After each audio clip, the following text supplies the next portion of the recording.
Woo, hello everybody. Thank you very much for joining me.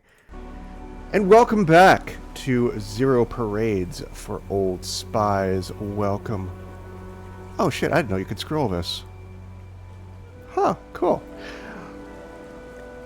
Or maybe it just goes by itself. Either way, welcome back to the game. I am the Olesen. I am your host for today's festivities. Thank you very much for joining us. When last we left Zero Parades for Old Spies, the obvious thing happened.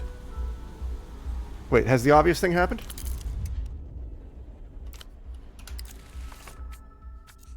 Yes, the obvious thing has happened. We tried to bring our friend Pseudopod back to life with boner pills. I'm not sure what exactly I expected to happen. But it happened. Absolutely nothing happened. So, yeah, Pseudopod is still unconscious on my... He is still unconscious on my, floor. So we're going to go start by heading back to the... hideout, and we're going to see what we can do next. It looks like at this point, though, our only major option is to find this fellow Tempo and see if he can tell me about anything at all. Tempo, as you know, runs the bazaar. So hopefully we'll find out a little bit about this. And I came to the realization as I was thinking about this game, and you know it's a good game when you're thinking about it when you're not playing it, by the way. That's the sign of a quality game. This game is basically set in Cuba or like 1980s South America. Velusians are the United States. They're the ones who are culturally taking over. And I'm basically the KGB. So while Disco Elysium kind of gave you a blank slate, and I'm always going to compare this game to Disco Elysium just because, well, frankly, it's the same engine. It's the same company, so it's only natural it's going to be compared. But while Disco Elysium, by the very nature of its plot, gave you a blank slate to work with, this game, it makes more sense. Of course I'm a communist. I'm fucking KGB. Raw information atomizes itself. On the other side of the world, a phone rings. Also, I really... The new narrator is starting to grow on me more and more. She sounds... lizard-like? But no one answers. The phone keeps ringing. Well, that's a problem. The ringing continues. Neurons light up along your spine, flickering erratically. Where is she? Anywhere but on the other end of the line. 3 diodes flicker in steady succession, over and over, casting a faint pulse along the wall. The line is operational. You can rule out a technical problem. Well, that is the very definition of a fucking problem. Downstairs, you hear the sound of Constans moving about.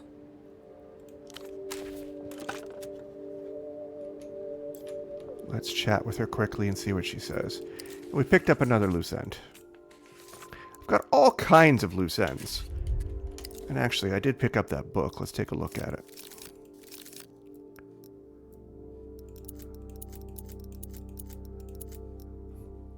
I'm carrying around this kid's tooth. That's great.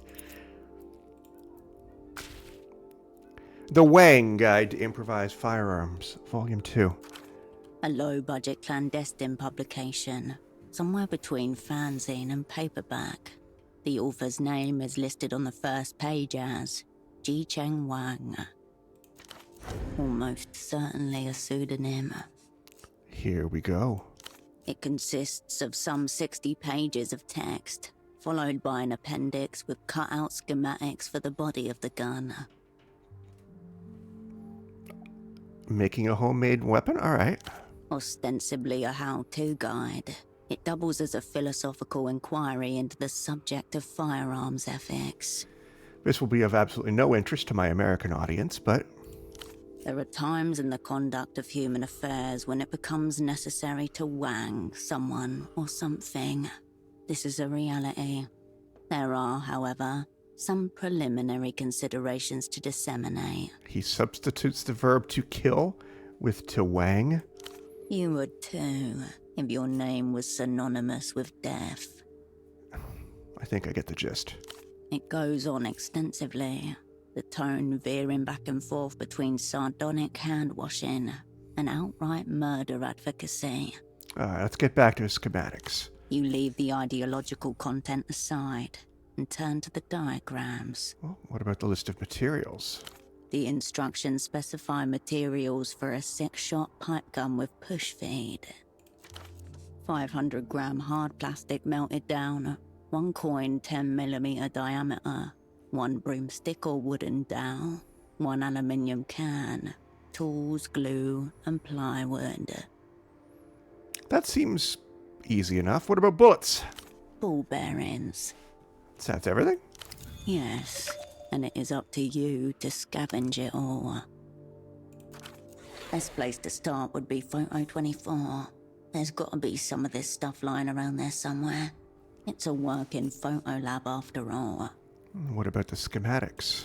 Dotted lines mark the edges of 3-dimensional objects unfolded into rectangles and curved flaps. While unintelligible, the form of the gun lurks somewhere inside those shapes. Mathematical and yet crude, the lines display a profoundly unsober competence. What do the outlines make? 2 objects. A larger one is a mold that goes around the barrel and includes a crude grip, magazine well, and the outer part of the bolt feed mechanism. The smaller object is the bolt. Building it will be the test of fire. I believe in myself. So that's another loose end. Make a gun. Or buy a gun. I'm sure there's a gun for sale somewhere, but I really, as a spy, I should have a gun. I'll print. Oh, one other thing. I wasn't being entirely open with you earlier about Pseudopod. What do you mean? Something's gone wrong with him. He's totally non-responsive. My God. You're saying he's... I can't say. He was like that when I found him. Oh. Oh, God. Shock, bewilderment, your cue. What do we do, Opprint? First off, when did you last see him? It was yesterday, when he returned for the evening. He looked stressed, like he was shouldering a great burden. What sort of burden? It must have been the assignment, I'm sure. You mean he looked depressed? No, not depressed. This isn't getting anywhere. Pseudopod was a very good teacher. He said it would fall on me to see after any operants who are incapacitated in theatre. Well, I wonder, did he ever suspect he was talking about himself? perhaps. Does anyone else have access upstairs? Absolutely not. Nobody's been upstairs except yourself on Pseudopod. All right, well, forget it then. Oh dear, I could use a rag. I found this in a stereo upstairs. I've never seen this before. What's on it? Meaning Pseudopod must have brought it here. Do you know a singer called Ultra? There doesn't seem to be anything on it. Perhaps it's defective. I must say, it doesn't look like a regular disc like you buy at the shops. This looks more like a bootleg. Oh, what do you think happened? I haven't the faintest idea. I'm adrift. Pseudopod struck me as an absolute professional and very cautious. Your double's condition is of secondary importance. I suppose I could move him to the spare room down here. That way I can keep an eye on him. Could you also put his pants on? She doesn't respond, but looks down as her cheeks flush deep crimson. We need to talk to a doctor. A doctor. Right. Good thinking. Dr. Hugo would help. He runs a houseboat clinic in the backways to the west of the old docks, past the waterlock. Yeah, he's not that much help, but right, I'll leave him to you then. Of course. The least I can do. Alright, thank you. That's all for now. I'll be here if you require any. Alright, so she's going to get rid of the body in my safe house. That's a good thing. Alright, next, let's go... I think... the only place I haven't explored is going to be down here.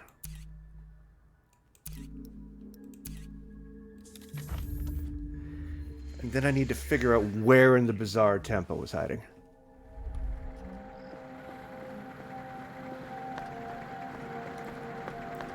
But I also have not gone down this way at all.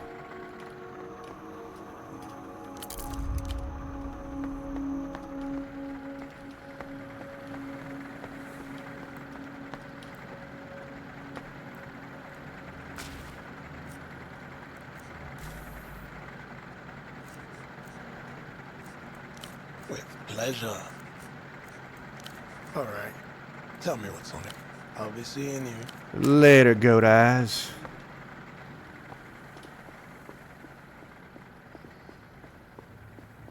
At least I don't think I've been this way. Yeah, I definitely haven't been. We're gonna come back to that. Behind the advertisement, a path. Visitors, please use intercom.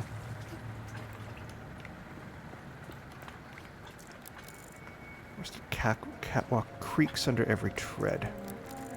An old ladder, caked in dried bird shit. You know it's good. Oh, a cop.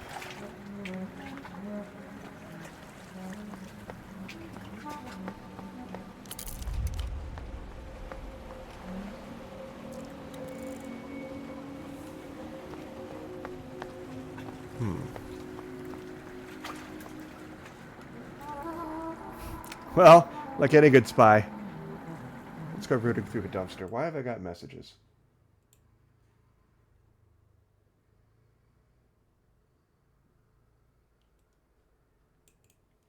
Who are you? Do I give a shit? No, you're selling me something.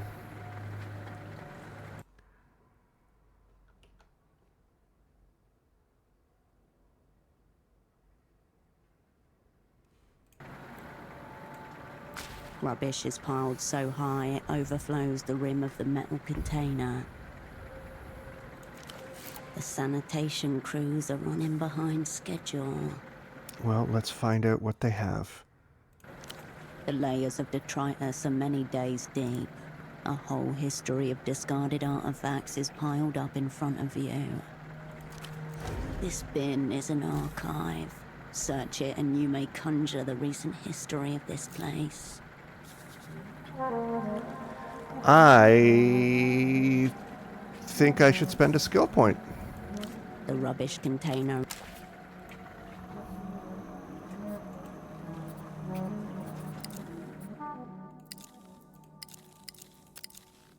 Where are my skills? I've forgotten how to do everything.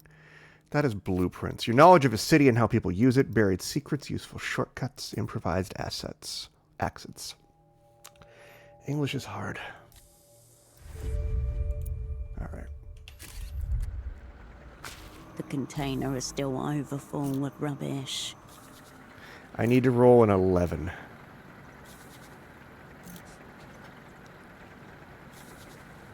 That is absolutely not happening.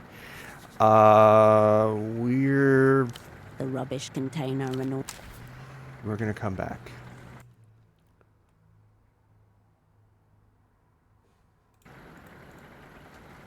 We're gonna come back later for that one. Let's fuck with the intercom.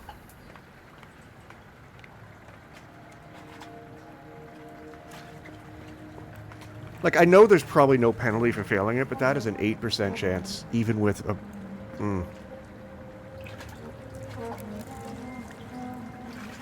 The intercom is covered by a protective plastic film. A button embossed in the shape of a cheerful dolphin shines at the bottom. Hey, it's the phone company. Yet another device bearing the Renotel emblem. Only recently installed, too. shortening the outer defenses.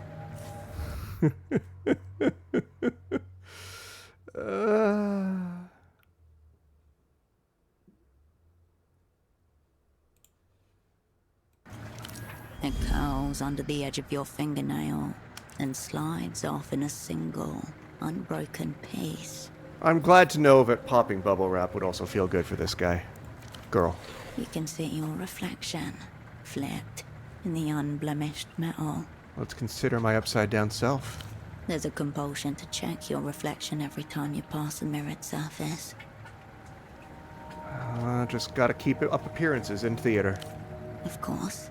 Can't let anyone peel your protective layer off. Nothing happens. The lights are off. There's nobody to answer at night.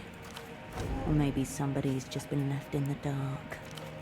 Try again during business hours. That makes The sense. revealed intercom. Alright. Well, that was entertaining. Let's head to the bazaar. And try to figure out where I haven't been in the bazaar. Where would that be?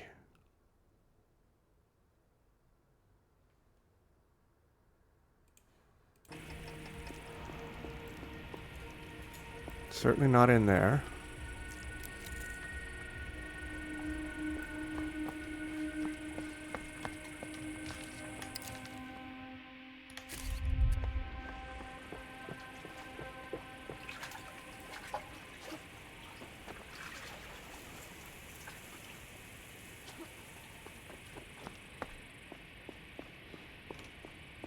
Shit, is this it?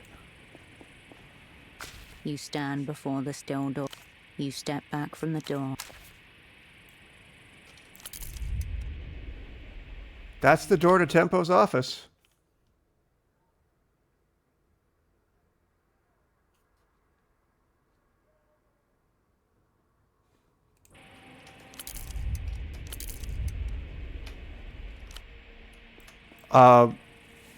But why can't I get in?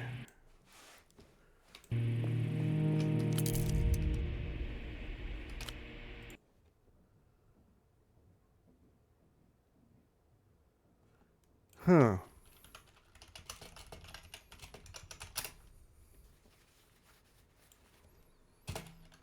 I have to look this up because that's fucked up. Why can't I find this?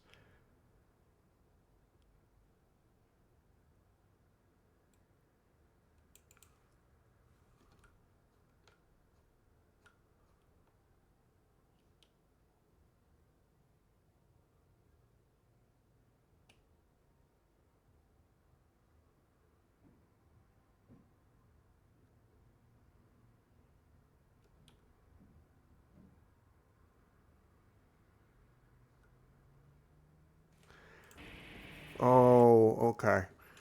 So that's my first beef about this game, is occasionally there are just clues that don't make any sense. Hey, Envious, how are you? Welcome in. Thank you very much for joining. It is very, very good. It is not Disco Elysium, but it is a good game. It stands on its own. Although I'm a little bit stuck, but welcome in. It stands on its own as a very, very good narrative RPG, and there's not enough games like this these days. The smuggler inclines his head in silent recognition. Oh, now I get all the bonuses for this. Okay. Why couldn't Pseudopod get past this man? Thank fuck. Thank fuck. Because his name is Pseudopod, and the hushed arena awaits a different spy. Yeah, I consider Disco Elysium my favorite game of all time. Bar none. The writing is spectacular. But there's no room for a direct sequel. The story ended. This is very, very good. The writing is extremely good. The big difference that takes a little bit of getting used to is that the writing is a lot more grounded than Disco Elysium, or at least it is so far in the early game, if that makes sense. It's more.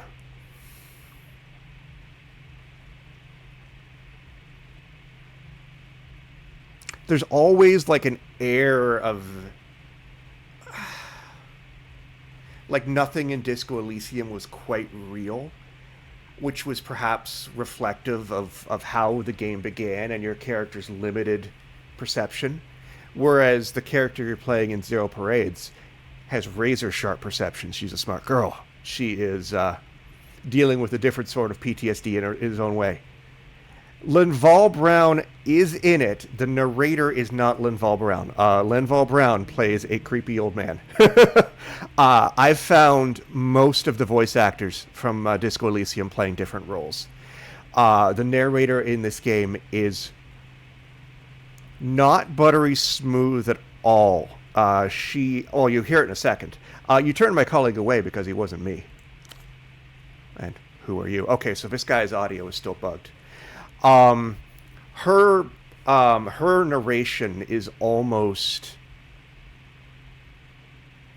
It reminds me of the more primal voices in Harry's head, if that makes sense. Again, it's very, very grounded in its voicing. It's not buttery smooth. It's not trying to reassure you. It sounds like someone who's been through some shit. Her brain is messed up. And who are you? He's going to make you say it out loud. Cascade. He nods slowly. See, It's hear it? impossible to tell if he's looking at you in the half-light. They finally fixed this guy in the day one patch. Tempo was very specific. At least he was to me. Cascade or nothing. He didn't want the opera, he wanted you. Tempo called for help, for cavalry, for you. Shards of both past and present collide. In the wreckage, a jagged pattern forms. 1. Tempo, Kryptonim Taxman, your dormant asset, contacts the opera. Intent unknown. Information unknown. Request, meeting with operant Cascade. Only Cascade. The other big difference is the setting. Disco Elysium, again with the setting, to me anyway, it was based on somewhere very French, like an old French colony. Revachol was dripping in that sort of Europe. Zero Parades feels a lot more specific in its setting. It feels like Cold War 1980s South America. Or Central America, or even the Caribbean, like Cuba. And you're very clearly playing a Russian spy. Except they didn't tell me. They didn't tell me anything. 2. Cascade status frozen. Duration in perpetuum. Opera issues directive. Dispatch lead operant to Portaferro. Pseudopod, right. 3. Pseudopod. Active in theatre. Assignment, meet with Taxman. Retrieve message.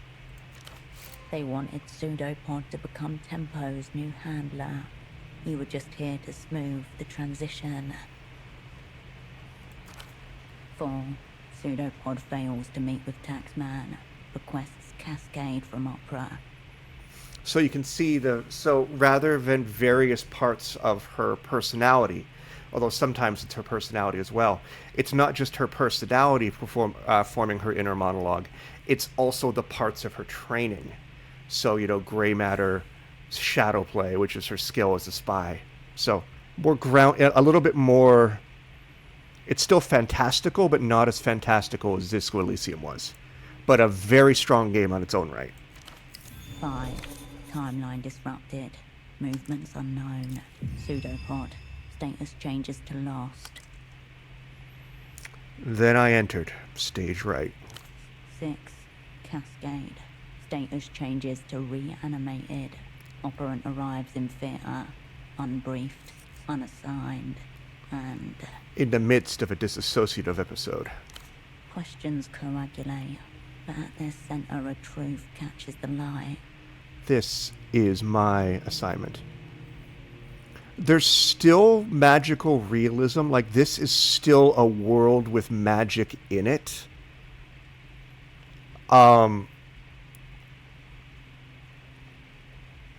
It has elements of being as philosophical, and it has elements of that magical realism.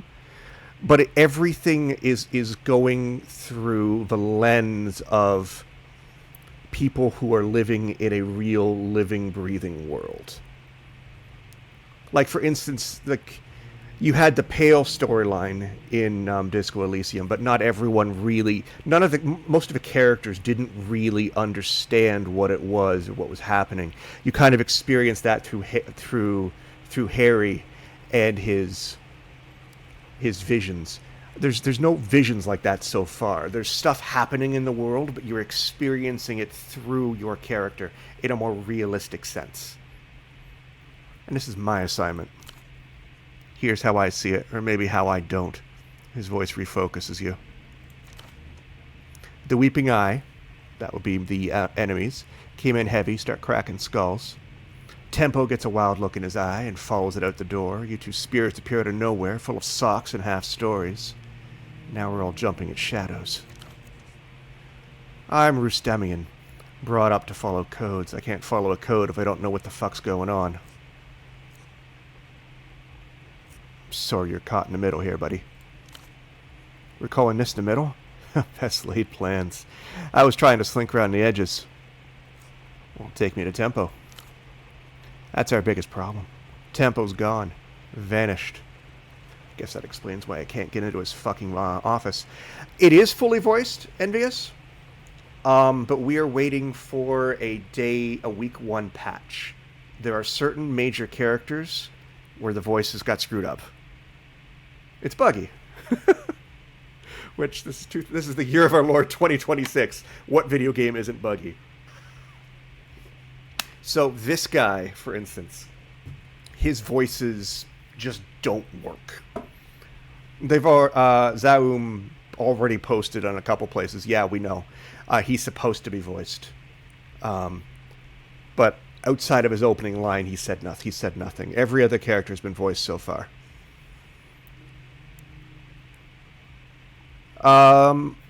He's the only one with no voice. There's a couple characters where you can tell that the unedited version of their take slipped out. Like, there's no consistency. But there are a lot of characters. There's more people already than there are in Disco Elysium. It's a much bigger cast. And I'm only on day 3. His office up there, Tempo HQ. It's been locked since he disappeared. No one in, no one out.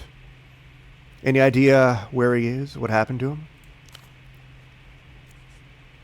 Leave the guesswork to others. Strong ethos. Fair enough. Do the words "all will be forgiven" mean anything to you? Another one of Tempo's recent phrases. That one was for you, as far as I could make out. Passed it on to your colleague. Thought it might get you here faster. Worked. Here I am. When did you last see him? A week or so back. Since then, nothing. Well, when you're done...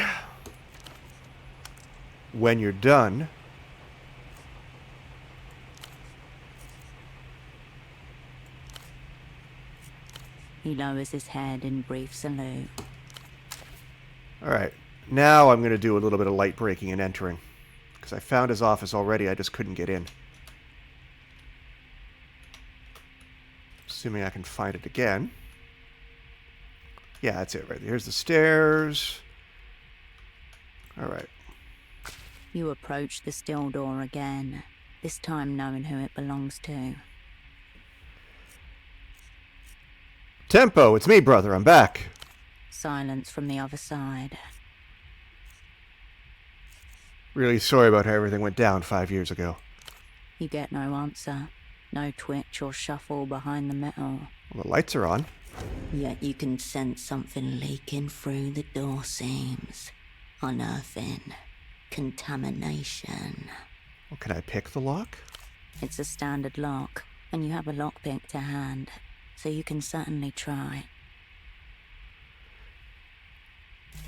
So I have a lot of bonuses on this. After hours, first lock. This is not the first lock of the comeback, though. I have picked 2 other locks game. Although that was not work related. You'll also see, Envious, down here in the corner. I have no less than 3 health bars. And I think that's hilarious. Fatigue, anxiety, and delirium. And I control those health bars through booze, drugs, and cigarettes, and coffee. So Zaum has very particular feelings on addiction, and they're sharing them again. Let's break in. I was afraid I was going to fail that. You slip the arm of the tool into the lock, exploring its cold metal viscera on feel alone. You slutty little lock, you love being picked. The mechanism's pins rise like goosebumps in response to your voice, making them even easier to feel out on the tool's long edge. You caress them into place. A last gentle click, and the way is open. I have another skill point to spend. I don't know what I'm going to do with it. Alright, let's check out Tempo's office.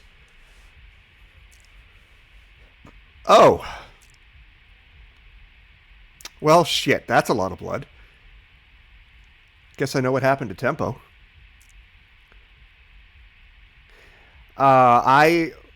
My first playthrough, which I have on YouTube, actually, if you ever want to watch it, I managed to accidentally do the Super Cop playthrough, where Harry had a breakdown over his and basically turned his wife into a Christ figure. It was heartbreaking. This sign used to have a name on it before the years smeared it away. Edges of boot prints are stamped into the sheets. Box for an electric bidet with a built-in sea warmer. Wow, that's very exotic for Cuba. Line of reflective scarlet catches the light within the box. Oh, cigarettes. Lusian cigarettes, heavy on the tar, their acrid, unapologetic smell will eternally remind you of Tempo. Yoink indeed. Alright, let's inspect the gore. A torrential staining of blood. A ruined sofa with a sad story to tell. What did they write on the art back there? Or is that just random blood spurts? The air hums. This is a spy's death. That is a lot of blood, Cascade. Too much. Update. Asset taxman. What happened here? Multiple assailants going by the footprints. A brief struggle. Then the inevitable. The stereo system is facing away from the sofa. Think about this suboptimal room layout for a moment. It's much easier than looking at the blood. That's true. That is weird about the stereo. I didn't even notice that. And the office chair's on the other side. So we put up a fight. Good. At the start, at least, this was not a clean hit. And they didn't even bother to clean it up. The aftermath was the point. This is a warning. When did they get him? Well, we know it was about a week ago, right? The blood is curdled and cracked, the colour of old brick. A week ago, maybe more. Did Pseudopod know this, and that's why he burnt out his own brain? The way espionage crises always go. People collide in slow motion, gripping the outer edges half blind. Bodies mount, telephones ring. This is a message in itself, Tempo. I hear you.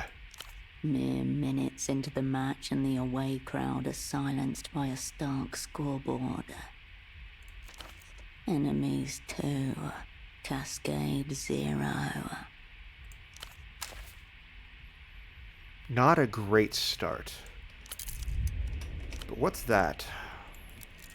Scattered items beginning to gather dust. On the desk are a grey notebook, an e-terminal, and a broken photo frame, face down. Next to the frame is an eye with a long single teardrop, shaped out of a fine white powder. That will be the sign of my enemies. The eye of your enemy. The weeping eye. Wanting to greet you. Let's inspect the notebook. It's soft and ringed. The word accounts is written across the top in black marker. A thicket of serial numbers, dates, columns and rows cover the pages top to bottom, along with shorthand references to incomes and outgoings. So it's just a literal accounting book, okay. You notice the handwriting completely changes in the more recent entries. Huh. The first dates back years, harsh-lined, heavy-handed, all capitals. Tempos. The second set is an elaborate looping cursive. Some of the eyes have little hearts instead of dots. Tempo second in command, the creepy little girl. Well, at least I consider her creepy because of what she did to her boyfriend. But yes, the creepy little girl. There are none. The first set of handwriting even uses the word cunt with the same wild abandon as the second. Ah, well, this must be the new teenage boss. The heart suggests a compassionate touch. Maybe even a human relations department. Let's check the payroll. A list of names, titles and compensation. One of the rows has been firmly crossed out with aggressive black lines. Ignatz. Could be the individual of flexible loyalties that Carmuna mentioned. I'd forgotten about that. Okay, good. What about the expenses? Rent, utilities and other minor operating costs, including travel. Multiple instances of round-trip tickets between Portofino and Acquair de la Luz. You avert your gaze. What about the E-terminal? It doesn't turn on. Someone's cut the cord. Well, that's a problem. What about the eye? The crying powder eye stares at you.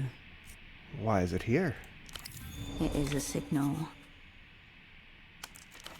The crudeness of it points towards a sick joke by the weeping eye. Think I got the message from the blood. The eye watches you. Your finger returns to you with a dusting of white. Power plant. Herschel, no. No, it's cocaine. Wipe your finger on your pants. Nothing good or bad happens. The eye is no longer weeping. Inspect the picture frame. As you turn the frame around, Oh! dust falls and a blade of light momentarily obliterates the row of faces presented. That's my old crew, isn't it?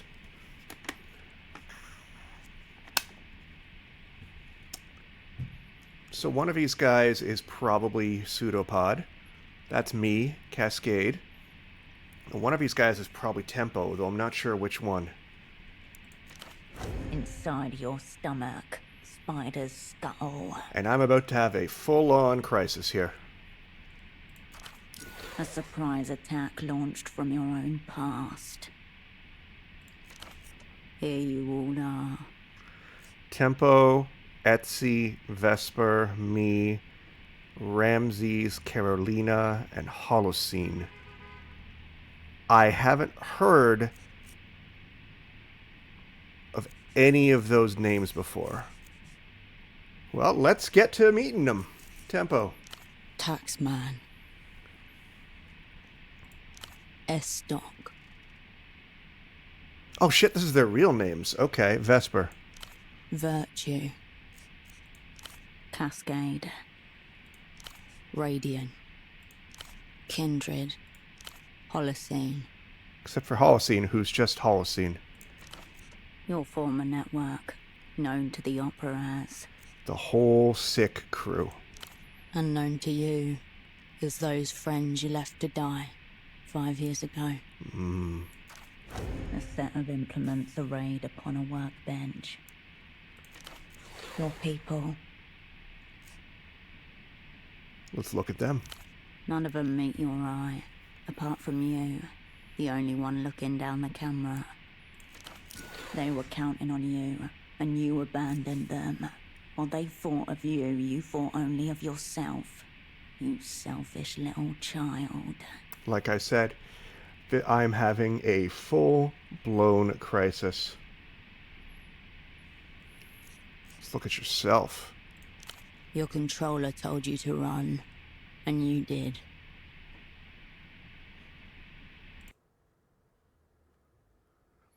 Also, thank you very much for the follow, Envious. I greatly appreciate that. All of my stuff appears broken, and it's telling me nothing, so thank you very much for the follow, though. I appreciate that, man. Welcome in. It's good to have you here. I play stuff like this all the time. Timeline of extraction not found. Let's put the picture away. You slip the photo out of the frame, into your pocket. Item gained, photo of your whole sick crew. Pressing against your heart once more. I left these people behind. You did what the assignment called for, what you were told to do. For Cascade, all will be forgiven. Why did Tempo keep this? A fatal case of sentimentality, leading cause of death among old assets and spies. He wanted to keep you all around. Time to go. Beneath the photo, and your heart, a tug. The window to your right. Did someone see you come in here? So, just like Disco Elysium, we also have a bank of thoughts. Only those thoughts are called conditioning. And you can condition yourself in these thoughts to gain bonus, and then you lose bonus. You lose that bonus if you take actions that oppose it. For instance, I have the unrealized loss, where I discovered capitalism, so I get bonuses on gray matter and coal reed. But if I ever buy anything like cigarettes, alcohol, or coffee, I lose all those bonuses. I also have animal magnetism, where I get a bunch of bonuses, but I also lose all those bonuses if I'm ever mean to animals. And I got this one, Ghost Recorder Do Not Open. An arc of fire trails across the sky, hurtling towards the ground. Officials in highly reflective suits cordon off the crowd and clear the debris. Are you ready to face your past? When repressing memories of the old crew. I think I am going to spend a skill point to add this one, because this here intrigues me. Discover memories with the old crew. That strikes me as a possible source of a lot of experience. So you can spend your skill points on actual skill points, or on things like this. News from the crash site. Recovery crews have pulled a scorched orange box from the wreckage. On the casing, block letters in Mercian, Illuminado, and Standard Cohilan. Memories. Extreme caution required. I thought these were destroyed. Initial reports say the contents are virtually pristine, untouched by extreme temperature or blunt trauma. A testament to the power of the Operant Bureau's conditioning, preserving the original memories at sub-dream level. Is it safe to open this? Definitely not. Memories dormant in the paving stones and eaves are beginning to rise. The air itself grows heavy with past sensations. I need to know what's in there. A glance at the manifesto reveals 6 hearts, perfectly preserved, 1 birthday note, handwritten, 1 pair of headphones, sweat-stained. What else? 2 packs of black cigarettes, for a mark, 2 portafirine fighting beetles, 1 faded receipt for 2 schnapps, a fog mirror. Maybe it won't hurt. Maybe it'll be fine. The metal release handle is too cold to touch. Well, speak, memories. Already, you feel a little bit less alone. Whether you're prepared for company is another matter.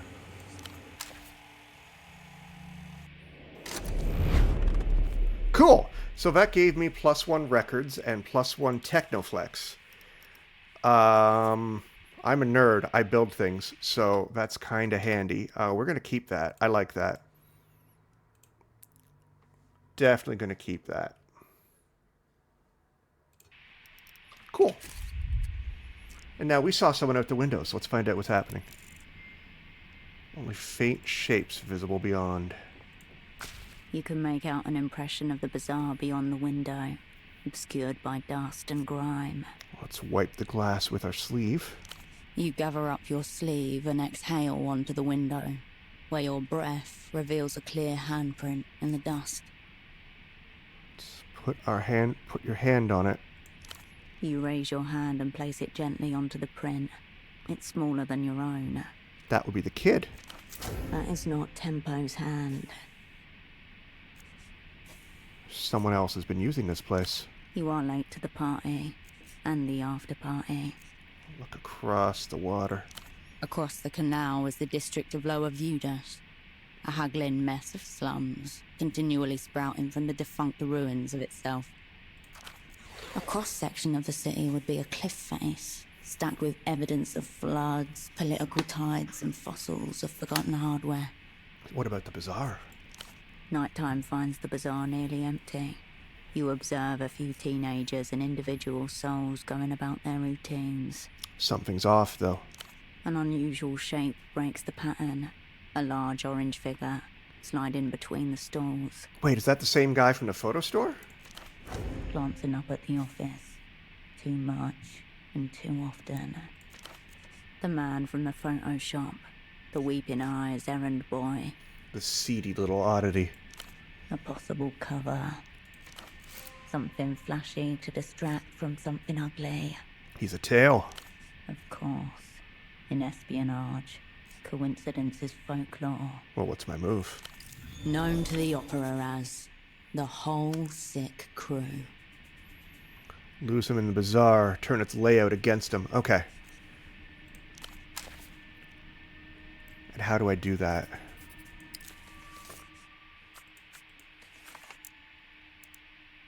Move furtively through the bazaar is your best bet. Okay.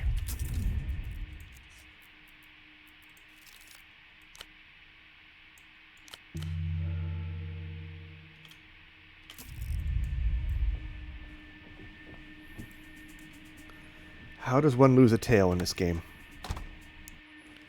I could just run.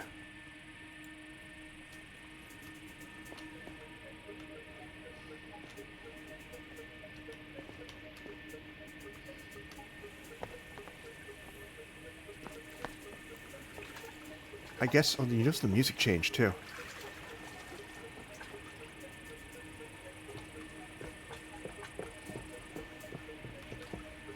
A click somewhere inside. The world slows. A sudden release of epinephrine into the bloodstream. Danger, line of sight. You lock eyes with the man from the photo shop.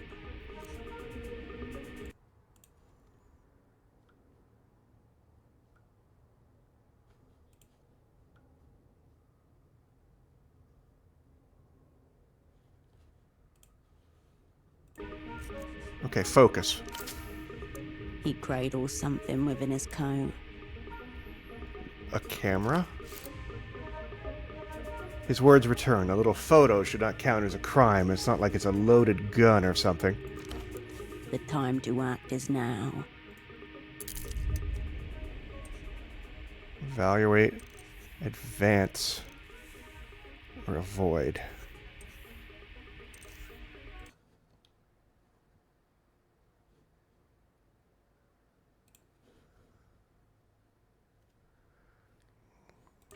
Let's avoid them.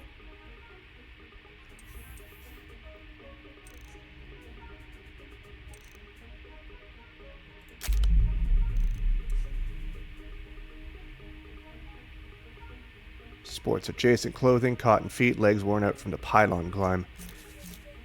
72% chance. Let's do it. Come on, baby. There we go.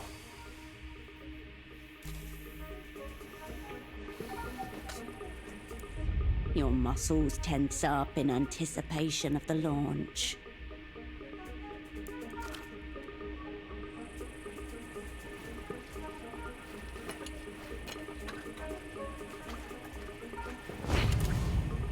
For a moment, the void and weightlessness of outer space, the realm of pure possibility. Some write bad verse on this particular subject matter and call it cathartic. Then gravity kicks in. Float. No, look down. You do not fall, you descend.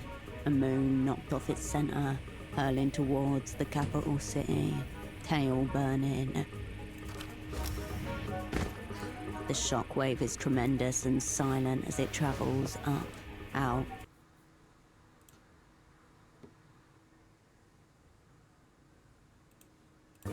Take a deep breath. The air feels cool and energizing. Move. You're evading the line of sight for now, but not for long.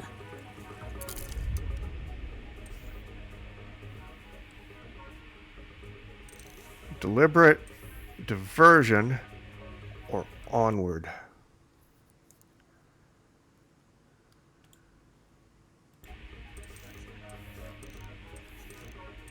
Let's do a diversion.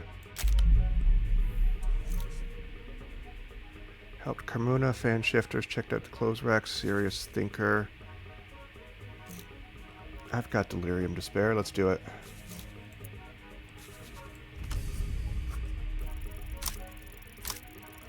So because I explored the world so much, I have massive bonuses on these, I guess. That's handy.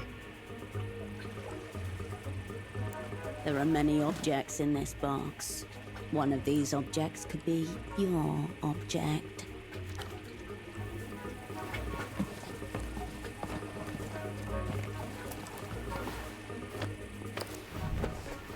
Nice. Your hands caress a variety of head coverings, ultimately stopping on a shiny, luminous...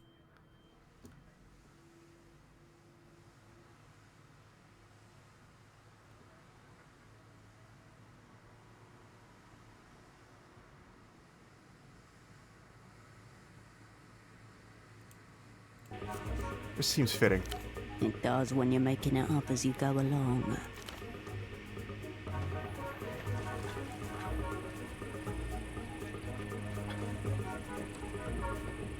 Right, where'd he go?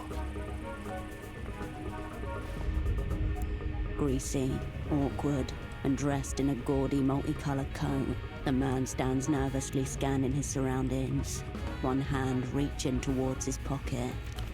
His gaze glides cleanly over you. I must be an icon that regular mortals cannot bear looking at.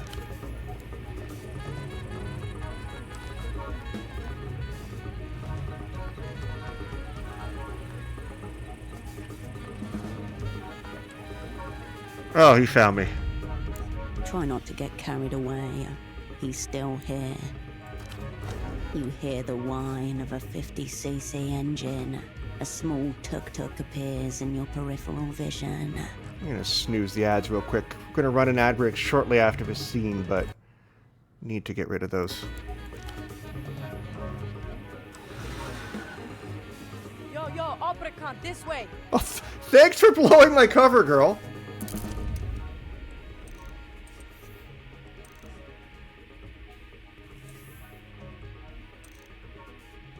Assess or advance?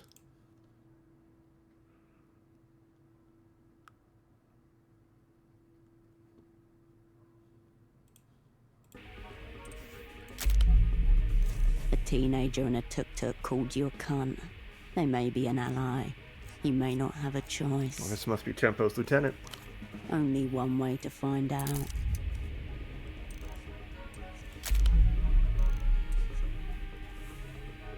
Charge your pursuer, or evasive maneuvers.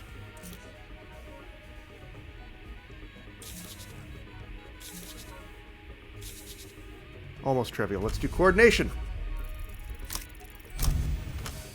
And another success.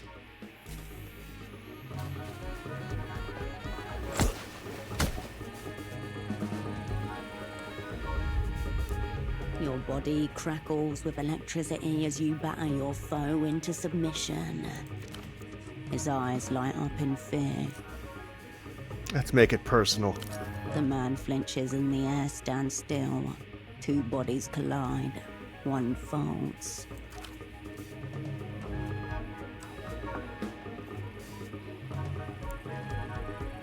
The tuk-tuk bleats its horn. Your escape is imminent. Come on, time to move. The man's hand slips out of his coat. He grips a camera tightly to himself. Let's go.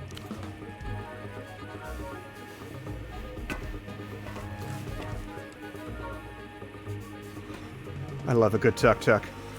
You race towards the waiting tuk-tuk and hoist yourself up. And that is the Great Bazaar Chase. We are going to pause this for 3 minutes while I fix some stuff and we go on an ad break. So we will be right back, folks. Enjoy your ads and we'll be right back. Thank you so much. Thank you so much for waiting. And welcome back to Zero Parades for Old Spies. We're going to find out who this girl is in just a moment. We're doing a little bit of looting first because we have to. That's the rules. We have to loot as we go. But we got a whole bunch of different things here. On the map, we are outside of the Bootleg Bazaar. Apparently, we didn't drive that far. I'm not muted, right? I am on the wrong scene. There we go. Now we're back. So, as I was saying, yapping uncontrollably, well, I did not leave my Be Right Back screen. Welcome back from Disco Elysium. We picked up some interesting things. We picked up some bizarre eyes, or bizarre shoes. Where's the new thing, actually? This here. So, that is obviously something related to the sport. I gain +1 on sensors, but lose -1 on gray matter. Can I afford that? I kinda can.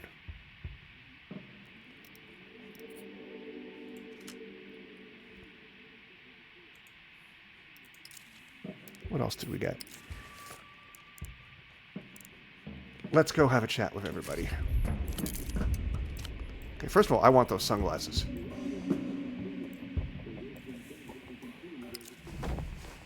Blue rim sunglasses. The world's got no right to see your bloodshot eyes. Hide them.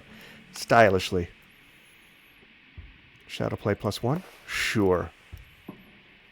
And let's drop this for now.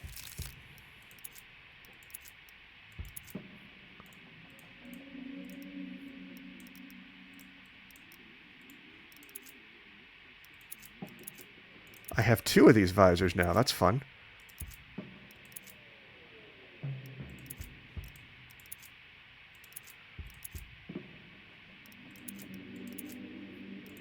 Huh. All right.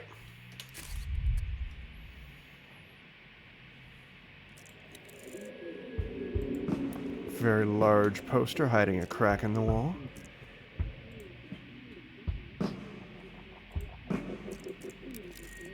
Right speaker stacked upon left, a crime against acoustics. Glowing, futuristic, the epitome of fuck. Taking your coffee, too. Saucepan half full of black cigarette butts. Delightful. Let's save real quick.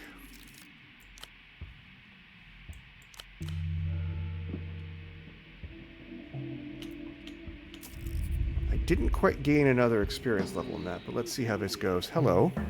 One of those nights. Hans akimbo. The girl gives you a quick, not exactly kind once over from behind a dark cigarette and crescent nose. Ouroboros Black, Tempo's brand. I didn't catch your name. Don't recall throwing it. I'm just someone who's been waiting on you, Herschel. How'd you get my name? Tempo talked a lot about you. Said you'd be late, too. Fair enough. Your former asset was swapping secrets with a teenage girl. What is occurring here? Not that. Probably. The man was a committed homosexual. Who are you exactly? Magician's apprentice. They throw knives at me and I get paid not to flinch. That's artistic. And if you're Tempo's lieutenant or whatever, tell me what's gone wrong here. All of it's gone wrong. Someone took Tempo out. The whole way out. So you know about the office. Who do you think found the blood? Me? He's dead. Turbo dead. Sorry. Who took him out? Tempo had enemies in every direction. Take your pick. Someone traced an eye in cocaine. Seems to lean only one way. Or maybe that's what someone wanted you to think. But sure, Herschel, let's go with Weeping Eye. Or the Carabineros. Or the Azzurri mob. Maybe they want to go to the mattresses again. Fuck you care anyway. Tempo always called you a friend. 5 years, no word. Some friend. Shit, I deserve that. I care a lot more than you know. Yeah, but everyone says that. Because it's easy to say. Carried from a nearby apartment, a piano melody floats through the room as if on small wings. Anyway, he's gone. So now it's me or it's nothing. The girl studies her half-dead cigarette and falls silent. How'd you recognize me? From the photo on Tempo's desk. That was all of you, right? The whole sick crew? What else did Tempo tell you about us? Not a lot. That you were good, that you had something together, and that it was a shame how it all went down. And how did he say it went down? Slowly, then all at once. They got the girl first, he said. Carolina. Then the floor gave way. Kindred, the first glass domino. Did he blame me? No, I don't think so. Good things go sideways, it happens. You can give it to me straight. This is straight. You are friends, right? You go down with your friends and you all go together. How it's always been.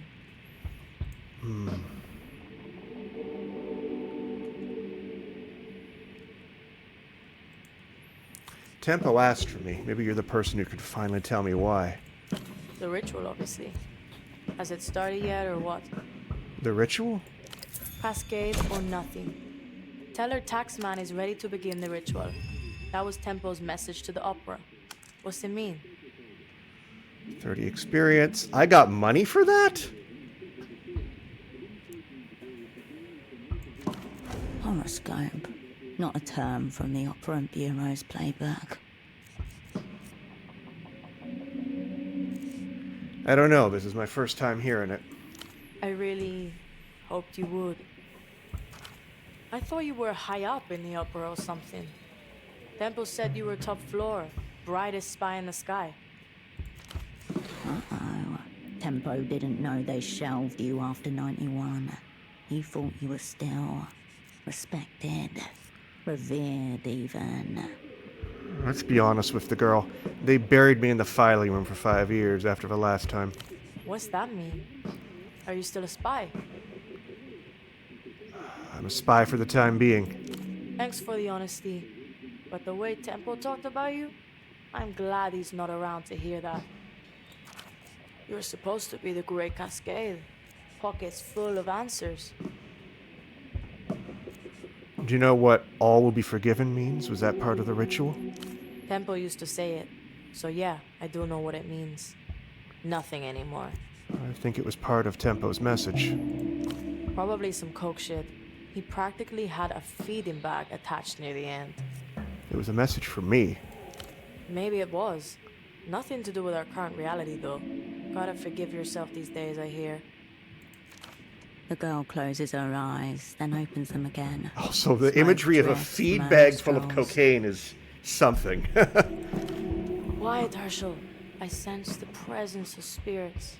They want to commune with us. Oh, okay. Kid never mentioned she's a medium. Oh, fuck, I failed that. Yes, I hear them. They're close. They're whispering. Ritual's completely fucked. It's gone. Unless you can find this old Luthien guy. I can't tell if she's fucking with me or if she really talks to spirits. What old Lusian guy? Before Temple got knuckle flicked off the board, he was setting up a massive deal with some Luthien guy who's like 1,000 years old. Someone way high up. My best guess? This ritual's all tied up in that. Well, that's a good start. Tell me more about this massive deal. Temple called it a blow for culture in defiance of all known laws. And he said that if he fucked this one, the weeping eye would kill us all. He said this numerous times. The exit papers you discovered at the shrine grow a little heavier in your pocket.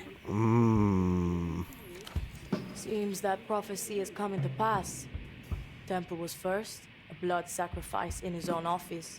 Next is me. Then you, probably, if you're still around. You're part of this deal now.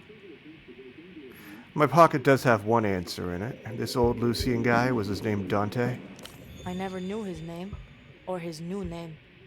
But yeah, that's him. Where'd you get that? Cigarettes in the shrine near the bazaar. Neat trick I taught Tempo. You mean the shrine with all the pictures of dead people? Good fucking omen. This Dante prick disappears a couple of weeks back. Gets snatched, vanishes. Like that. How? Said some hyper-incriminating shit into the phone that everyone knows is tapped. Extremely schoolboy error. Is that the phone, that's the other, okay. So that's a loose end. That's the phone that people keep talking to who are disappearing. It's tapped.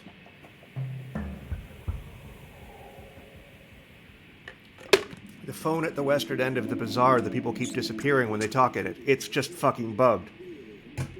There's nothing supernatural. It's just a bugged phone. Tempo's on the other end. Hears him get taken. Black bag job. Now he's locked up in some secret jail, saying who knows what to who knows who. A woman in the bazaar told me about that phone. Her dad disappeared too. Right. Malin said her dad turned into thin air. That's him. She doesn't smile much anymore. Not a great look when you're trying to sell parties to people. You should see her fucking receipts. Any idea on a location for the secret jail? Yeah, it's right under the flashing neon sign that says secret jail this way. Well, that's a really shitty way to keep a jail secret, but I guess, I can't even continue with this joke. Sorry. It's been a tense couple of weeks. Don't worry about it. I don't know where this jail is. Spy stuff, your world. I'm useless here. This old guy getting snatched really spooked Temple. Like weapons-grade coke binge spooked. Last time I saw him, he was bleeding out of his nose and talking very seriously about fate. So both sides of this massive illegal deal are currently dead or missing. Correct. You've got me in this safe house, and I've got you. Oh, this is a safe house. Excellent. Okay. No coke, but I am spooked to fuck. We need to find this old Lucian guy and either just bust him out or shut him up. If this ancient prick spills on our massive deal, we're all fucked. You, me, and everyone. Here's your best shot at completing the assignment you were never officially given. This fixture is not yet rained off. The scoreboard is bleak, but there is still time to turn it around. Whatever I can do, I will do. Thanks. And fuck those opera cunts. What do they know? Tempo always called you the best. Take him at his word. He said you'd come through for him, too. For us. So find that old prisoner, Herschel, and come through.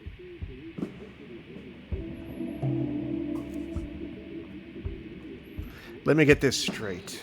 Tempo promised this Dante guy some exit papers and a way out. That was his end of a deal. Yep. Tempo offered him safe passage through Portofino, set him up with a new life. He was good at moving people and making them up. What was this old guy running from? The techno-fascist nursing home? Who knows? Probably death in some form. And what was Tempo getting in return? Something he called the Mega Violator. Okay. Object, concept, or person? I would say conceptual object, but it exists. Where's it The now? illuminated cunt never came through with it, or at least he didn't have the chance. So who knows where that got to? Sounds like I need to track down this prisoner. Only shot we got. It's you and me, Herschel. One cunt down, two more behind the ghost of him. Niece's piece was love this girl. Her hand reflexively reaches for the cigarette packet jammed into her left bra strap.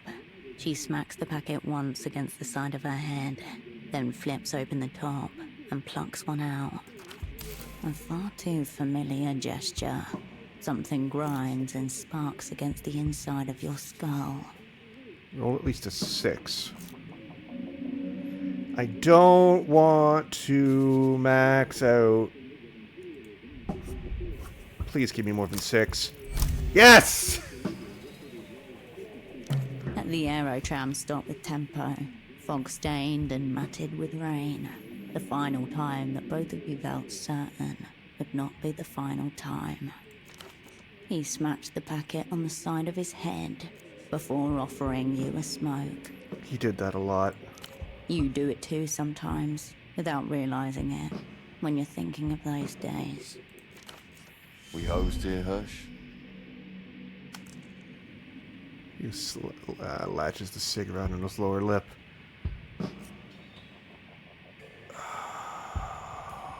But this is a memory. No, just need a couple days to get my hands around it. That's what I said. Firm grip needed. These things tend to bite and scratch. Anything from our dream kid? He takes a drag. Kindred, unreachable for the last 16 hours. I told him I was concerned. The screech and groan of your aerotram arriving. You should probably get on that. Don't worry about me, I'll be alright. Take care, you dim cunts. Yo, ground control to Herschel. You look like my grandmother during an absence seizure. That was a flashback. You're close to Tempo, right? Closer than most, I would say. Yeah. You must be his niece. Makes the most sense. You're right. It probably does. My name's Yana, and I'm the fucking man. I like you.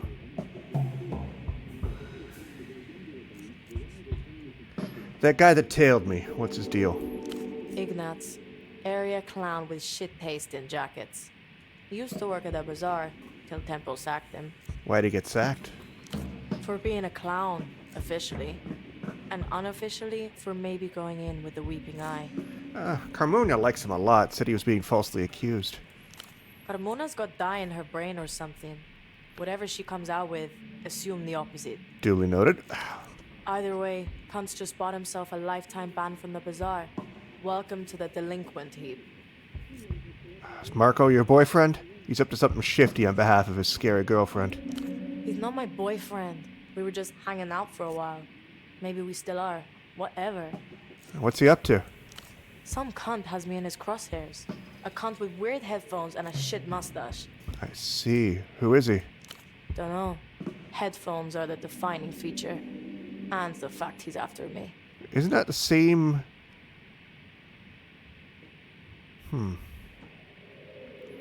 Did the Violetta fans mention her something about a headphone guy? That's why I'm here. and not in the bazaar. Midnight pricks won't stop exiting the fucking woodwork. Alright, and why is he after you? I don't know. And Tempo had no fucking clue either. But he was very scared of him. Alright, weird headphones and a shit mustache. Shouldn't be too hard to spot. Way ahead of you. I'm in the middle of smoking this cunt out. My asset is already in theater. Cryptonym, Scarf. By asset, you mean Marco. Yes, obviously. But also, do I? Overplaying it needlessly. The Operant Bureau's instructors would have a lot of notes. Use your spy shit. Make contact. Tell him I approved the meet. This all sounds extremely amateur. Is he dependable? Not remotely. But Scarf has gotten close to the target. Mostly through sheer fucking luck. Also, you can tell him that my schedule freed up this weekend, so I could see him for like 1 hour, maybe. As long as nothing better comes up, which it might. Very sweet, will do. Good. I like enemies. They solidify my fucking position. But you know what solidifies it even more? The indelible bonds of friendship? Non-stop odd shit with you. No, other people taking care of those enemies for me. Yeah, tell me about you, Yana. All right, Herschel. Psychologize me. How'd you end up here? Weekend job at the bazaar or something? Yeah, I did some odd job shit around there. Admin stuff for Tempo. Became his assistant, basically. And now you run it? Pretty fast-track promotion. I'm a criminal prodigy. Best in show. Fleet of fucking foot. I was just Yana. The bazaar took me in. Tempo kept me.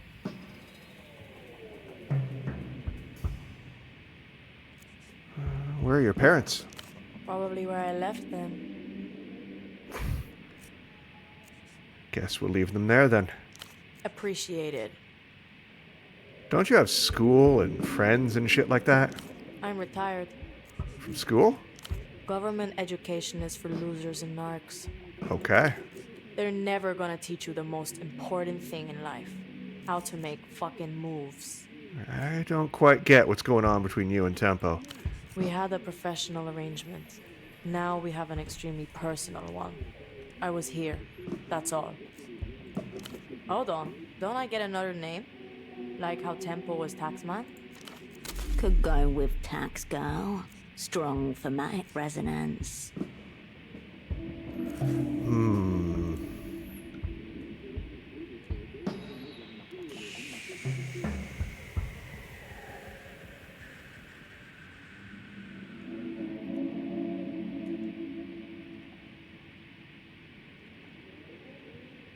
I have to, hit on one.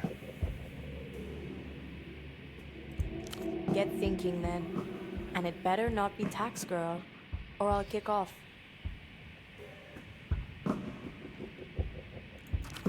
Speak your piece. That's a 2% chance we're not making that roll. Know anything about this? The girl inspects the disc over the top of her cigarette. This is one of those Einzelfucks Petre won't shut up about.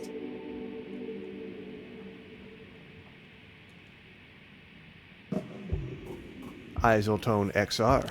Fuck me, there's 2 of them. What about this ultravioletta pop star? Know anything about her? I know she's missing, but that's no state secret. Whole world knows that. Kidnapped, I heard.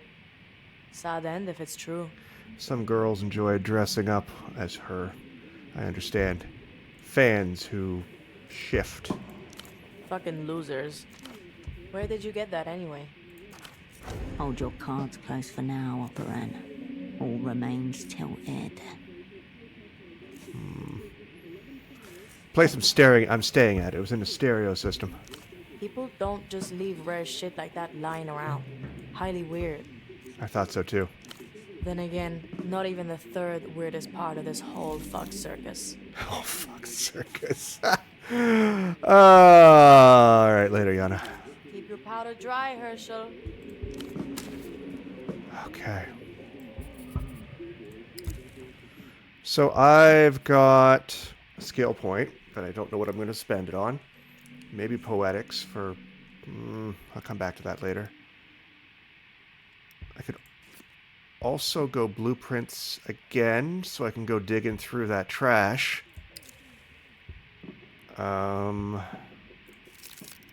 What do I have for delirium?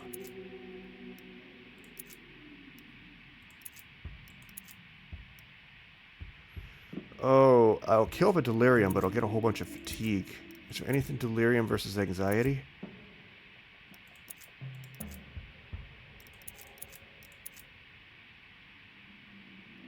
Yeah, I can smoke a cigarette, which will increase my fatigue, and then I can take a... Jesus, I'm an addict. Alright, I'm going to take a cigarette to get rid of his delirium. And then I'm going to take a little bit of shitty coffee to fix my fatigue. Fantastic. Didn't do... So now I'm okay for fatigue and fucked for everything else. I can sleep again in 4 hours. Alright. So, we finished a task. We have figured out the unassigned asylum. The unassigned assignment. Kind of. We know that we need to find a secret prisoner. Tempo's message was lost with him. All you know, go on now, was some old Lusian prisoner with whom he was working on a massive deal. Track down the secret jail he's been held in and elucidate this mess. It involved securing something he called a mega violator. And there's no known location of the secret jail. You have to find it on your own. And we are up here in the north. I think that's where we are. We'll find out.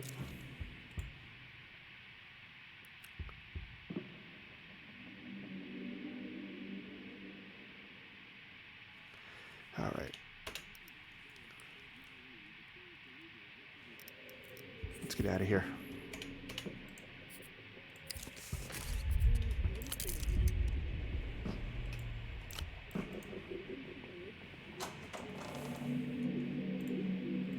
At least I have a friend. Beautiful electricity flows through this box. Junk mail from a tuk-tuk repair company. That's the exit, right? What's through here?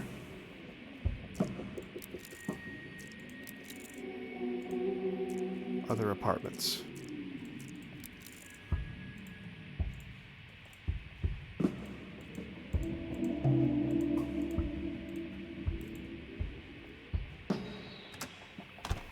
So where am I?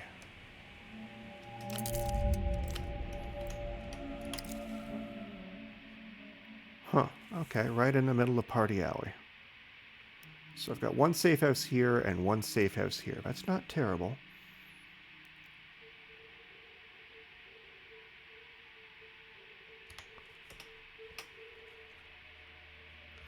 Let's go back to the girls and see if they have anything new or if I missed anything with them.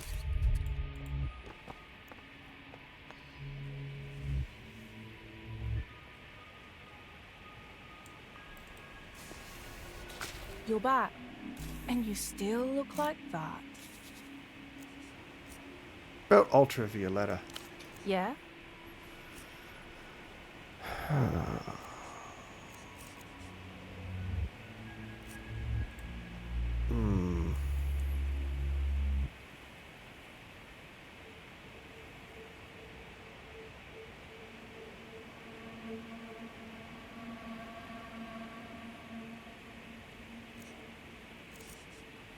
No.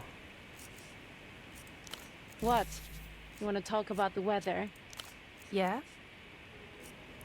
Are there any other L-pop performers you listen to? Yeah, there are some good ones. Nobody's on the same level as UV, obviously. But Kaila Roja is cool, Bianca Cruz Blanca. Dia Domino would be sexy, but she got a boyfriend, so Mimi Serafina's pretty okay for an old lady. Luz is literally the only place making good music anymore. It's Sonido Futuro. I have to admit, it's impressive. I do seem like they're on the cutting edge. There's no competition. It's not even close. You said you know everything about her. Tell me something only an ultra would know. She recorded Glass Meadow when she had a 39-degree fever. Her favorite month is Tritos. She's allergic to strawberries. I know her real name. Oh. No, you don't. Stop telling people that. That's a theory, not a fact. What is it? I can't say. That's Violeta's secret. I'd never betray her confidence. How did you figure it out? It came to me when I was listening to El Lugar Donde Nací. Right after the second verse, when the mellotron beat kicks in. I just heard her telling me. That is so moronic. You did not. These are definitely Lady Gaga fans.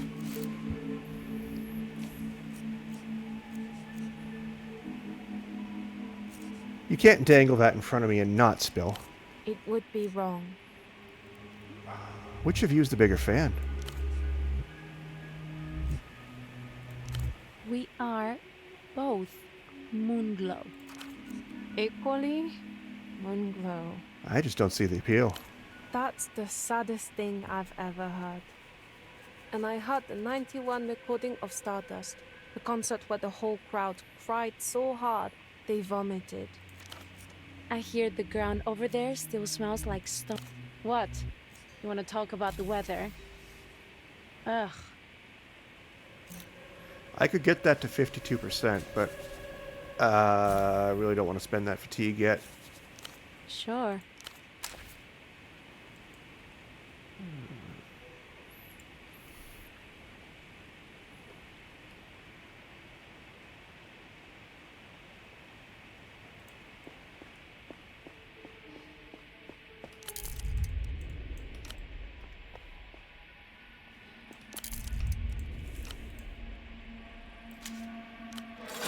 Can always use more cigarettes.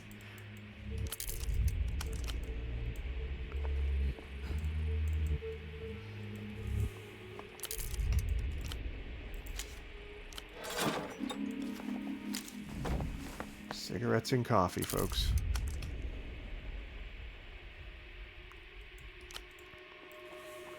Got us a telephone.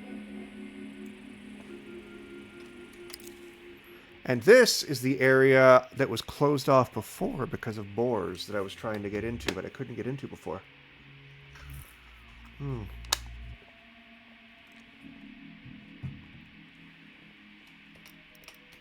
What's up here?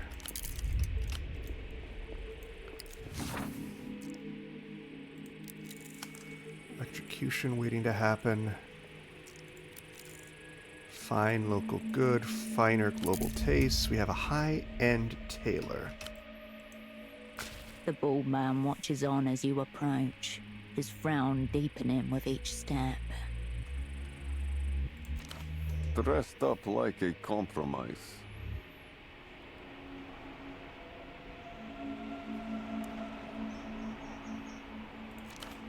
His shirt is low enough to expose a tangle of chest hair. Deliberate, wild, oddly indecent. It's functional. Functionalism rarely finds justice in the arts. I mean valid. A wasted figure is a despicable figure. You're from Murcia, yes? What gave it away? The tilt of your spine. You're disciplined to stand straight. Rouse.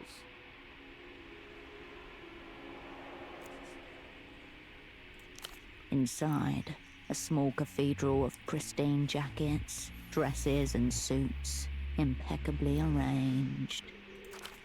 Your vision darkens at its periphery. Look at the suits. Unpadded jackets with their sleeves rolled up, just a bit. These are high-end power suits for business or formal soirees, thinner than what you find in Novessa. I see. Anything Lucian in there? None. Good man. It's as if the space was arranged to reject sharp cuts and high-contrast neon. How expensive is this stuff? There are no price tags. So but very this is expensive. the kind of place high liquidity persons like you can afford. That's the polite way of saying astronomical. He offers a brief smile. What kind of clothes do you sell? I don't sell clothes. I sell transformations.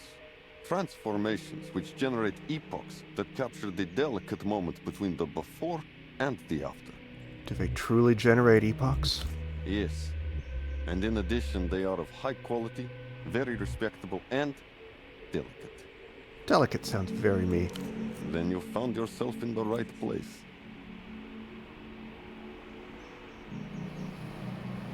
What's with the attitude?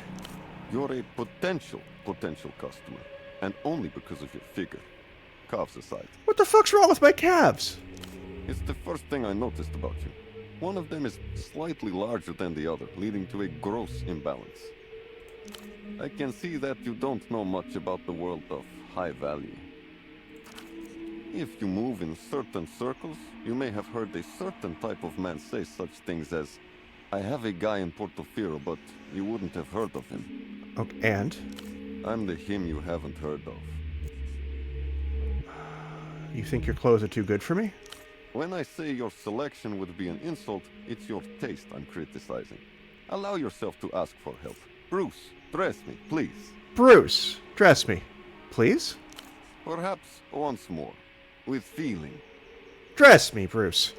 The tailor swishes his hand through shoulder-length hair that hasn't been there for a long, long time. Where can I see one of your transformations? Normally, I would point you towards one of my regular clients who happens to be in town. A Monsieur Frederick of l'Empire-Saint-Territoire. Unfortunately, he seems determined to debase both himself and my fine work by standing absolutely still. Moreover, at a phone box devoid of joy. That's the guy who's sitting on the miracle line 24/7, isn't it? Are there any other examples of your transformations? A good number of my clients don't live in Portofino. Some pass through for work, others make an appointment with me, the sole reason for their visit. There's also a Monsieur Oscar of l'Empire-Saint-Territoire, but he has managed to violate my work to an even higher degree than Frederick. Let us not irritate me any further. The tailor nods. Huh. What makes this stuff high-end? I'm creating Portofino fashion in the old way, but brought into the modern age. Hand stitching, salvaged local silks, skirts for men. Tradition with a twist.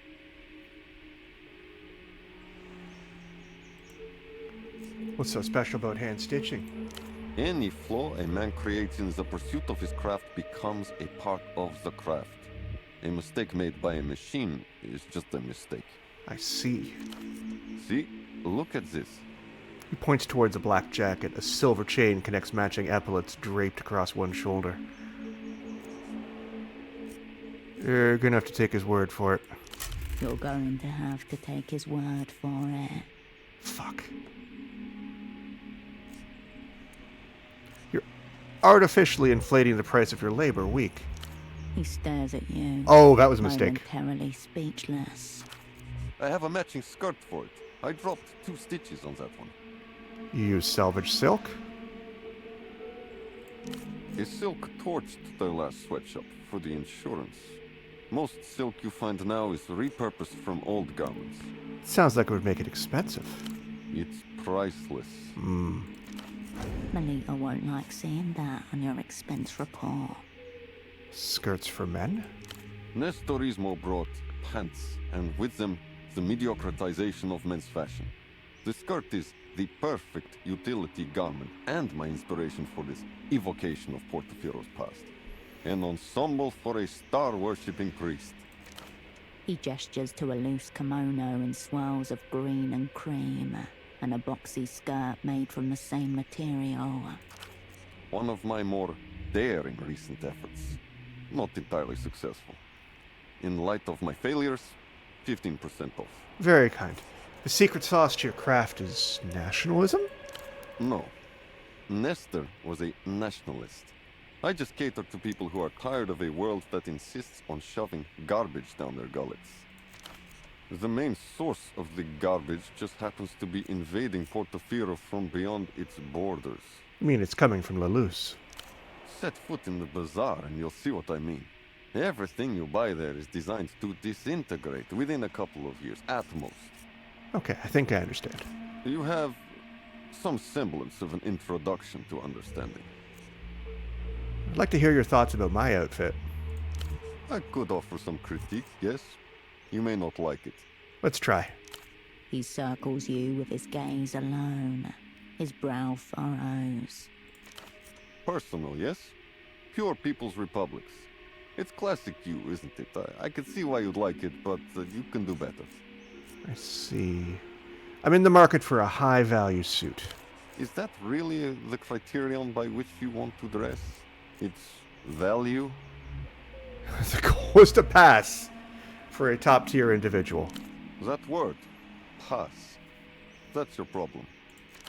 Most people who come to me, they say they want an expensive suit. I tell them, the price of the suit doesn't matter, so long as the person wearing it is high value. So, why do you want the suit? I need to crush a man with the full weight of my style. I can work with this.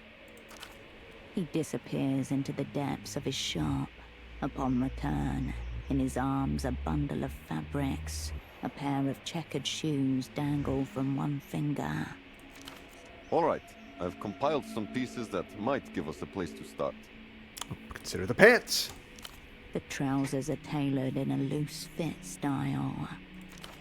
The slick, soft black silk slips through your fingers. And what about the jacket?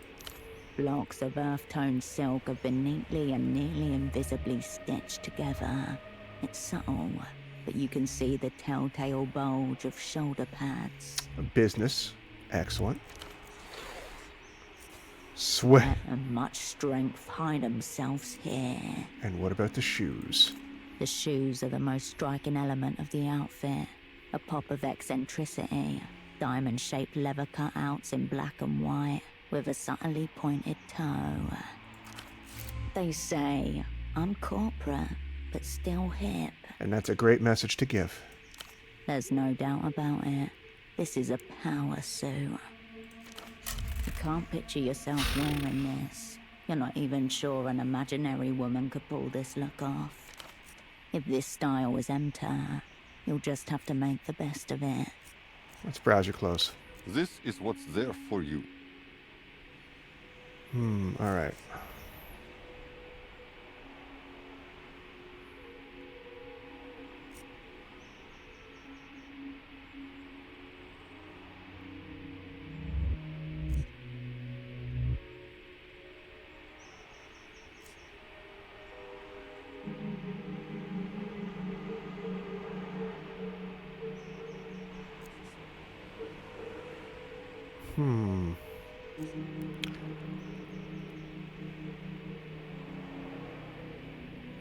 Covered from ankle to chest in a warm layer of individual micro threads. Wearing this feels vaguely like being licked by some immense soft creature.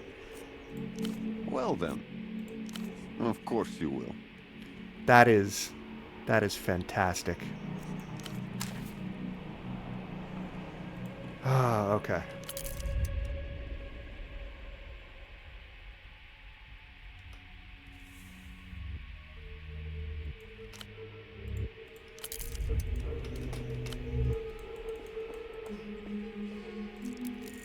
An obelisk of felt and ribbon. Delightful.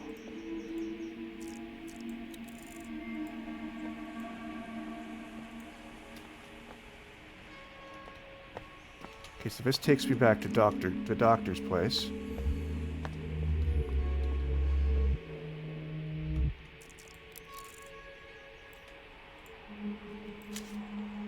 Ooh, booze.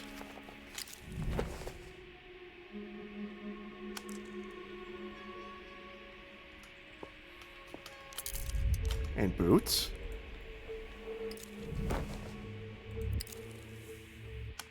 Coordination +1, entanglement -1. I don't know how I feel about that.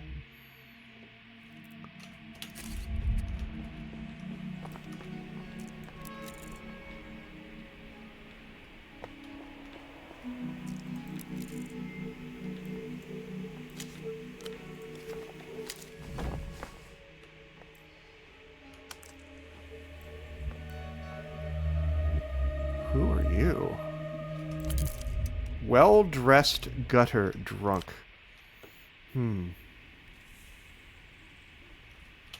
That's... We're gonna save and see how this conversation goes.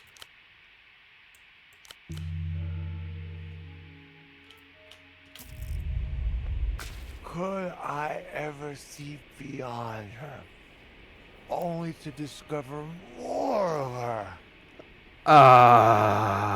Okay. The middle-aged man stares into the sky, left eye loping slightly. His hair and suit are both in moist disarray. A pink tie hangs open around his neck. The smell of alcohol singes the inside of your nose. You all right there? No.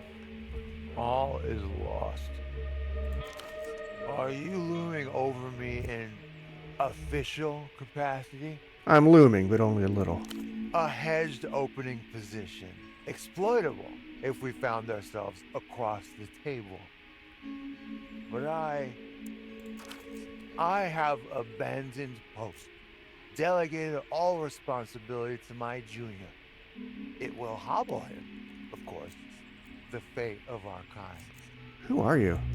I am Oscar Metamoto, senior negotiator for l'Empire de la Empire Sandu without la Empire.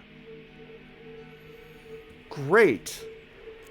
You with the bank, really?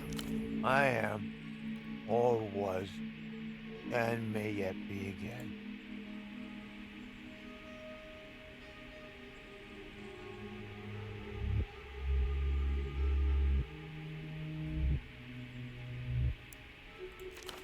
Default to a civilian mask. No need for enhanced theatrics here. I see. Can I call someone for you? Seems like you need help.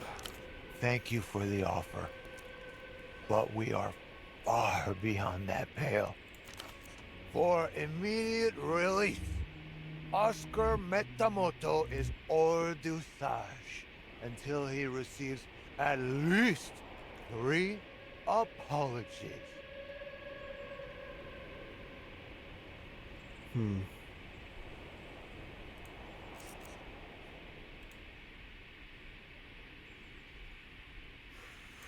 Heard anything about a secret jail around here? I believe the correct term is unlicensed detention facility. Alright, heard anything about one of those then? Mostly urban myth, overawed folklore. Either way, not my department. But a department nonetheless. Further proof the Enter are pulling the piano wire. What are you,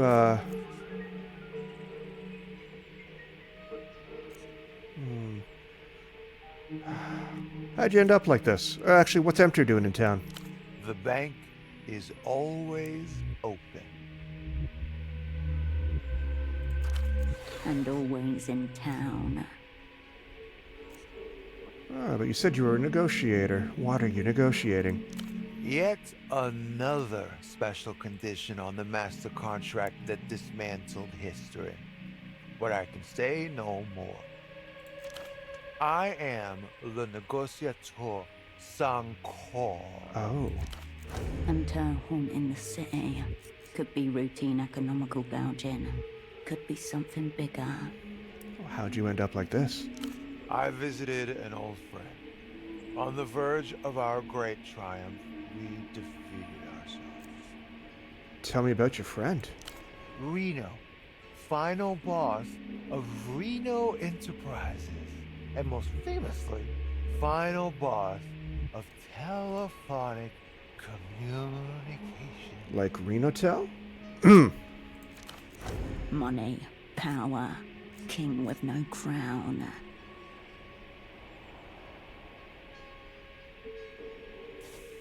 Do you two go back a long way?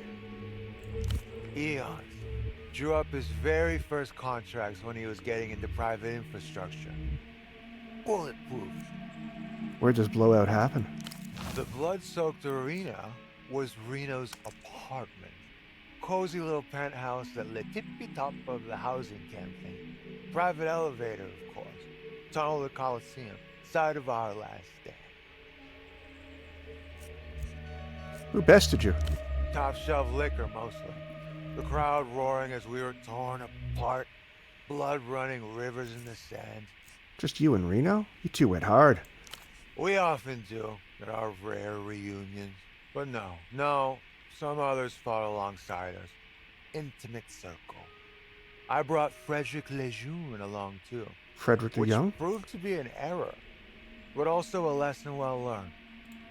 Train incident. Serious. Not the most auspicious start. Keep listening. Fred went weak at the knees because the toy train was Reno's prized child joyous trophy. A terrible fate. You've wandered into some bizarre capitalist shit here. Looks like a pretty one-sided fight. Total defeat. A routing. I knew it was a mistake accepting the invitation. Reno can have quite the time when he revs up. But one can't. Can't what? One can't not drink to the moon. Gotta find them where you can. Tell me about Frederick and this train, my drunken friend. High tragedy. La Ballade du Fred Lejeune. I don't care to get into it. The boy's embarrassed himself enough. Alcohol is the key. Ply him with the stuff. How about some more booze? Devious, but not unattractive.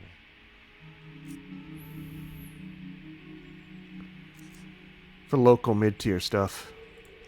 Yeah, I think I'll take it. We've made a deal, strange woman. A deal sealed and done.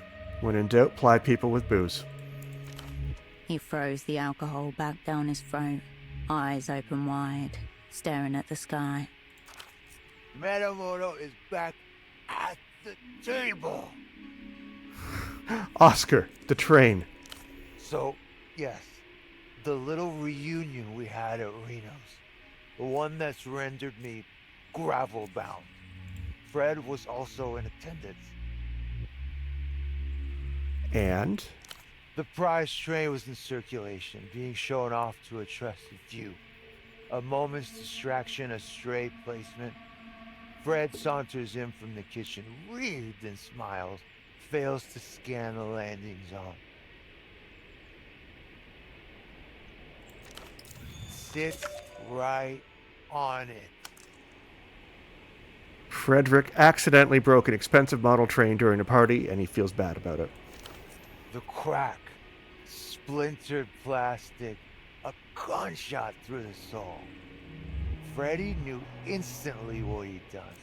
I also knew, but for the boy's sake, pretended not to notice.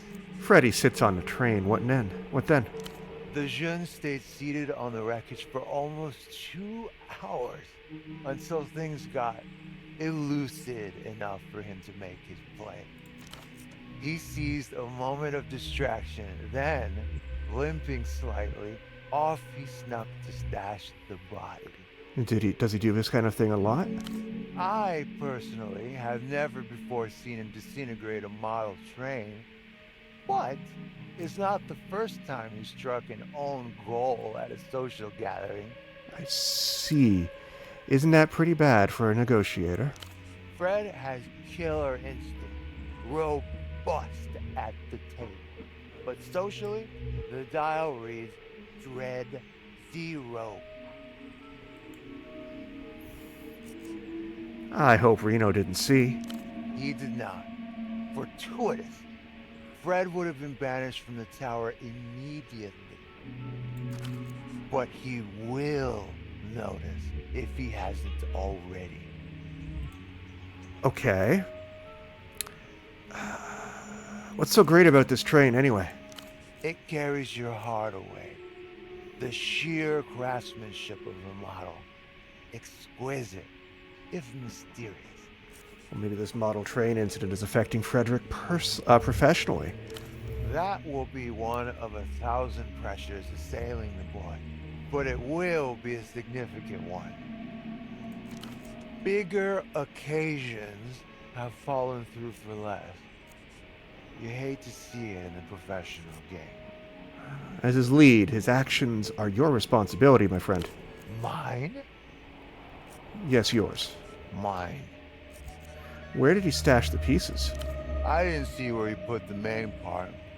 He scampered off to a dark corner of the pied-à-terre to conduct his beastly business. Well, the other part is in the reliable hands of Metamoto. And why do you have it? I was trying to get the jeune out of a jam, of course. Plausible deniability. Major asset at the table. I see. He was holding on to it for leverage. Come on, Oscar. Why did you actually take it? He gazes at you, head dipping forward like a fading pulse. Suddenly sentimental, the emotional quick change of a ravaged alcoholic. Because it makes me think of her. What other reason is there? Who's her? My friend, the ambassador's wife, Lolita Calista. The last gasp of my heart. I can retry this. That's good. Gigantress in waiting. But I need to roll at least a 10.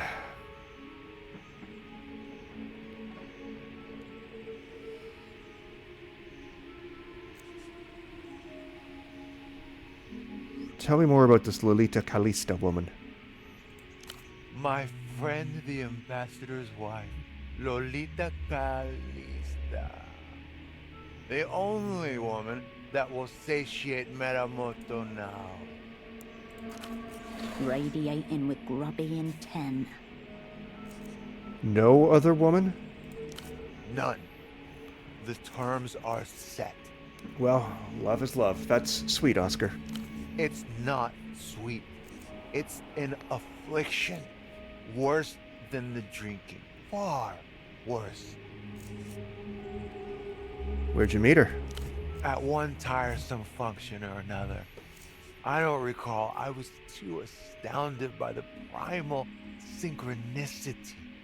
Like the day meeting the night. Ineffable. Ephemeral. A broken toy train reminds you of the woman you love. It made me think of her. Yes.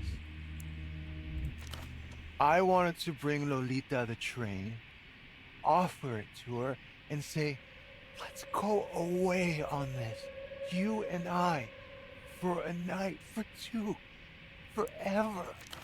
At least we could ride that train together just once. And then whatever way it went. We couldn't say we never tried. Now that I look at it, of course, it amounts to nothing. Just a broken wheel that can't move. Reno might thank you for fixing his prized train. Tell me what she looks like. Paint me a picture. Come closer then. She is a masterpiece.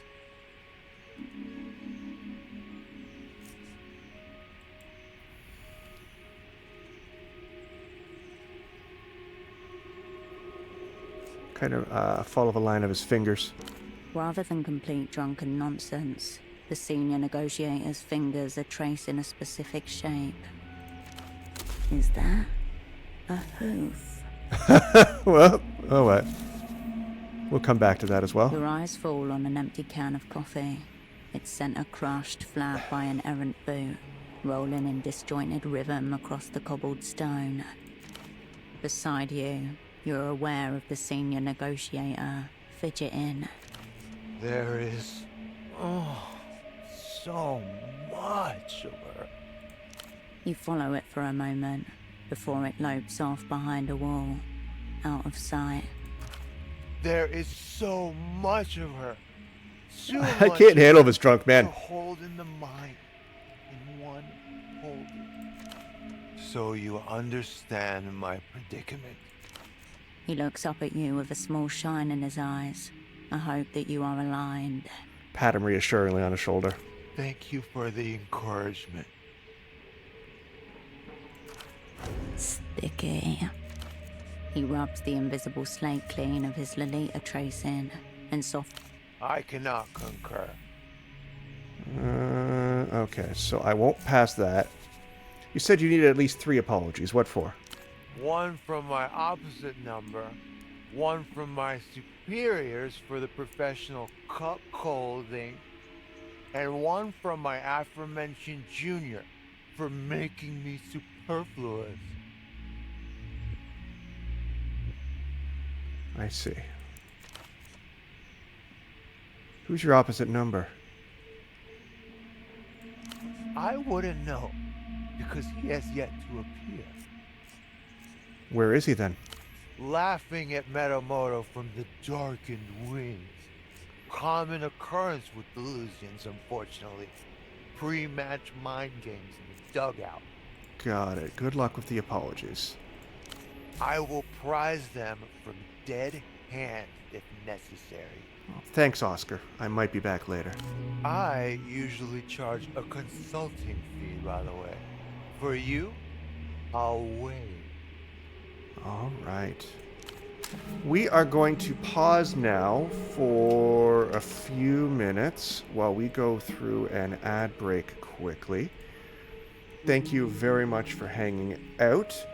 And yeah, we shall return in about 3 minutes. So I'll see you guys in a few.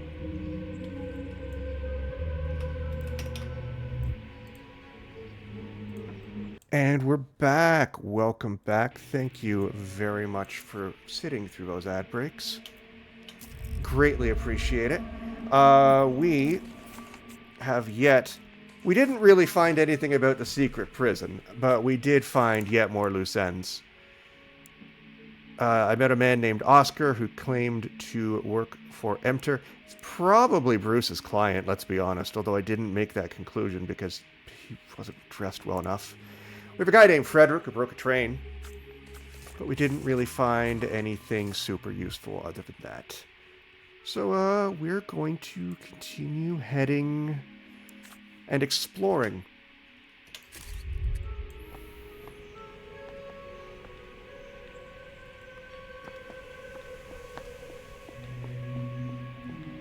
I think we're heading up this way next. We have a payphone, which I really don't need.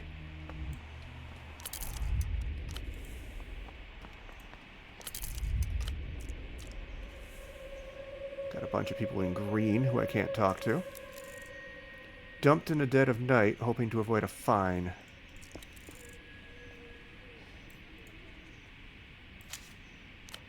Oh! Nerves 2, personalism -1. That's the one I need for Oscar. Iron studs and cracked leather, heavy as the hombre's own conscience. Fit for soliloquies in the rain, back alley justice, and precious little else. Alright.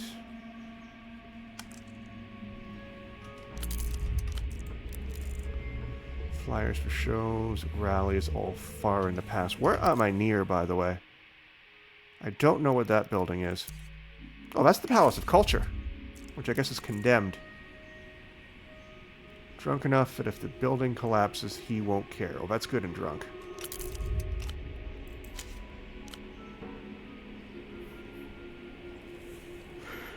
Prehistoric weed. Common denominator of human relief found in the pockets of dock workers and the luggage of kings alike, this specimen crumbles to powder suspiciously quickly. We found some aging weed. I love it. Gain status, Stone Age mentality. So, this is gonna fuck me up if I try it. Have the payphone? Nope. What are you? Parked tuk-tuk.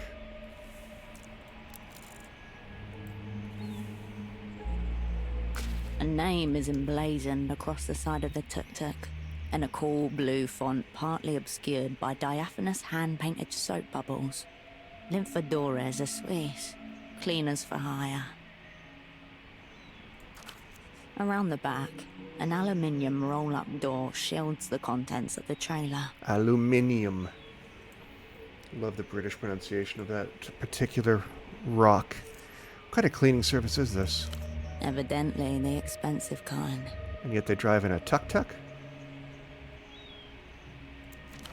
Sterile, discreet, professional. This is who you call in when you're paranoid that regular help might molest the contents of your apartment. What's in the cab? The leather-upholstered bench is barely big enough for 2 people to share. A half-eaten sandwich, wrapped in paper, leaks grease onto the passenger side. The window is rolled down, just a crack. I don't care about the lunch. Anything else of note? Someone has jammed a half-empty spray bottle of disinfectant and a damp rag into the shallow well on the dashboard. And there's a parking permit for 422 Calle Espinas, taped to the inner windshield. The only other touch of the personal is a copper medallion hanging from the rearview mirror. Sort of medallion. The cheap metal was oxidized, a green patina on an embossed 8-pointed star. Some astrological thing. Who can keep track of it all? The cleaners, wherever they are, have left little trace of themselves or their equipment inside of the vehicle. Let's examine the trailer then. The roll-up door is bowed in, half crushed. The aluminium edges are misaligned, leaving an awkward gap that's desperately bridged by a worn padlock. That padlock is under sustained physical pressure. Its collapse is not far. Modifiers. Lockpick wizard, pry bar ready, lockpick at the ready, and the padlock is weak. I am going to power through his lock.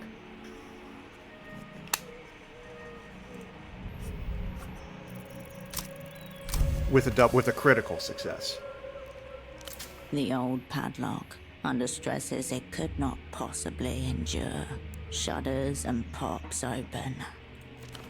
The small space is tightly packed. In the corner is a selection of buckets, a rack of brooms and mops mounted on the wall above them. Bottles of cleaning solution are tucked into every free space, with names like Zyfrox, Extra Clean, Shine and Shimmer. All good brands. Your eyes land on a shapeless garment in a disconcertingly meaty shade of pink. Meaty. There's a zipper on the back and a large tinted window at the front. A viewport out, but not in. A hazmat suit?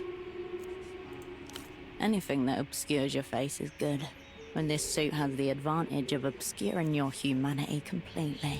Well, of course we're taking it. The suit slides off the rack and into your hands. A full set? Yes, please. The tuk-tuk remains in its place.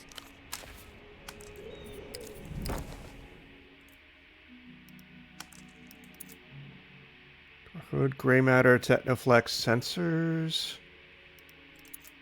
Doppelganger +2. Ooh. Statehood +2. Records +2. Technoflex +2. Those are nice. Holy crap. I mean, when I have to get conditionally ugly, for a certain check at some point, those are going to be handy. All right. Intense young man. That seems like a good conversation.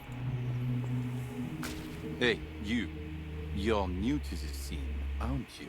Yes. No, actually, I'm about 9 hours into the scene. Thank you.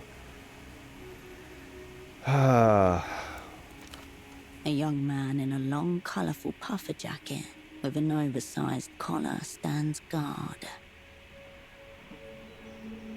Unironically, I think I've seen people wear stuff like this here in Montreal in winter.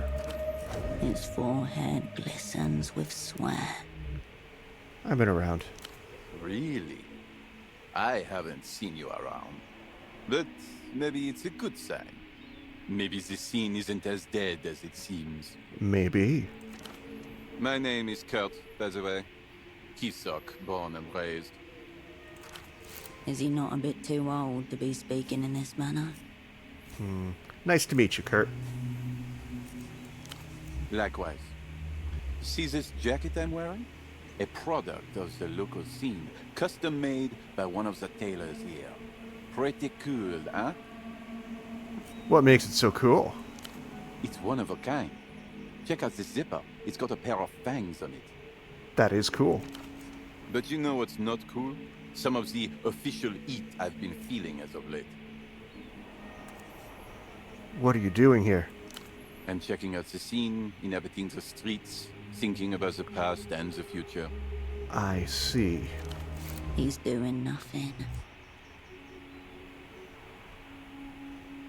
What's in the past scene, Kurt? Crop tops, monuments, and communism. I can think of a lot of things, but what's wrong with crop tops? Nothing's wrong with crop tops. It's all to do with belly buttons. In the current year of 96, the scene has deemed them out. Oh. And tell me about the monuments then. This decade is all about portability. It's not feasible to take a monument with you. Maybe like a brick from the foundation or something, but not much more. And what about the communism? Look around you. They tried it here, but it didn't work. All that remains from it are monuments and crop tops.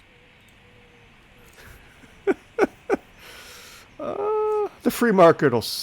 understood. Cool. Yep. What about the future scene? What is the future of fashion, Kurt? Illusion everything. Full reflection clothes, high-speed synthesizer music, and tiny attack dogs. Why the reflective clothes, my friend? They intend to overwhelm your eyes with brightness, so you wouldn't see them coming. Cool, but also menacing. I see. And the music? A wall of electronic sounds punctuated by low-end rhythm designed to misdirect your sense of space and time. L-pop is just the introductory lullaby to make the people, ballers included, drop their guard. Well, that's good to know. Tiny attack dogs, then. Tiny, adorable little meat missiles? The scene thinks it to be some kind of a power move, just for laughs. It's not like you'd see or hear them coming, right? How do you know all this? I've been around the scene long enough to have a feel for what's up next. It seems like they're all flash, no substance or work ethic. They must have some substance, given their success on the global scene. What's on the current scene, my friend? A lot. Look at those people over there. Out-of-towners. Thoughtless threats. I see. Why do you say they're from out of town? She's got 39 sneakers. Oh. He's got a sacrophobe cut. He looks like Frankenstein. And that man over there is most definitely wearing a crossbill. And a monocle. Those are all illusion brands. They don't even sell the knockoffs for some of these in the bazaar. Hence, they're most likely from out of town. And how do you know these brands? I told you. Been around the scene long enough. Well, why are the Lusians hanging around? I think they are illusion brand ambassadors. I hit them up the other day, hoping to represent the scene of Portofino. But they weren't very talkative, told me to mind my own business. I thought we could have a scene crossover, but it was not to be. Well, thank you very much for the insight, Kurt. You're welcome. For decades, Kisok was a very low-quality scene, as far as the global scene goes. It's starting to show promise now, but I have to keep watch to make sure it doesn't go the wrong way. Is this guy a spy as well, or just crazy? I can't decide. Tell me about the current scene. Oh, you don't the know global the scene. scene worldwide. That's all right. Many don't. It takes many years of experience to see the scene like I do. I'm here to divulge. Teach me, Sensei. Tell me about the scene in La Luz. La Luz is currently leading the scene. The undisputed world champion of what's in. Cicatrice Frontera may be the political capital, but the city of La Cupola is the scene capital. A desert city known to be the center of Luz's film and music industry. So basically Los Angeles? I've heard rumors, though, that the political types are all imprints of just one scene savant, and that's why the capitals are different cities. How would you duel for recognition if you're one and the same? Why would they duel if they're the same? You're obviously new to the scene. Ballers of that caliber are destined to be at war with one another, especially if the difference between them is small. It's the only way to find out who is for real and who is not. Comes with the territory. Sometimes it happens that both of them turn out to be real. That's what's called baller synergy. Very good for the scene. So, I ranted earlier, not ranted, but I did talk at length earlier in the stream about how this game is so much more grounded than Disco Elysium, but don't get me wrong, there is an undercurrent of fucking weird that I'm assuming is going to be exposed. Tell me where Quisak ranks. Cool older guys will tell you that Kisok once ranked #1 on the global scene hierarchy. Really? The Palace of Culture used to be the center of scene operations. Chief Baller ran the Communist Party from in there, but they couldn't keep up with the changing scene. In short, Kisok has ranked low for decades now, but new ballers rise from its ashes all the time. Ballers like me. This place is on the up. Only the culture, or rather, the baller blockade is holding us back. The baller blockade? Enter. Keeping Lusian goods out of Portofino. They know they can't go ball to ball with the best. I haven't seen any new ballers. Did you lose your sight all of a sudden? You're looking at one. Take another look at the jacket. Give it to me straight. Where's Noveza on the scene ladder? A firm 2 or 3 on the 10-point scale I just thought of.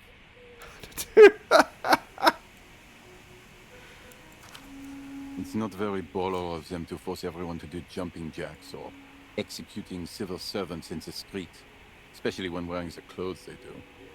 How do you know all this whilst based in Portofino? He pauses, watches you a moment, and shuffles something in his pockets. I protect my sources. Okay, well that's enough for now. Yeah, cool. Well, what's this official heat that you're feeling? The man stares at you with a long, stern look of hesitation. I've balled too hard. The streets of Portofino have not been ready for such a display of style. And to be honest, I haven't been ready either. This cool jacket?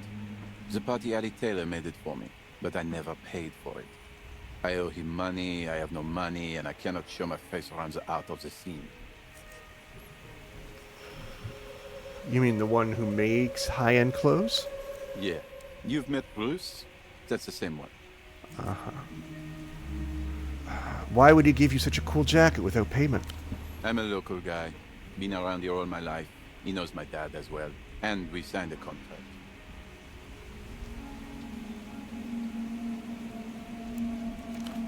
I know fuck all about contracts. But I got the jacket. I felt exhilarated even. But I haven't been able to come up with the money. Haven't even had a single crossover.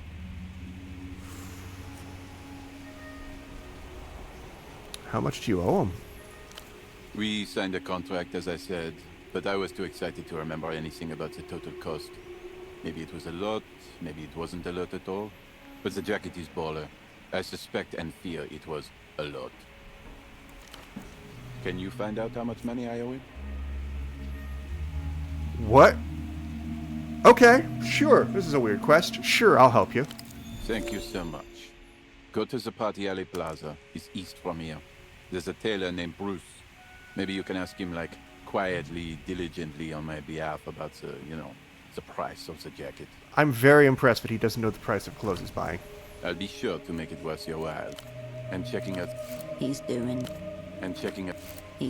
nothing. See you on the scene. Okay, well, let's go do that, I guess. What a weird, weird quest.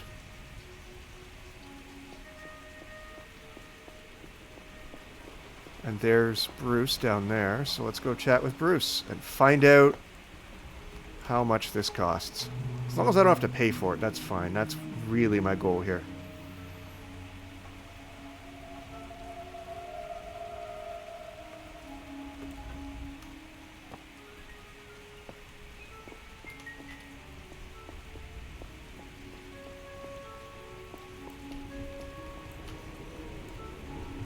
Back again, are we?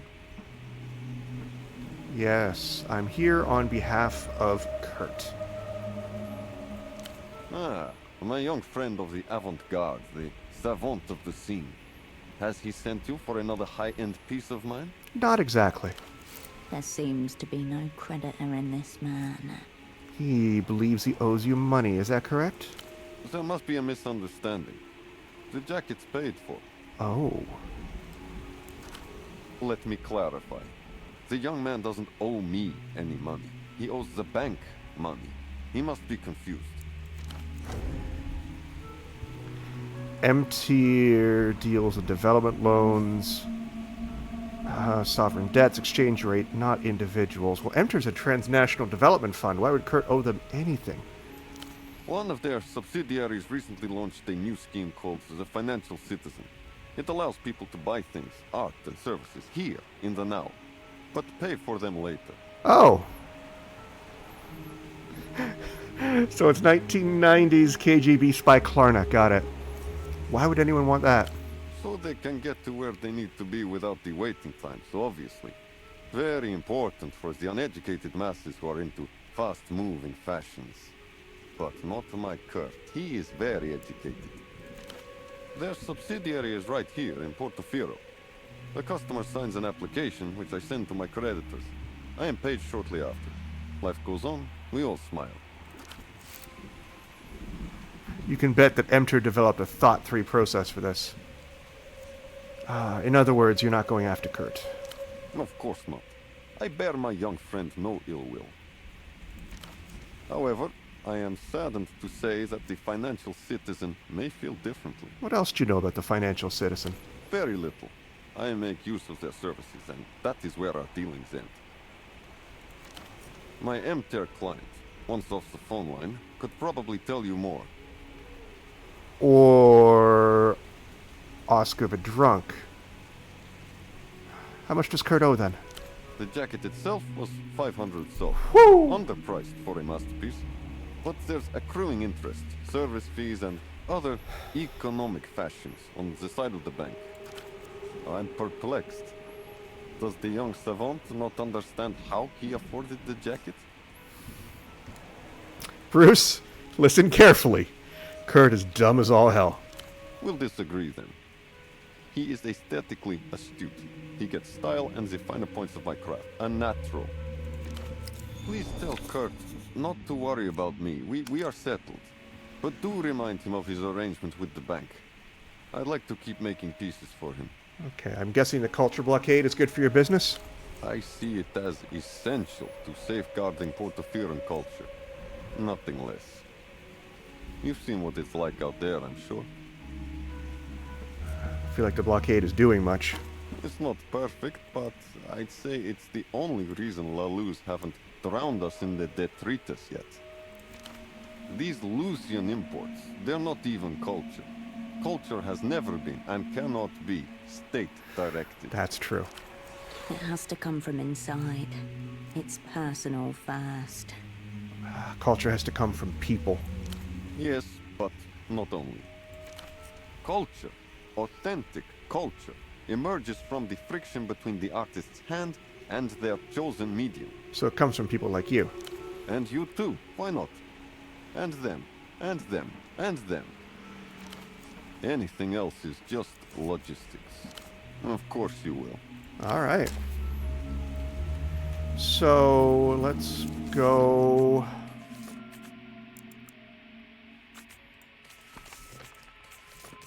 Oh, this is actually a full-on quest. Okay, I didn't realize that. Let's go explain monetary policy to Kurt.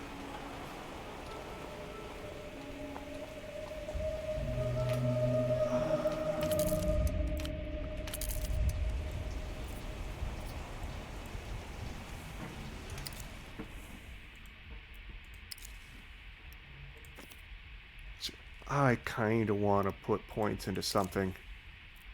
I'm a little bit nervous about this roll. Because I know there's going to be a roll coming up for gray matter.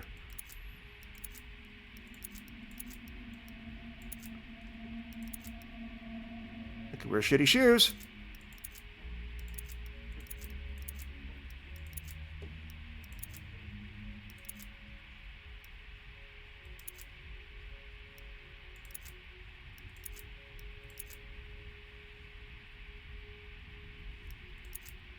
Yeah, let's put on the rubber ducky boots.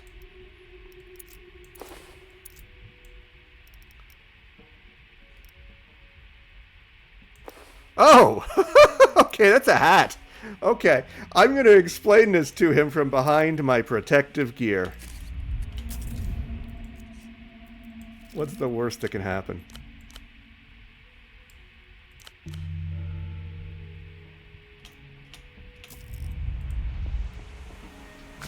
Good to see you on the scene again. I saw the tailor. Yes? The good news is that you don't owe Bruce any money. Really? Yeah. The bad news is that you owe Emter money. What? The bank?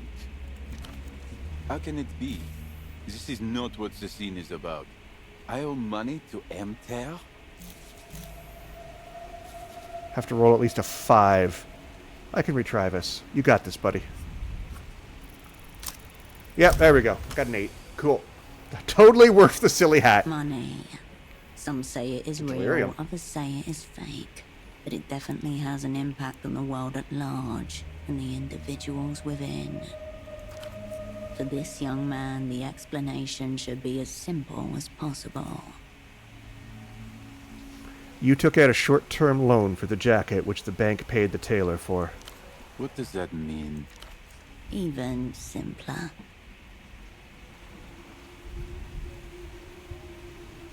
Emter bought that jacket for you, so you would pay them a lot more money than the jacket cost. But how can it be? I've never even met anyone from Emter.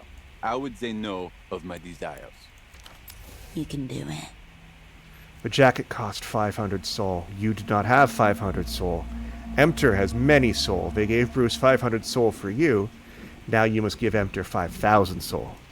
There is a moment of almost serene, silent reflection within his eyes before the stark reality washes over him. Oh no. So I'm in a lot of debt. Yeah. It seems so. Is this what they call the invisible hand? Yep. I think I am feeling it around my neck. What should I do? Should I become an illusion brand ambassador? How am I going to face my father like this? He's a proud man. He wouldn't understand. Both the Lusians and Emter plot to keep people like you down, bud. I now have no choice but to agree. In the scene, they say that communism never worked. But I think the alternatives aren't working either. Well, what are you going to do? There must be somebody from Emter around here who could help me. Someone who could absolve me of my debt. Like a high priest of capital or a liquidity mage. Please, find them and help me. I promise I will make it worth your while.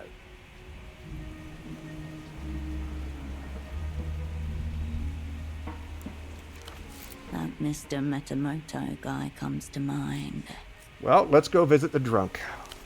See you on the scene. And let's put a different hat on. And by that I mean remove this, because that's just not worth it. Alright, let's go visit our drunken friend.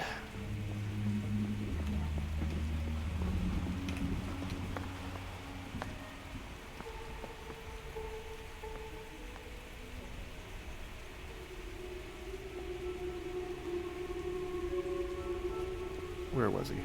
There he is. Right there.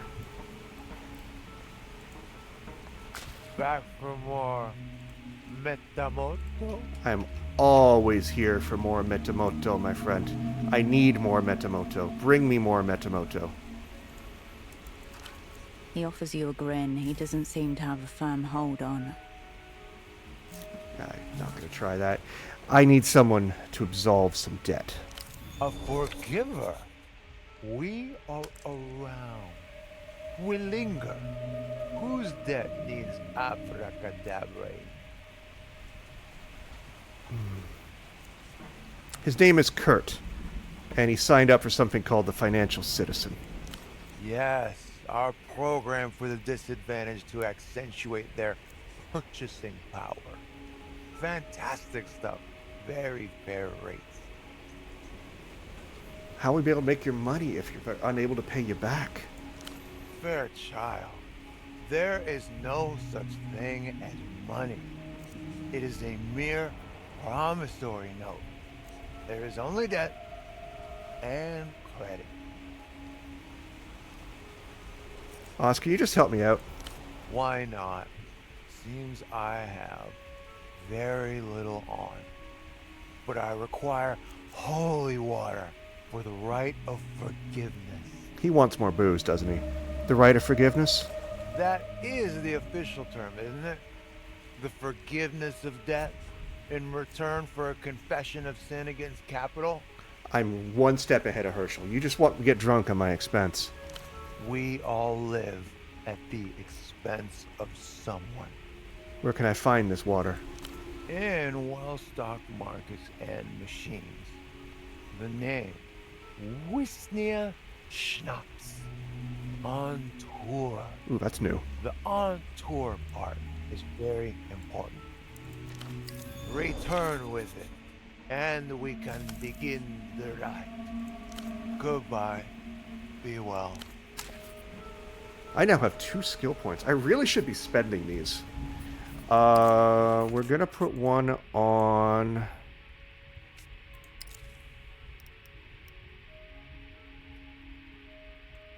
blueprints. And we'll save the other one.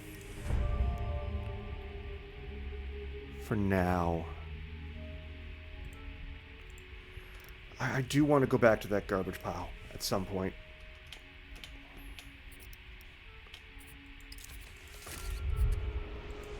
Okay, so where do I get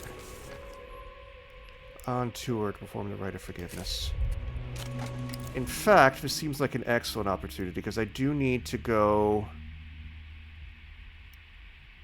Huh. Yeah, this seems like a good opportunity to take care of that. Because I probably have to go to a well-stocked vending machine. That'd be the bar, right? Let's go check this out first, though. See if I can do it successfully. Oh, hello. You were panting from the run over, heart thudding in your ears. Hours late. There was an astral door beside that trash can, and an exchange due with your opposite number for documents within. An astral door. Reach your hand inside. It's empty. Fuck, fuck, fuck. You were only supposed to handle the pick-up and drop-off. Some blueprints in exchange for a dossier. That's way too fucking boring to remember. We've already forgotten it again. And you turn to see Estock sitting at a nearby bench, shaking her head at you slightly over a newspaper. What are you doing here? Shh. She looks away and changes her posture, letting her coat fall in such a way that you see the sign in her pocket. A brochure for beach bungalows. She's made the exchange with your opposite number on your behalf. Nod and leave. When you called Melita that night, you gave her the name of the brochure as confirmation of the handoff, and never mentioned a thing about SD. Yeah, that was one of the things. So I guess I picked up this condition right here, and I guess every time I go somewhere from my past, I'm going to pick something up.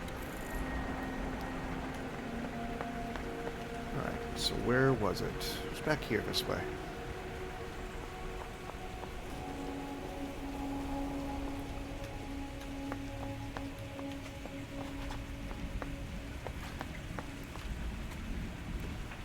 Oh, what's that?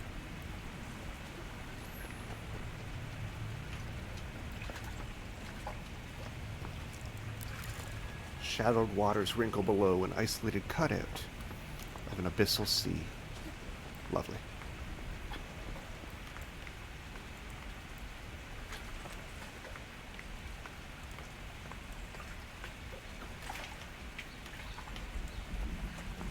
Cops are gone.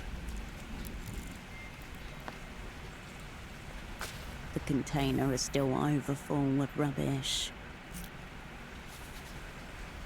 I still am not going to be able to do anything with that.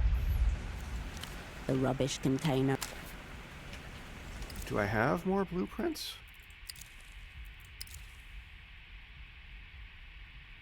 Why did I just lose a point in blueprints?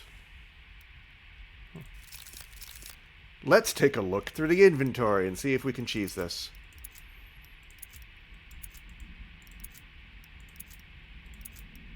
Sensors. Doppelgang, statehood, records, Technoflex. Is there a -1 on blueprints anywhere? Yeah, right there. We're just getting naked for a while. The container is still overfull with rubbish.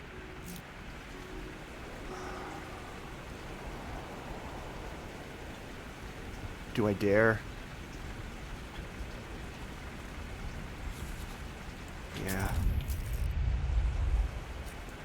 The rubbish container and all. We're getting naked for it, and we're actually likely going to save scum it as well.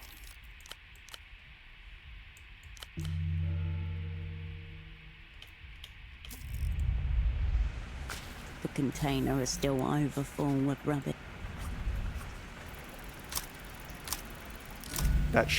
Nope. Like I said, we're going to save scum it. You jump up to the rim and let your... Because I want to know what's in there. And I am comfortable with save scumming.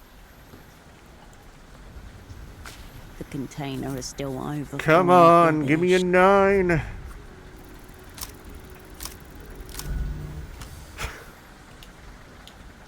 You jump.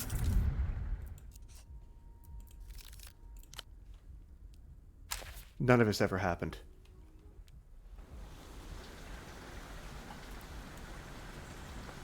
The container is still overfull with...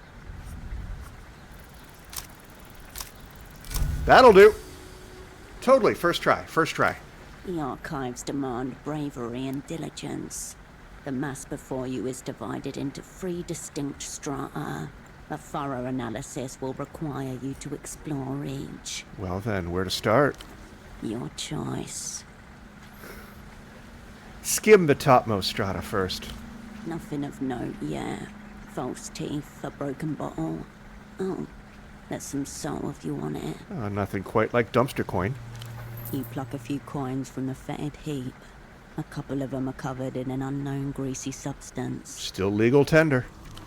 This is how you imagine the insides of an eyeball would feel. Delightful. I need to do something about that anxiety. Focus your energy downward. Various slimy textures slide up your hand as you dip into the dregs. Your fingers graze something sharp. Paper, maybe. Before you can grab it, it dissolves back into the warm muck, never to be glimpsed by human eyes again. Delightful. Can I do something about the anxiety while I'm in this event? I can. Do you know what dumpster diving calls for? Cheap beer. Or I could smoke up. But let's just oh shit, I can't. Okay, no problem. That's fine, we'll risk it. Explore the middle strata. You pick carefully through the warm middle strata until you bump against a papery wad. Wads. Expired coffee, greasy condiment residue, typewriter ink, chemically processed wood pulp. Open it and read what's inside. 2 for yes, 1 for no. The echo in the room.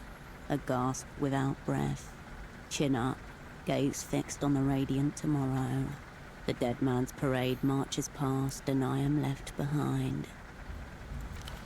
A scrawl of red ink above the typed words. We thank you for your submission. Unfortunately, at this time the Nos Correntes review will not be moving forward. Sorry to hear that. That was a decent little poem. Is that some sort of literary magazine? This rejected submission would imply that their offices are nearby. Perhaps the building next to you. And let's plumb the depths of the bottom strata. You've now penetrated to the darkest and wettest layer. A metallic thud tells you that you've reached the bottom of the bin. Well, let's scrape the foundation. What's left? Your fingers get to work. However, the rancid smell threatens to suffocate you.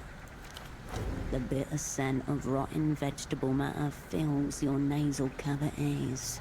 Saliva pools in the corners of your mouth. Delightful. Luckily, your diligence is not in vain. Your fingers catch on something hard in the furthest corner of the sludge pile. Let's find its edges. Rounded for the most part. There are some sharper lines at the extremities as well as some flat surfaces. Let's extract it.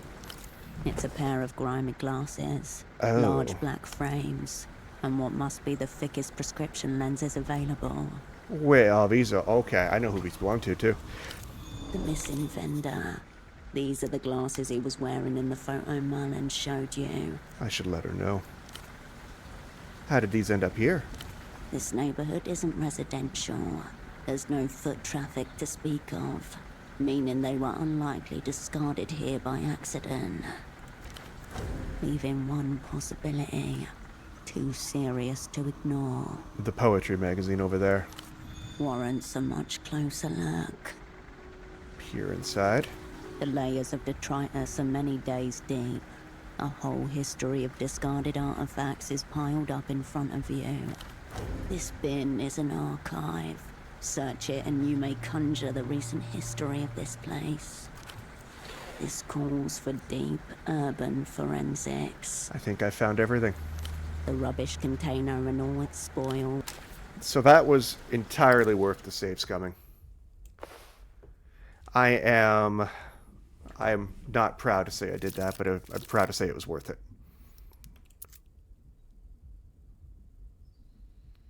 Oh, I could have equipped that instead. All right, interesting. Well, let's just have a beer. There we go, anxiety 7. All right.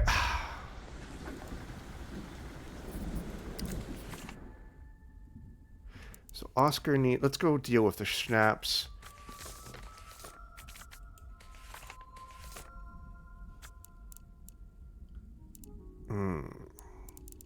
That's probably a clue towards the, this might be the secret prison right here, actually. But let's not get too far ahead of ourselves.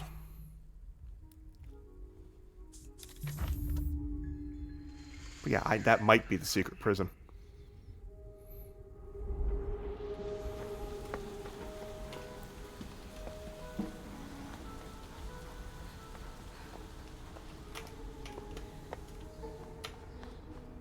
Okay, so... Oh, what's this? Cobblestones awash in early morning lights. Vespa hovers by the fogged mirror's doors, his cap tilted against the drizzle. Surprise backup. Good. Crime scene's here. What do we have? Failure to serve before 9. 6 more minutes. Then I say we go in and ask questions. As long as Schnapps is involved. If you insist. But I am here for work. Ugly pelota game last night. Couple stabbings. Work justifies presence. Any liquor is incidental. One of the regulars will talk. Why are you out and about? 6 hours in the back of a tuk-tuk, watching a bordello's comings and goings, cupping smokes to hide the glow. The boy working the door forced smiles through smeared lipstick. 12, you figured? maybe younger. I'm your backup, aren't I? Always the woman for the job. The doors open. You and Vespar walk in with shared purpose. I could take a nap. But let's head in, get some booze. So I was a regular here. I wonder if the bartender knows any of my fellow friends.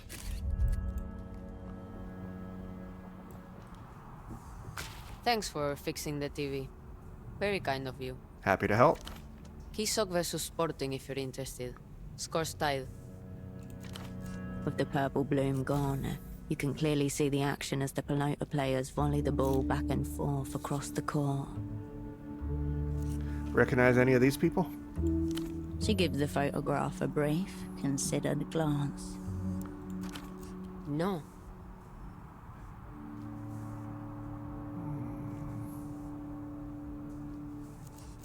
Really? No one? That's you. What about the rest?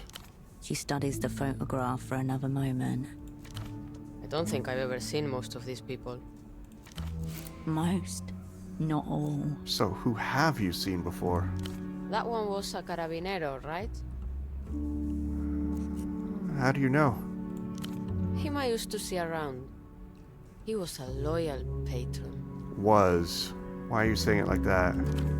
Nice way to describe a brother of the drink. I need to talk to him. That's tough. He died, I think. Alright, grab a Ouija board. Oof. When did it happen? It's been a while. Almost 5 years. He was nice. Well, damn. Nicer than any cop had the right to be. Still, he believed in the cause. Your cause. I need your help. This is important. I can see that. How'd you say you knew him again? Let him down a long time ago. Never had the chance to apologize. There was this guy he used to meet with. Rustamian. Heavy set. Pretty sure he was an informant. You mean Goat Eyes? Really hustle grinder? Yeah, Goat Eyes. That's him. Happy-go-lucky drug peddler among the first steps on a ladder of serious crime. Bought my lockpicks from him. You think this Rustamanian guy had something to do with his death? I'm saying he might know more, if that's what you want. Oh, thanks, Lucia. Don't forget your photo. That's not worth it. Have another see you around, Lucia. Drink up. We close.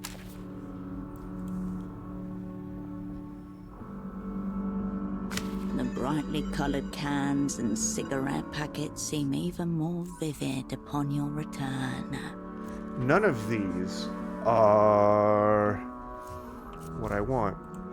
If you change your mind, they'll... Maybe she sells them? Hello again. What'll it be? Have another drink. Late start or an early one? A schnapps, please. Your money, your liver.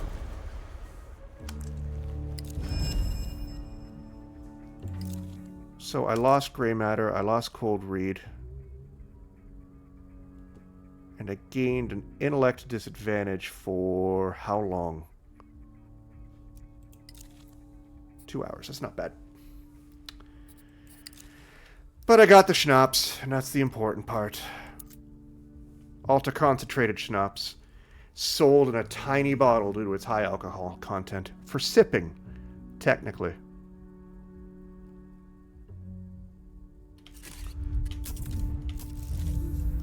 Drink up. We close soon. I've never actually seen you close. Alright, let's go back to Oscar and let's get a drunk man even drunker.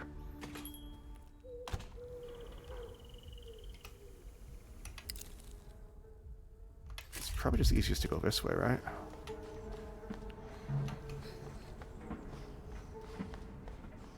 There he is.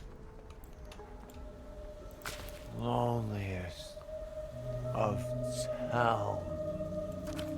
His half-hooded eyes struggle to locate yours. I've got the on tour. Let's Let's ritual. Very good. Let us commence. He takes the on-tour from you with both hands and drinks it with surprising care. At least he's an alcoholic with taste. Hands suddenly steady. Oh, he's a functioning alcoholic. Okay. I hereby forgive thee and thee associate. May the cold breath of capital recede from your neck, and your balance sheets turn a purified white. Well, thank you. The veil is lifted. Am I going to take this seriously? I am. It was a real privilege to see behind the curtain, Oscar. Abra the cow. Intriguing. The enemy reveals its advanced cognitive maneuvers. This black art was previously unknown to the operant Bureau. The dark magic of personal finance works in mysterious ways. But it works. And the world applauds every time. How will your sect survive this illicit ritual, my friend? Too big to fail. It's very on the nose, but I appreciate it nonetheless. Though this forgiver is not opposed to more holy liquid, preventative maintenance. Thanks, Oscar. I hope this weird spell works. It has already taken effect. He who was once lame can now walk. Goodbye. Be well. I've never considered high finance to be magic. I thought it was just numbers on a spreadsheet. Does that mean like Microsoft Excel is a spell cauldron? Or am I taking his allegory too far? I'm taking his allegory too far. Hey, Kurt. You're good. Did you find an empty person? The empty representative performed the rite of forgiveness. A rite of forgiveness? What does that mean for the scene? The empty representative said that you're no longer in debt. Extremely big news for the scene. But wow, is this how it usually works? With liberalism, you can go anywhere you want to. I guess so. But I really don't know how I feel about that anymore. On the scene and so. I am very grateful for you helping me out of this bind. The scene was on the verge of collapse. 30 XP, another skill point, and an ugly jacket. Hot damn, everything's coming up, Olesen. I'm thinking of broadening my horizons and those of the scene. Not just looking towards the future, but also the past. Further than the now. What do you mean? Economic realities have got me agitated. The fate of the scene hangs in the balance. Time is out of joint. The future has become now. Tomorrow's problem becomes a problem of today.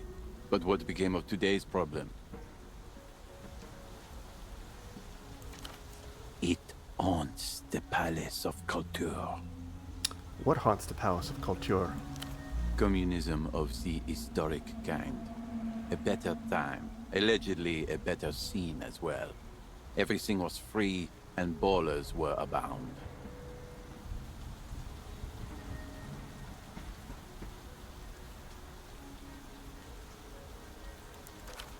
I'm going to go to the Palace of Culture to investigate all of the threads and fads that happened before my time. The Palace of Culture? Yes, the big rundown building over there. Oh, okay. Alright, Kurt. Thanks for all your help. See you when I see you. On the scene. So I just got... What did I get? 50% synthetic, 50% mixed textiles. A jacket made for running, but equally ideal for leaning against brick walls while sipping warm, low-percent bottles. That is the jacket of a Russian mobster. I love it. I'm a fan.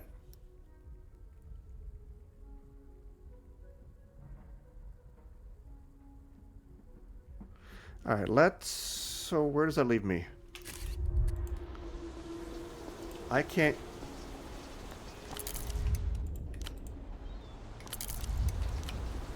So those are the Lusian brand ambassadors. We may come back to them later. Oh, yay, finished task. Still haven't found a way to do that. Still need to figure out what the Mega Violator is. Still have a dozen loose ends.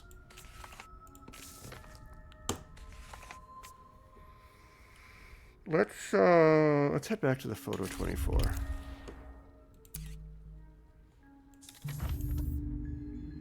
I don't know why I fast traveled. I'm already basically here.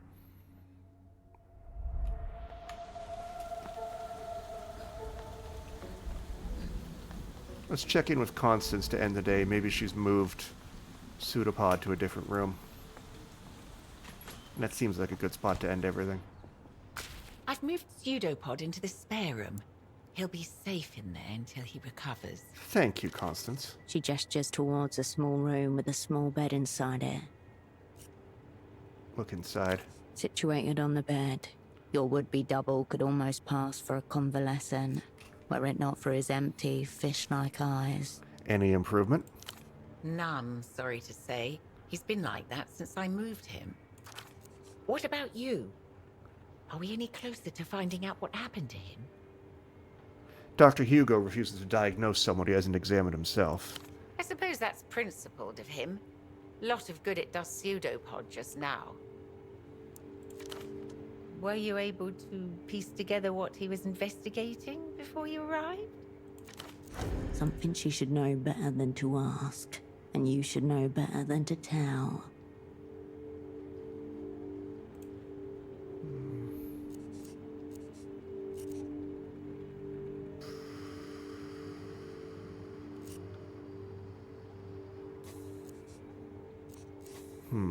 Do I want to let her in on a secret? She does work for me. The deeper I dig, the more confused I get. Oh dear. That doesn't seem good. That's okay. We'll turn it around soon. That's all we can do. Come at it fresh tomorrow. The attitude that has carried her through her entire life, through whatever hardship. Well, I suppose that's all. I'll get back to the desk. She doesn't move. What's on your mind? I was just wondering how it feels, you know, being in theatre again. I'm not sure how this assignment compares to what you were up to at Satellite Facility B. The existence of Satellite Facility B is closely held information. There's no way a special asset would know of its existence, unless... You read my personnel file. Forgive me, Operant. It was just lying out in the open. I wasn't deliberately snooping. Amateur stagecraft. Somewhere in Novessa, a controller sheds a tear. Good initiative. Now please excise everything you read from your memory. You don't need to remind me, Cascade. Pseudopod impressed on me the virtue of ignorance. An open mind. An unguarded fortress. You picked an interesting time to come back to Portofino. It's not the same city it was 5 years ago. I'm still getting my bearings again. What's changed? For one, we've become a front line in MTA's culture blockade. The powers that be seem to have become more protective of their investment here. Protective, how so? Withholding stabilization funds, cutting off access to international credit, pressuring the Guardia Municipal to lock up dissenters. This does sound the like usual American foreign cocktail of policy. coercions. Pseudopods seem to think they may even have operants working in the city right now. Then, of course, there are the anxieties about Réunion. No one can say whether in 5 years' time we'll still be part of the developed world, or whether we'll have been annexed by techno-fascists. How are you now? Welcome in, Oh He Bad. Thank you very much for joining us. Welcome to Zero Parades for Old Spies. For Dead Spies. Fuck, I don't even know the title of my game. Welcome to Zero Parades. How you doing tonight, bud? How was... My alerts absolutely do not work, but I just tabbed out and I see you're playing Baldur's Gate 3. How was life with worms in your head? How are things going? For those of you coming along with Ohibad or everyone who's been lurking here, I appreciate you, by the way. I am the Olesen. I am someone who desperately seeks out narrative in games. So you'll see me playing RPGs, you'll see me playing games with deep stories. And we are playing one of those right now. This is a deep one. This is Zero Parades for Old Spies. For dead spies, not old spies. They're all dead. And to subscribe. Oh, thank you so much, sir. I greatly appreciate that. Thank you for the resubscribe. And it's good to know Stream Elements works when nothing else does. But yes, this is Zero Parades for Dead Spies. It is made by the same company that made Disco Elysium. And most, not all, but most of the original crew. But instead of being a hard-boiled detective story, it is a Cold War spy story. Think less Humphrey Bogart and more John le Carré. Bad. I recommend that you try this game. You are going to enjoy this game. It's likely going to be more up your alley, especially as someone who likes to roleplay a little bit in your games. So, yeah, you're going to enjoy this game when you try it. About to fight the Act 2 big bad. Oh, Ketherick Thorne. J.K. Simmons' finest work. All right. Old lady and employee. Then, of course, there are anxieties about Réunion. No one can say whether in 5 years' time we'll still be part of a developed world, or whether we'll have been annexed by techno-fascists. Well, they're unrelated. They're unrelated, Bad.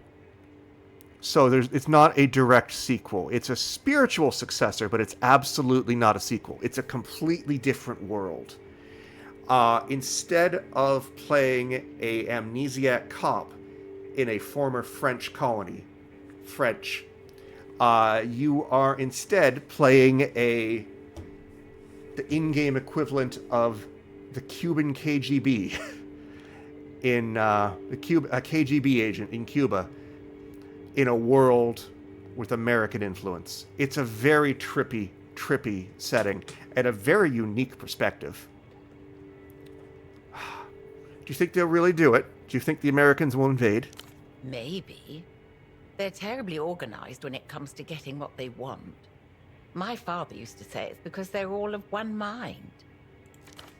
So this rumor about Lusian imprints goes back at least you definitely a generation.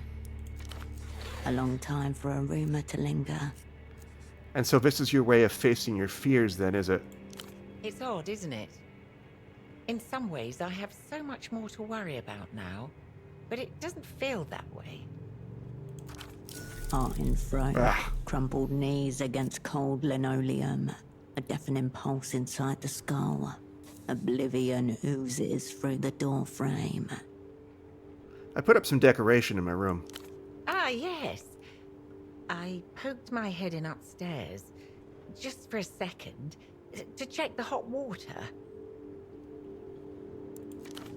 A hot water heater on the second floor. That's bullshit.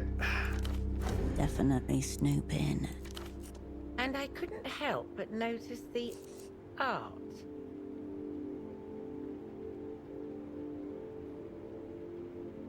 Safe house is everywhere. Oh, I see. I just think it looks cool. Well, whatever makes you feel at home. Constance, dear, tell me about yourself. Is this some kind of assessment? I'd just like to know who I'm working with. Nothing too much to tell. Certainly nothing that would interest an international actor like yourself. I've been running this shop for the last 3 decades. Business isn't exactly good, but it's enough. I just get on with things. Any other tenants I should be aware of? No, it's just us. You and the breathing mannequin. The one who called me here. Ever married? Divorced. Any gentlemen callers? No, nothing like that. Can you imagine? At my age? Yes. Yeah, I can, actually.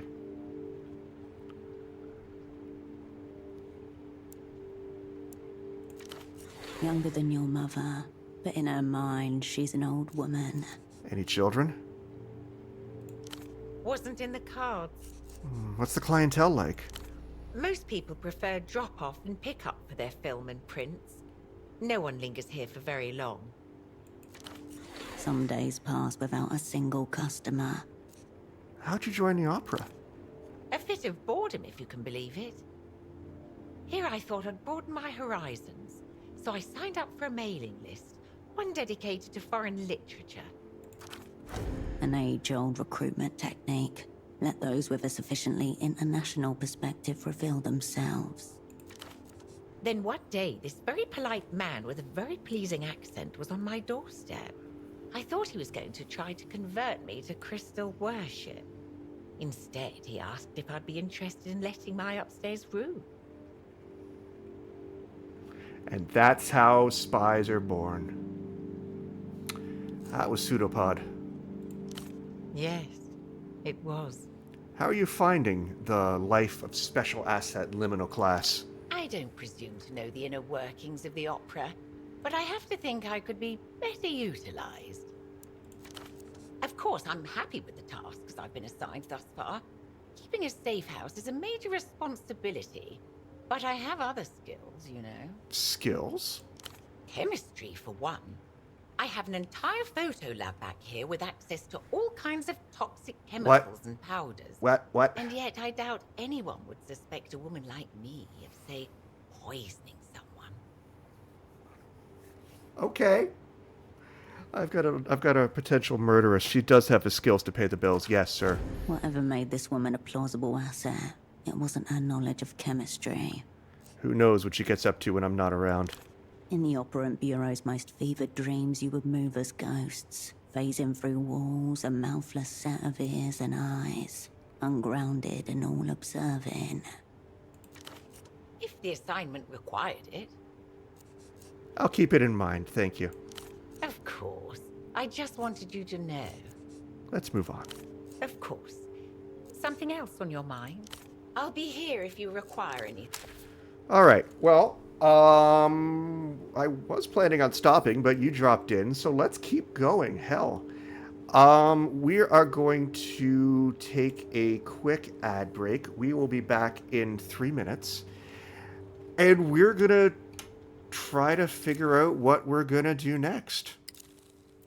Yeah, let's keep going. Let's make this an extra long stream. Let's see how long the parade... But there are no parades. There are no parades for dead spies. But let's see if I can make a parade for a live spy. So we'll be back in 3 minutes. Thanks very much for the raid, Bat, and we'll be right back. Very much for waiting, and thank you, Bat. I like it as well. It's a nice little theme.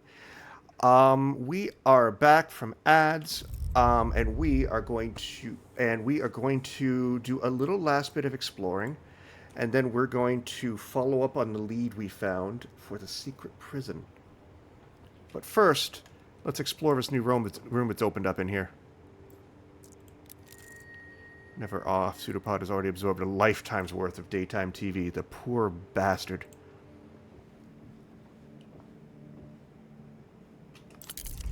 What do we got here? Ether! Oh, that's lovely. Gain status, dissociative perspective, delirium +5. A chemical nectar that soothes both mind and flesh, historically huffed to bridge the gap between waking world and some infinite hazy beyond. Excellent, just what I needed, more drugs. And a +2 to sensors hat. A soft shell relic, once donned by technicians, would calculate re-entry vectors in their sleep. Stunted visor softens the glare of ancient terminals. So, Bat, I wanted to point something out to you, by the way. This is unique in this game, and I love it. You'll notice that we have 3 separate health bars down here. We have fatigue, anxiety, and delirium. No actual health bars, but we measure our mental health at all times. And you control those through coffee, booze, cigarettes, and drugs. What's out the window? Beyond fog glass, the bustle of a city. Originally a photo developing lab, but you may twist it to suit your needs. Too real for gaming, exactly. The lenses, camera bodies, flashes, and other indiscernible parts littering the workbench give off an alien and slightly intimidating aura. Nestled among the camera gear, a black cardboard box with a red band immediately catches your eye. Sidewinder, 9mm. Sweet! Bullets! Don't have a gun, but bullets are nice. What do we have here? Handgun rounds, more likely than not abandoned by a previous tenant, in circumstances similar to your own. How much of the game is voice acted? Most of it. There are some characters that are not voice acted, but the developers said that that was a bug, and most of those should be resolved in the week 1 patch. Because this is because I said earlier, this is 2026. Every game comes out bugged. But the majority of the game is voice acted. Ironically, largely through the same voice cast as Disco Elysium. It's good to know. Useless until you procure the gun. Its future potential noted. You turn away from the workbench. You return to the... You are not a craftswoman. You have nothing to do here. For now. I'm not a craftswoman, you're right.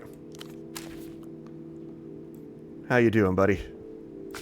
You approach your double's bedside. His breathing does not change. That guy, for context, fried his brain before he even met me. So he's not doing too well.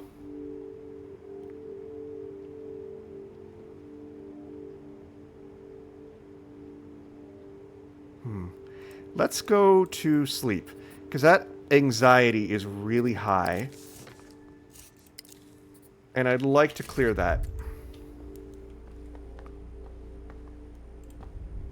And I don't want to have to just inhale like 6 beers. Or the pot that I've been carrying around. The bed welcomes you.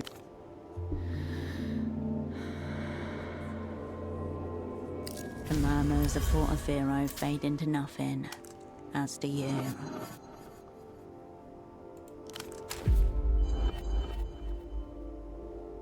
Fantastic. So, I am set up as good as I can be. Better make it 12 beers. Don't want to leave a 12-pack half empty. That'd be wrong. Exactly. That's just alcohol abuse. You don't do that. All right. All my conditions are up. I don't know why that one was highlighted. I have 2 skill points that I can spend on anything. But I don't know what I want yet.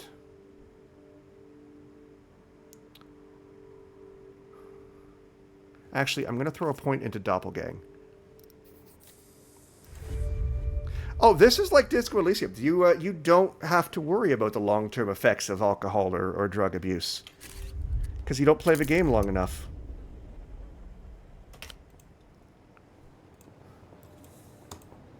The long-term effects are free. Oh, whoa, what's this? But the long-term effects are future Herschel's problem, my friend.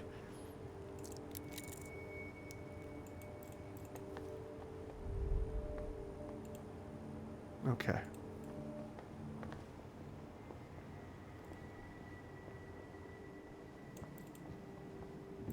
You approach your double's bed.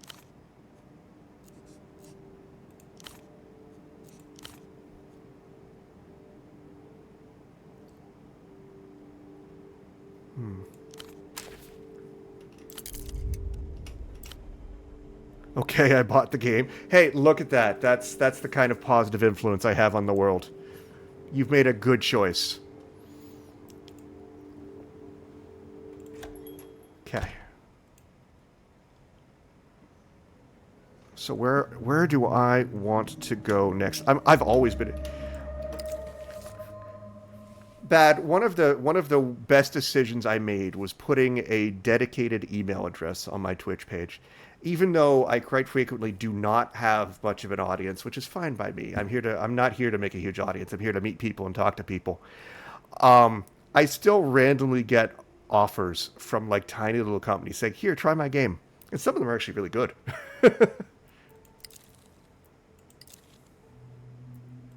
All right, what do I want to do? So, I know that Emter is rounding up people that talk on the bugged phone. I know that one of the people that we found, well, we haven't found any of them, but we found one of their glasses in the dumpster outside the Romance printing press. So that is probably my next step, I think.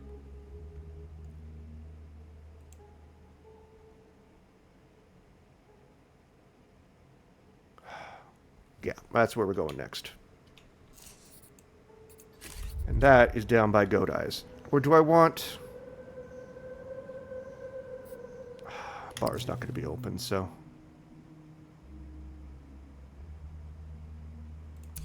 Let's head to the roundabout.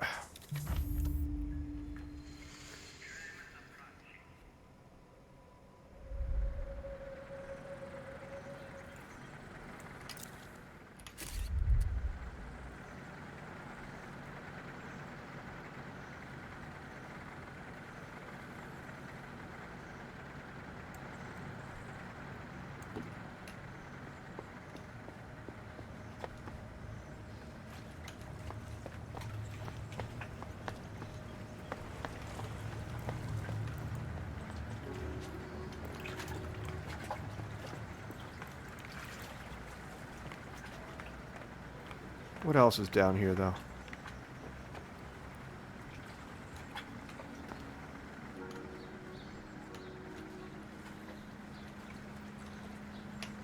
Can't go through there, can I? Nope. All right.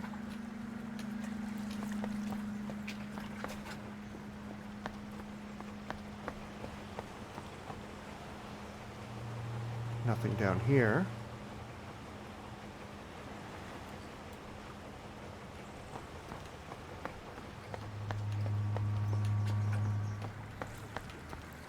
This was the door that the cop was in stand of. Looks just like DE aesthetically. It is. It's a little more...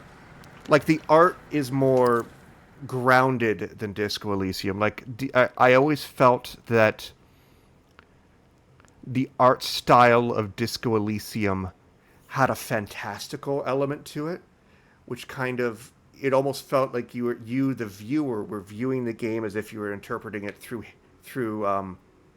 did you ever find his name? I'm going to just call him the detective because I don't want to spoil it for you. Through the detective's booze-soaked eyes.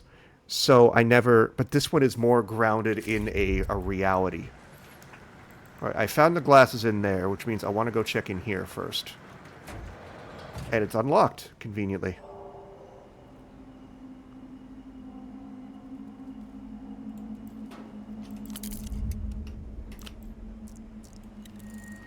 Good proletariat valve. Is it an H name? It is an H name. Neat panel of buttons and dials watched over by dirtied litter. Free booze! Free coffee! Harrier S. Dubois. Hero of everyone. Such a great game. Alright. More takeout boxes that once held fried shrimp. Can't believe we missed the shrimp party. No, the shrimp party. Bagman gestures wildly on the television screen. This is the ad for the reality situation you've seen before. I don't need to talk to Bagman again, do I? I'm not going to. The sounds from the commercial fade. Bagman is a conspiracy theorist that advertises on TV.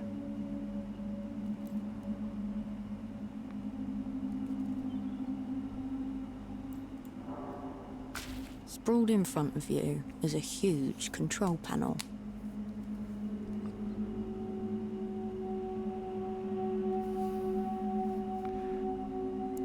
Written lopsidedly on a strip of paper. Waterlocks controls don't touch. It looks exactly how you imagine the cockpit of a flying machine would. Well, I like that the voice actress doing the narration. It feels like the narration itself is more in character. Well, I guess they were in Disco as well, because in Disco the narrator was a discrete person, right?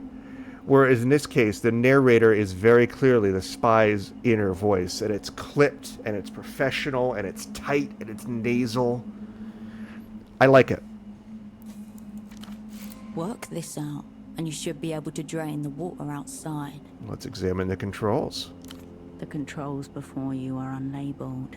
There are 2 glowing buttons, a switch, and a single large lever. Push the buttons. No, wait. The lever. Whichever goes click-clack the loudest. Well, that's a problem. The sound of water outside. Use it as your guide. Okay.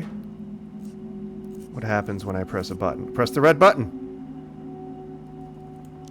A short, powerful hiss of water resounds in the surrounding plumbing. Then stops as soon as you let go of the button. Okay. A high-pitched whine from a motor. A hydraulic pump, but the water's not draining, is it? No, something's in the way. At least you know the last step. Pressing the red button. The last step is holding it down. Got it. At least you know the last step. So cool. But the start of this, do I start as an unevolved brain like in D?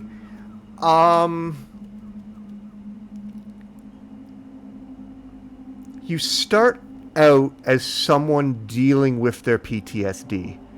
But she's further along than Harry was. She has a history. She has a set of skills. Like I said, the game is a lot more grounded. It seems more like it's based on like 1980s Cold War South American style stuff. So you evolve how she deals with her PTSD, but she still has a baseline set of memories. All right. What happens if I flip the switch? The metal switch flips to on with a heavy, satisfying thunk. Main drive engaged. Okay. So if I'm holding down the red button, I probably don't need to hit the green buttons. Let's pull the lever, crunk! A hum of machinery runs through the walls. No warning lights, no worrisome noise. Keep going. Hold down the red button. As you suspected, the button releases a stream of water somewhere when it is held down. The hiss turns into a trickle, and then stops entirely.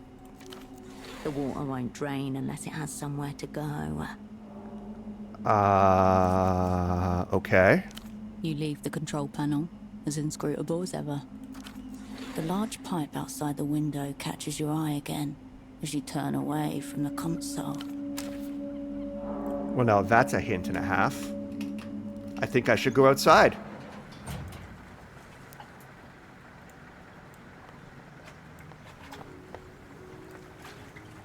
The pipe twists out from the concrete like the roots of a plumbing tree. So the pan looks like it goes from the canal into this building. An interconnected system, a simple loop. So the panel inside controls this, and this controls the water level in the canal. It's a central part of the water lock mechanism. Somehow these tubes drain and pump it. Okay, well we are going to They're do just pipes. The most Disco Elysium thing ever, and we are going to do a specific skill check wearing clothes for that skill. The pipe twists out from the concrete Almost trivial. like the roots of a plumbing tree. I better not fail this. Ha! Normally, a water lock would be above ground and entirely manual, but this is an annoyingly modernized version. However, the principle remains the same. There are doors at either end, and a sluice gate to lower the water inside the lock. The latter is probably located inside the largest pipe, the one you're staring at right now. Meaning the other two are the pumps that raise the level. Correct. So what can I deduce from all this, Brain? The water level is up right now. If you can close the gates, it's a simple matter of figuring out which RNG control decides on you. releases the Yes, he water does. through the sluice pipe. And this will drain the canal so I can reach the bottom half of that suspicious building over there? Indeed. And an operant should always be thorough when searching for clandestine spaces. Sweet. Alright, let's get the ugly jacket off, though, because fashion is most important when you're an Eastern European spy.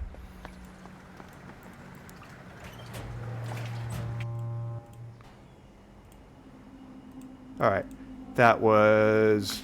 You return to find the control panel has become somewhat more legible. In line with your observations, you close both locked doors and then release the water through the internal sluice gate. A violent pressurized hiss is heard as the lock drains through the immense pipe to your right. I can't believe I can just mess with city machinery like this. You leave the control panel, its language now mastered. Alright. So the bodies weren't in there directly. But now that I can go down there, I bet you I'll find something.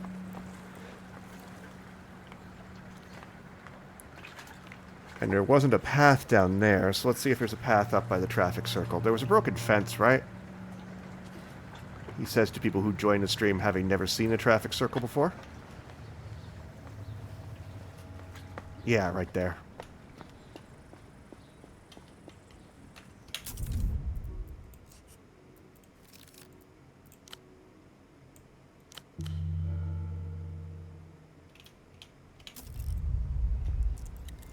On the verge of collapse, worn away by water.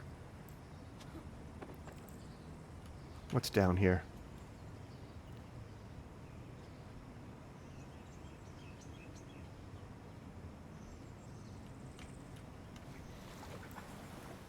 Who are you?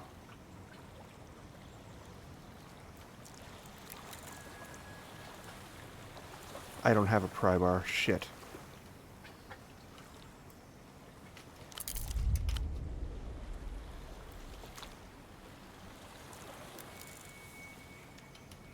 That is a big fucking pig.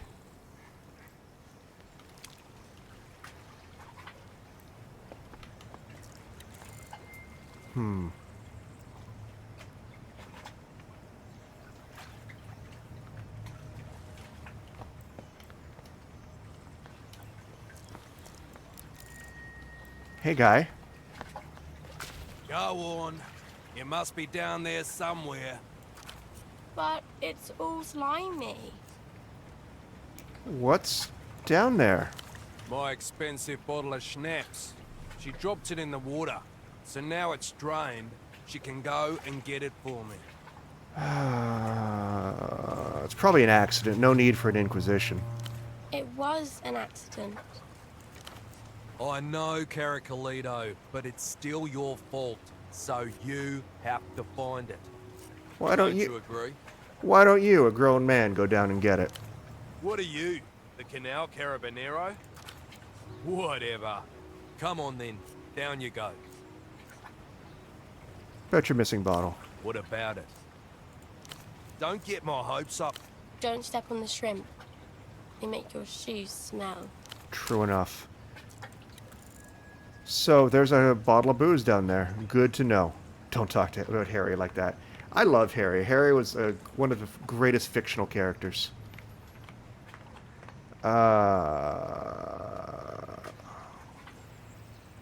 Alright, so there's a bottle of booze. A bottle sits in wet surrender among the grime. The label, damp but still holding strong, reads, Vishnia Schnapps on tour. Must be the expensive bottle of schnapps the young girl dropped into the water.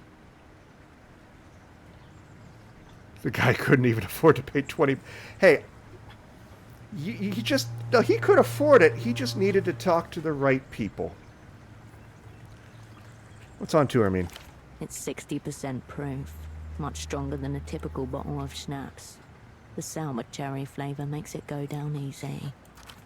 A one-stop bottle for all your drinking needs. Well, I'll have this. You snatch up the bottle and realise it's unopened, and therefore uncontaminated. You are faced with two options. Return it to the father at the top of the ladder, or... I am an honest man. I'm going to give it to the booze hound. I've already drank one of these. Your Harry was special. Your Harry needed to know that sometimes you need to sell out at least one conviction. Hello. The man breaks his attention for a second to look at you, then look... What about it? This what you're looking for? Ha! Yes, it is. But you're not just gonna give me it out of the kindness of your heart, are ya? Chuck me a few soul, it's yours. Sure. Here you go. Ah, Lovely stuff. Thanks. happy shrimping.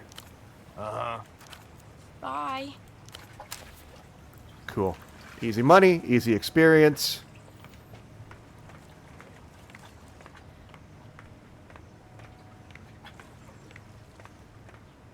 I wanted to be good guy. You can be good guy, Harry. You just had to pick an ideological path to be a good guy.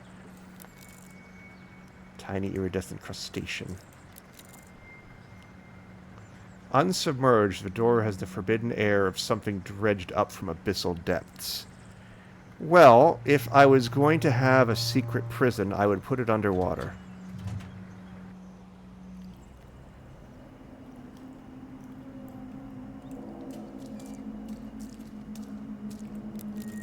Light is beginning a slow process of burning out. Cartoon wolf adorns the top of a plastic drinking cup. Hot damn, I want that. Gimme. Out of the darkness emerges another wolf cup. Large, plastic, and glorious. The plastic wolf, in round spectacles, reads an ancient tome. A wizard's staff strapped to the back of his cloak. Splashed across the cup's side. Eager wolf. How'd this get down here? Someone seems to have put this container away for safekeeping, and then forgotten about it. Eager wolf?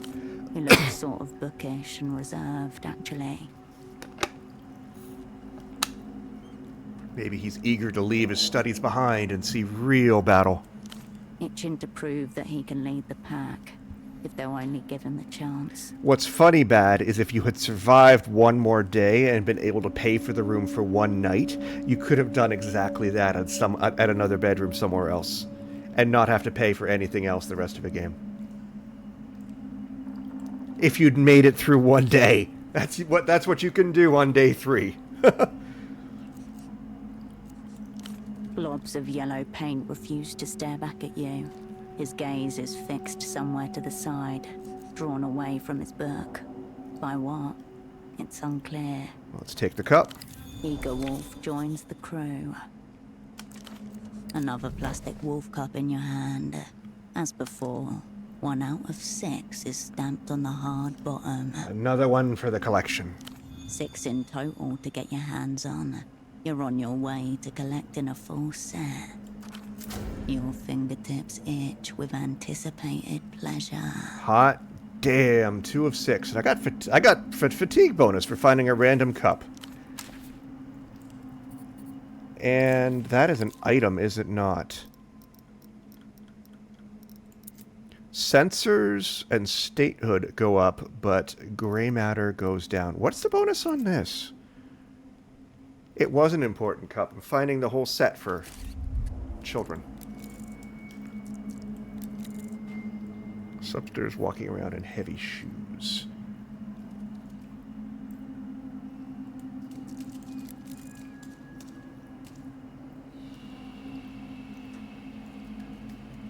Imposing. The door looms. Its keypad glowers at you dubiously. Glossy metal finish. No hint of rust or weathering.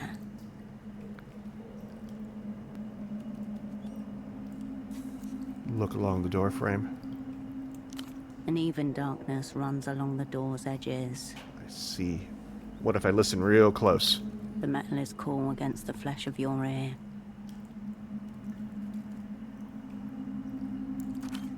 You only hear a low warble and the thumps of your own heartbeat. A heavy, die-cast 10-digit keypad with a matrix of tactile switches. A trio of wires runs from the bottom of the keypad to the door. The keypad sends its input to a series of relays inside the door. If the input is right, solenoids pull the bolts open. Okay. Assuming an 8-digit combination, you're looking at 100 million possibilities, rounded up by 1. Oh, that seems reasonable. It seems wiser not to try. You look around the imposing door. I don't think I could crack that code.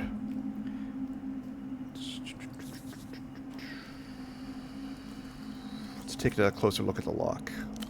It's hard to see its full form without a light, but inside, there seem to be hundreds of small protuberances sprouting along a cylinder. There's something about stars and what it says about this type of lock, but it doesn't quite come to you. You haven't learned anything new, but at least you gave the lock a good eyeball in. The door remains. So that was a Technoflex fail. What happens if I stack Technoflex? So my Technoflex is already 4, so it's not bad, but I have items that can give me more. Right?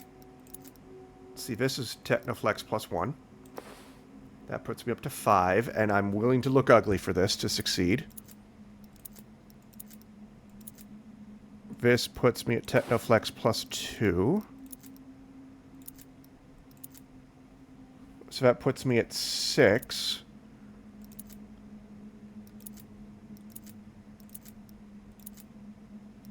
Why do I have Technoflex 7, okay. The door looms before you once more. It's hard to see its... There's something about stars and what it says about this type of lock. Fuck. But it doesn't quite come... You haven't learned anything new, but at least you gave the lock a good eyeball in.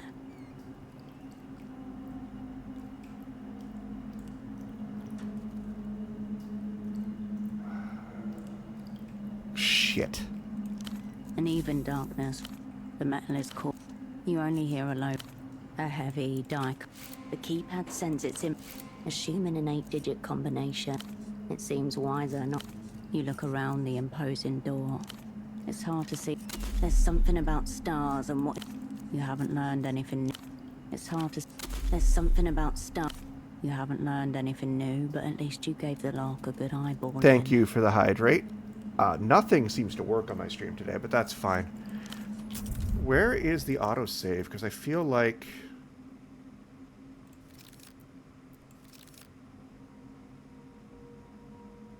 The autosave is right in the middle of that conversation. Okay, well, Shit. Fuck. Okay. So, maybe I am gonna brute force it.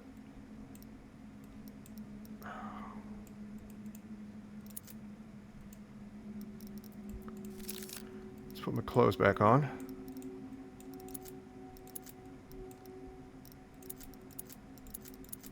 What do I have for shadow play?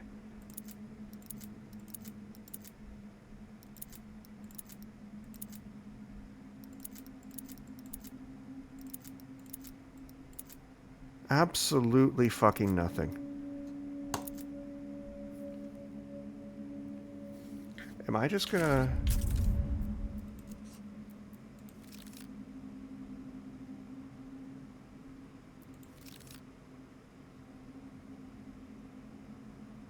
do what we're gonna do, bad?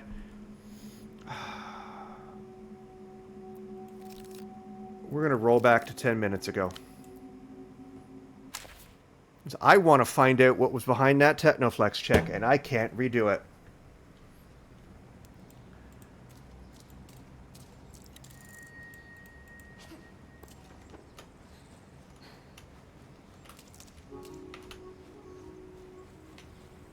I'm not afraid to save scum.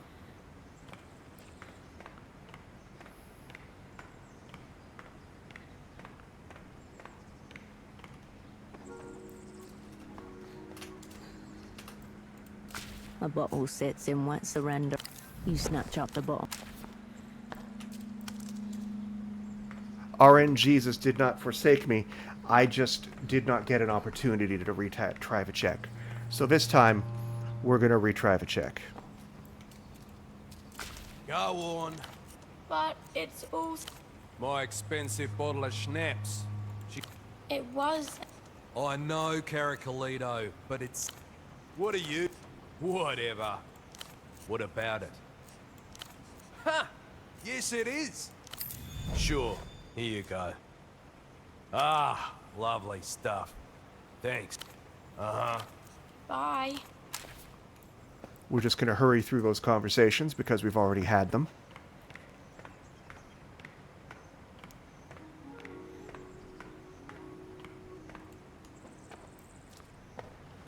What is that? Oh. Let's grab the wolf cup again.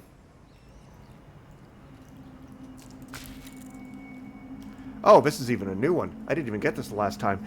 Your eyes struggle to adjust to a dim light provided by the recessed bulb above you. What comes through very clear is the stench of rotten eggs, topped with a measure of days-old excreta.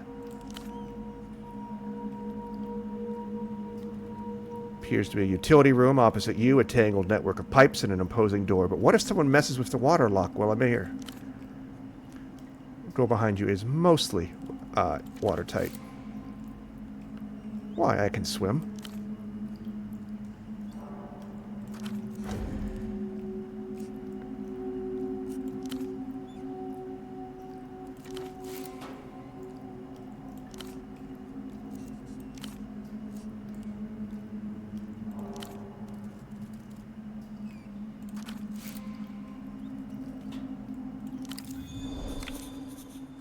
Aha!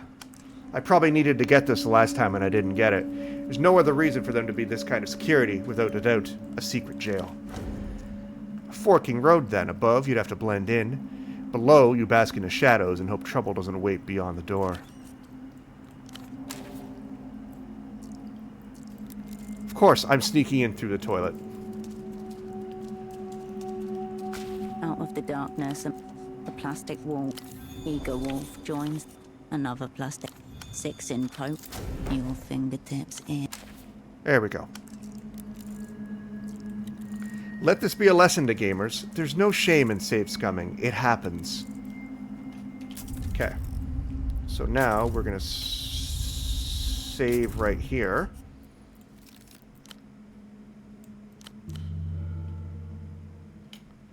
I mean, I could have found another way through.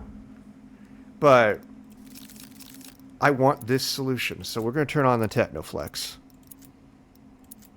Which is this.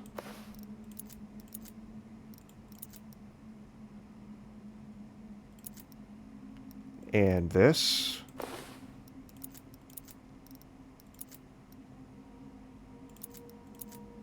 And that brings me up to 7. Which should be enough.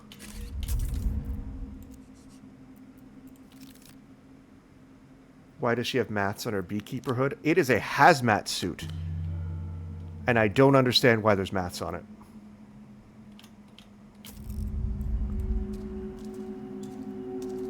The door looms. Its keypad glowers at you dubiously. It is a radioactive beekeeper hood, exactly. Glossy metal finish. No hint of rust or weathering. An even darkness runs along the door's edges. The metal is cool against the flesh of your ear. You only hear a low warble and the thumps of your own heartbeat. A heavy, die-cast 10-digit keypad with a matrix of tactile switches.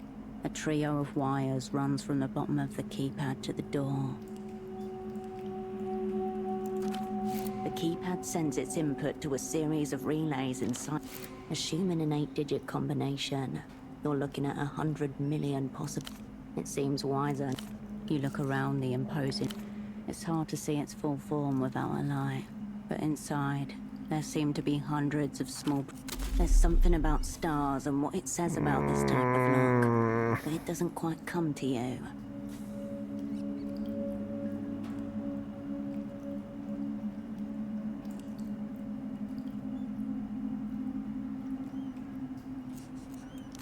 You haven't learned anything new, but at least you gave the lock a good eyeball in.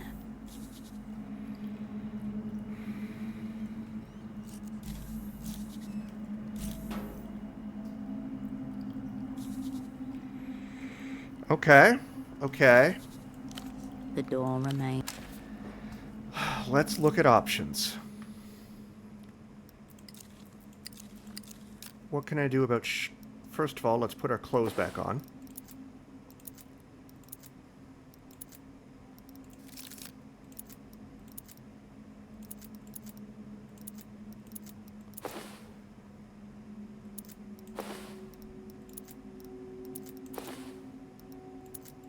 What do I have for shadow play?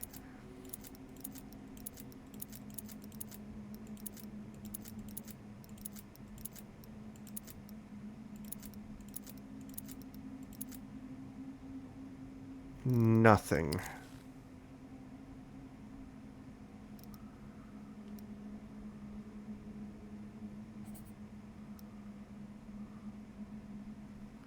I could reload the save and take that.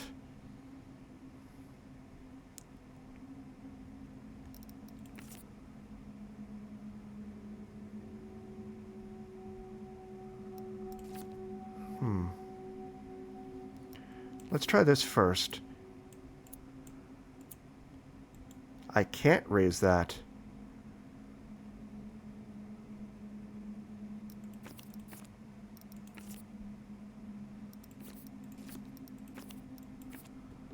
Interesting. Okay, well, let's find another way through. There are always options, folks.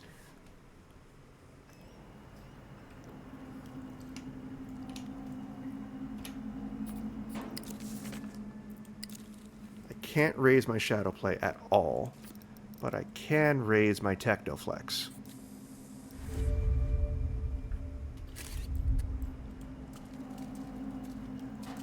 The door looms. It's glossy metal, and even dark. The metal is cool. You only hear a heavy die-cut. The keypad sends its, assuming an 8-digit combination. It seems wiser. You look around the imposing door. It's hard to see its full. There is only one security system that uses that setup. The Abwehr Pistorius Mark III, a legendary keypad and lock duo. Got it. So I just needed to have enough there. Wow. The door does not react to your ore. Of course it doesn't. Good news. This system was accidentally released with a big, honking security flaw. Was it now? It was? All you need to do is switch 2 wires around, and the keypad will accept any input. Easy. Well, that definitely sounds like a flaw. Vulnerability leaked to the Opera in '87, courtesy of a disgruntled engineer who had defected to the People's Republic. The Abwehr Pistorius Mark III's keypad blinks patiently. So I could have a 2% chance, or a 91% chance. I know which one I'm taking. See the blue wire and the yellow wires under the keypad? Unplug them, switch them around, and put them back in. The lights on the keypad go dark. Cool. You plug the wires back in, the other way around. After a moment, the keypad lights up and a message blinks on its screen. Input code. Pick digits. Any digits. 8 at most. Press the star when done. 5318008. Boobies. The keypad accepts the numbers. It blinks rapidly 3 times before emitting a pleasant chime. Well, there it is. I win. The door opens unceremoniously before you. Alright, let's change and save. Because again, fashion is the most important thing, and I look hideous right now. We need to fix that.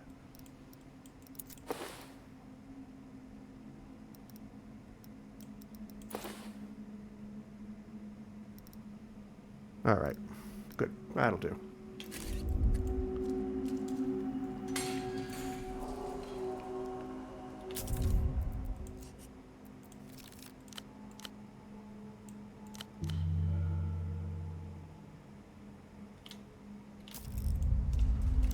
This is a cell.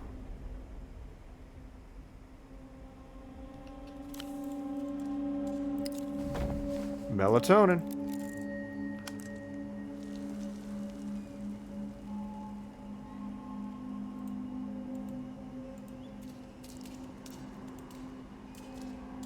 The metal drawer slides out nearly soundlessly, revealing rows of official-looking folders. Alright, what have we got in here? After a moment of rifling, your fingertip catches on a sharp edge. The culprit is a large beige folder, labelled Visitors, notated. Lot of footfall for a nondescript building tucked in the corner of a city. I definitely need statehood gear, but I cannot retry, so we are going to once again change our clothes entirely before rifling through here. Strangers in grainy black and white stare back at you. Under each photo, a terse itinerary. Visitor, date of arrival, date of departure. Each of them seems to have left the same way. Flight D153 to a regional airport in Ile-de-Serres. Perhaps they're running a writer-in-residence program on the wasteland mesas of Ile-de-Serres. Doesn't sound quite right. Prisoners often compose very compelling poetry. Are you sure this is even a prison? Could just be a very deadline-oriented working environment. The metal rattles again. Okay, so that was a statehood check. What can I do with statehood?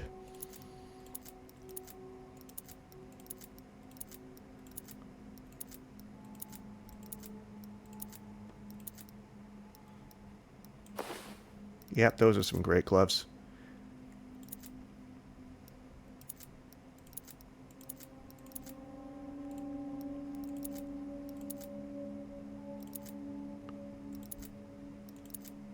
I mean, I'll take it.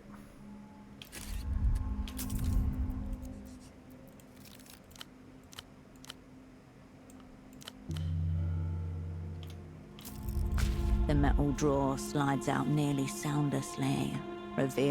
You skip through the stack until your eye catches on a man's face. Mid-60s, eyes blown up by milk bottle glasses. The last time you saw him, he was smiling at the camera. He isn't smiling here. That's Malon's dad. He looks exhausted and grubby, crumpled at the corners. His glasses were still with him when this was taken. Well, that's one missing person case solved. A sudden talisman, the last thing he gave up. Read through a document. Visitor Krantz Eno. Date of arrival 4/3/96. Date of departure 4/18/96. Flight D513 to Ile-de-Serres direct. They're blackbagging prisoners and sending them to the homeland. Notes. Prolonged interrogation, mostly unsuccessful, until daughter threatened. So it says 96, but that's the year, but that's literally, the game has like started at 96 years ago. It's an 80s aesthetic, like late 80s aesthetic, but the actual year is like less than 100 years from year zero. But the guy's not in Portaferro anymore. Gone. It disappears soundlessly into the stack. What about Ultravioletta, the other missing person? You look for any young woman by the name of Ultravioletta. You find none. Obviously a stage name. She could still be in here somewhere, unknown to you. Okay, let's feel up the cabinet. You bend your arm at an uncomfortable angle and press around at the deepest part of the drawer. Nothing. You pull your hand back from the standard issue cabinet. Files crowd over the gap you made. Alright, let's exert.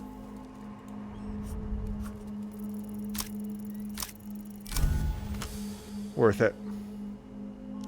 Enter Cascade, delver of secrets, dismantler of clerical assets. The files blur, then your fingers pause, your conscious mind catching up a split second behind. SD Newitz, head of human capital, enter. A familiar name, stamped in green ink. The past descends with talons. That's one of my people. Your old asset, Estoc, still draped in the same cover you left her in, with one new styling. Head of human capital. She got promoted?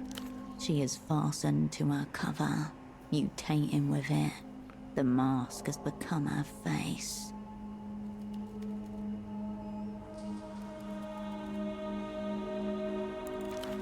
Unbearable dissonance reflected back on itself, synced in and phased out.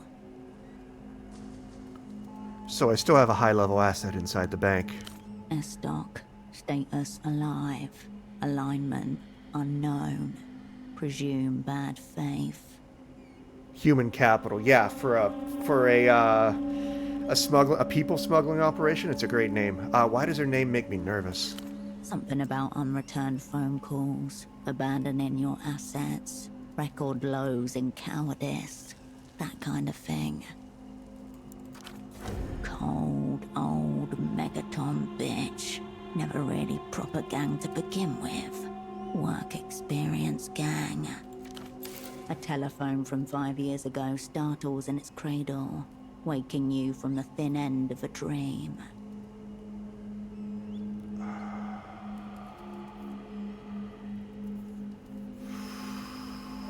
Answer it. Herschel, it's Esty. I'm going to talk fast. Something is dreadfully wrong. Her phrasing that day always stuck with you. Dreadfully wrong. The most wrong a thing could ever be. The memory bleeds away. Your eyes refocus on the filing cabinet before you. Anything else SD related? An address listed in the housing campaign to the north of Party Alley. No house number given. Names over numbers. Old school community. Existing in plain sight. Courageous. You store the file in the cabinet and the information for later use. The metal rattles against itself as the drawer slides. Alright. So what can I do with my rolls? I have a skill point. You are maxed. Let's put one in you. Now what can I do here? Shadow play 1.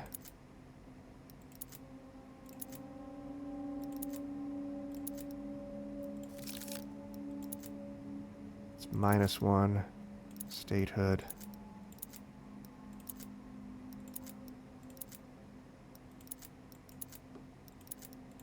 I might not have anything I can increase. I might just have to do this cold. I have to do it cold. Alright, cool, that's fine.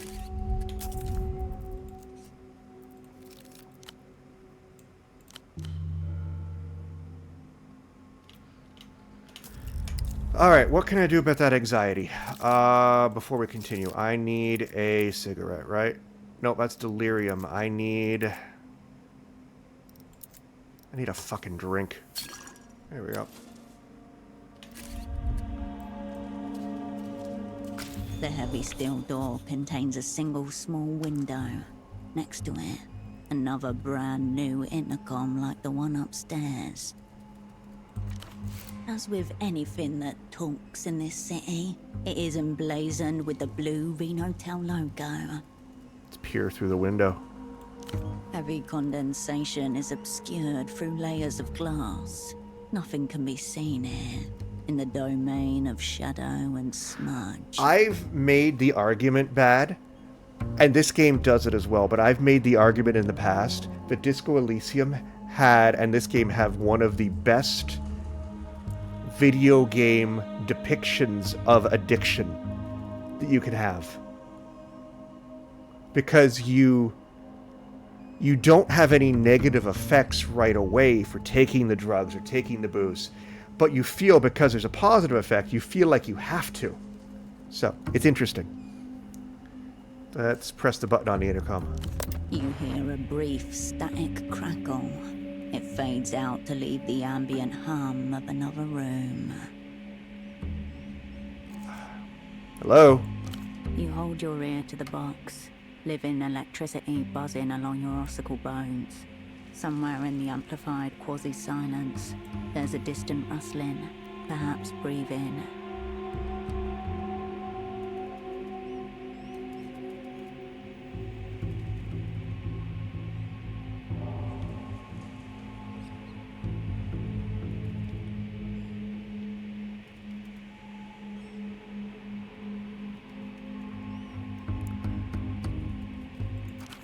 Don't you people ever tire? The voice is at once rough and fragile. Dante, this is the guy I'm looking for. I'm way beyond tired. Oh, a new keeper today. I can barely make you out through this little viewing slot. You can't see shit through this thing.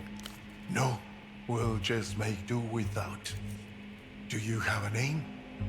Forget names, they aren't important. I agree. Absolutely superfluous. I went through a lot of trouble to reach you. They turn off the lights here at night. No windows. Don't tell me about trouble. You must be Tempo del Sur's well-connected friend. The wretch from the Opera Bureau. There's probably going to be an ad break coming up, but we are just going to sail right through it, because I think most everyone here who's watching right now is subbed. If you're not, I apologize, but I want to get through this without any delay. So yeah, sorry about the ads, guys. You're not going to miss too much, and if you're subbed, or if you give me your Twitch Prime, you won't miss a damn thing.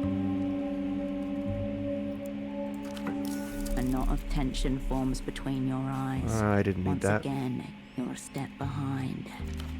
Don't let his evasions and insinuations throw you off course. The deal. You're here for the deal. A wave of static crashes over the line. How do you know Tempo? You could say we're both servants of culture.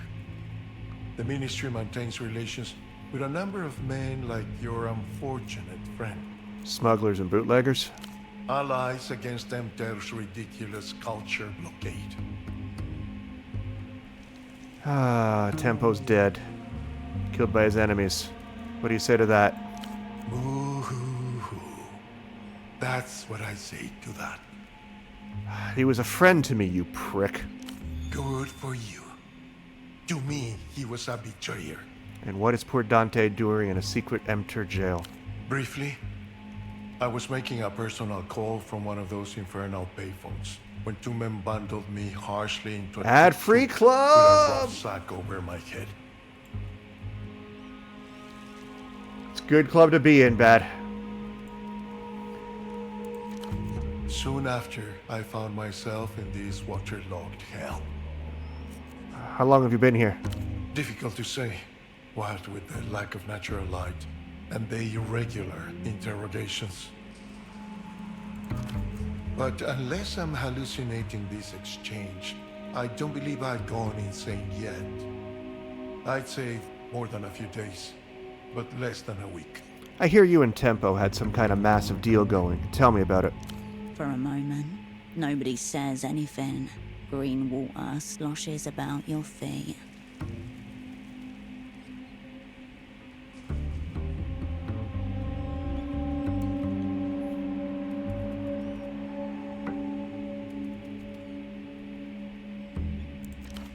Tempo assured me the opera were enthusiastic about the terms, despite the risks involved. Are you telling me that was not the case? Here it is, the side deal. First of several, potentially.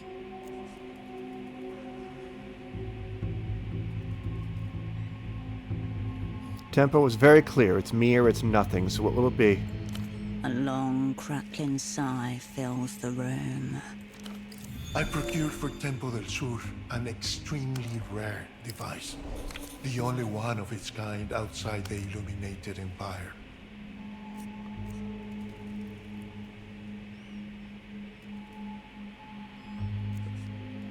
The device, would you describe it as a mega violator? That is what he called it, yes. I told him not to repeat it. It's a prototype for a new bootlegging device. I would tell you all about it, but really it's best to see for yourself. Hold on, Tempo never got the device. Of course he did. I smuggled it out of the Empire in my own diplomatic bag. Our friend was very insistent on this point. His end first. A detail the girl Yana conveniently left out. You prick. We need to confront her about this. But tell me, if Tempo is no more, what has become of this extremely rare device? It's possible it's fallen into the hands of a very sullen teenager. Teenagers. Somehow both appropriate and terrifying.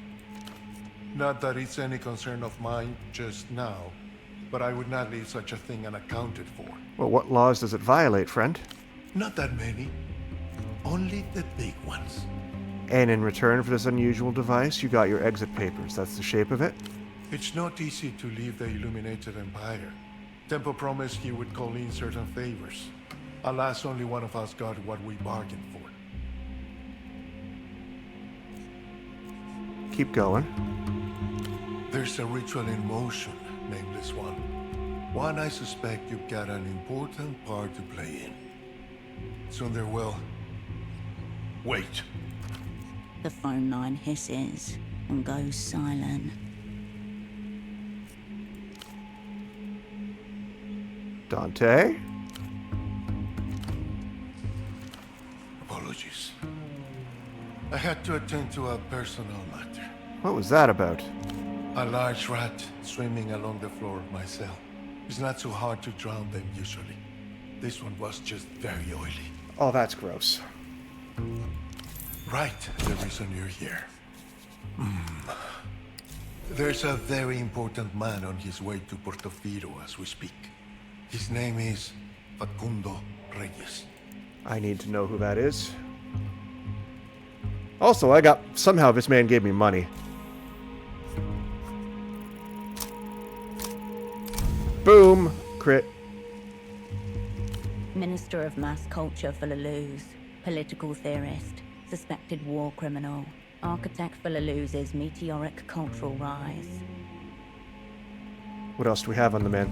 Estimated age, mid-70s. Known photos, 0. While his influence is immense, Reyes himself remains an unbroken cipher, despite repeated attempts to crack him. Halberd, zeroed out, 71. Redacted, declared null entity, 74.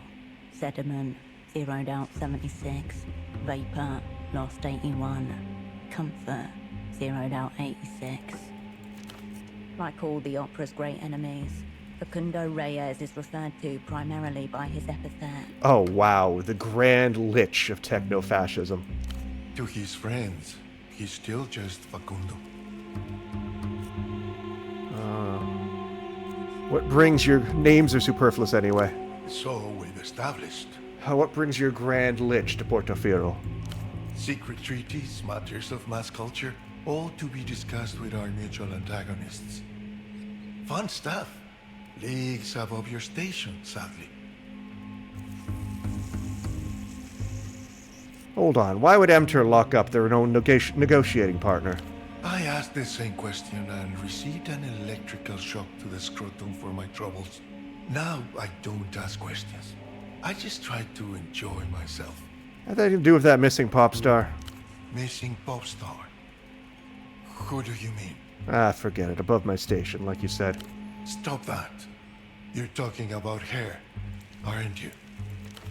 Ultraviolet missing. This is grave. Very grave. An incalculable blow for humanity. I see. You sound very sad about this. Spoken like one with the emotional register of a child. Sad doesn't even begin to encompass the loss. Just one question before you scurry back to your masters. Will it be you escorting me to the superblock? Or should I... What might have begun as an inhale of breath transforms into a static roar that fills up the audioscape. That's bad. The edges of your eyes begin to burn, pooling at the back of your mouth. An unpleasant taste. Petroleum. Cover your ears. The audio assault gradually dissipates, only to be immediately replaced by another invasive sound. Footsteps right above you, coming this way. Ah, shit. Vanish now.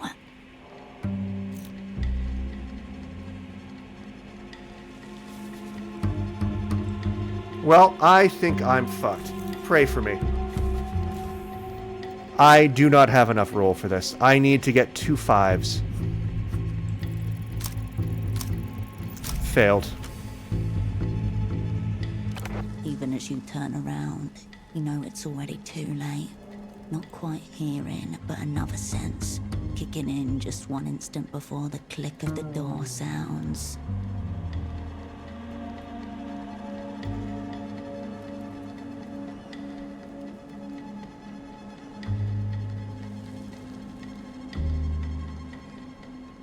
That's a lot of scum saving envious.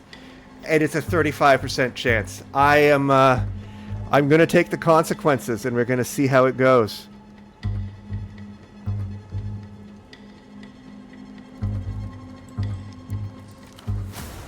But I think I'm in deep trouble. In the door stands a thin woman you've never seen before. You can just make out the shine of the red pen she holds aloft. A man of honor. That's me, envious. Basement looks fine. Report to follow, and I run for it. Oh! Cold liquid snatches at your steps like wet hands as you run towards your only hope at escape. This doesn't seem like a good thing. We're dead-ended. The gang sends its regards. A crackle on the water surface, then something seizes your ankles, then your whole body, as the world blackens.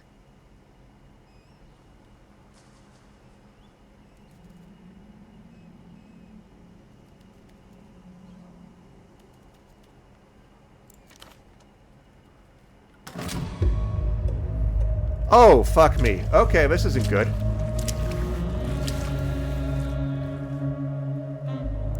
Hello there. Ominous redhead. Those are my favorite kind of redheads. Saves are meant to be loaded. I will save scum, but not for something like this. I feel like this is important. Also, I'm in deep shit, and I have so little health. The young woman taps a red pen against the side of her face and stares at you unblinking. Here's what you were so desperate to see. Verdict.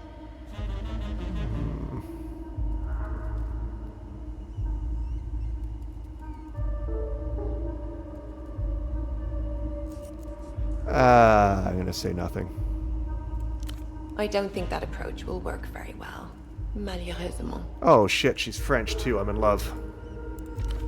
Let me try something. Does this feel good? She runs her thumb over the pen, teasing its mechanical tip. Cold, crackling spikes of electricity run up and down your spine from focal points on your back. 10,000 needles across your skin. Fuck. You're wearing epidermal electrodes, contact points for a remote electroshock device. Sick. Don't react, just stare her down. Good girl. You look very tough. Ow. A click beneath her thumb and a jolt of pain tears through your skin, sharp and sudden. Fuck. Scagang. Gnaw arms off. Run. Still. Enough prelude then. Let's move straight to L'Entourloupe. I am an interrogatrix for l'Empire sans territoire. Who are you? Summon a persona. Concede nothing, validate less. Cascade can slip out behind the human-shaped facade. Say nothing, and she will know nothing. There's been a terrible mistake. I'm a sock trader from the People's Republics. Aha, socks. I've heard that one before. Then what were you doing breaking into the basement of a magazine office? Testing a new muck-resistant weave right now. If you must stay in character, then how about we see how good you really are? I'll start easy. Sock trader is important because that was the cover that my partner was using before he fried himself. How many tons of cotton did the super block export last year? At least one. Do you know the answer? 172,000. I do my homework. What's the cuff length of your biggest sock model? 4 inches. How many different grades of cotton do you offer potential buyers? At least one. This isn't going well. We offer like all of them, then they choose the one they want. You could have guessed that one from ideological context. Of course, the superblock produces only one grade. Her thumb hovers over the pen, taunting you. No, not again. Please, I'm just a humble sockstress. That didn't work. Click. Your body spasms, your joints strain. Microscopic sinews tear in your muscles. Look at my fucking health. So, let me run my working theory by you. You're opera, right? Your right eye twitches. Thought so. I let you talk to our prisoner because I thought he might be chattier with you, and that you'd break more easily than him. The situation is dire. An advanced cognitive maneuver could turn her own weapon against her. Which maneuver? The old Remembrancer designation was Fellow Traveler. The contemporary one, Psycho Mirror. Hold on, slow down, let's get to know each other. Fine. I'll give you one question. What would you like to know? The door cracked open, and a seam of worthwhile information through. Do not waste this opportunity on some personal frivolity. Why has Emter imprisoned a Lusian government official? Because we want to have a strong hand, of course. Secret treaties require secret cards.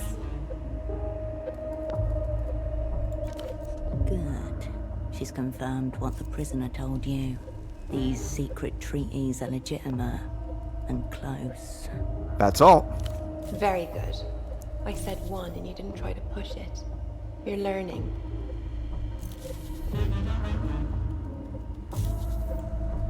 Okay.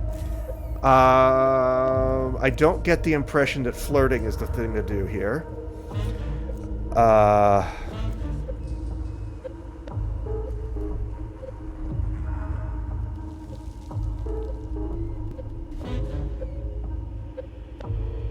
Think of something else. Despite the summoned spectre of failure shrieking above your head, your thoughts turn to your controller.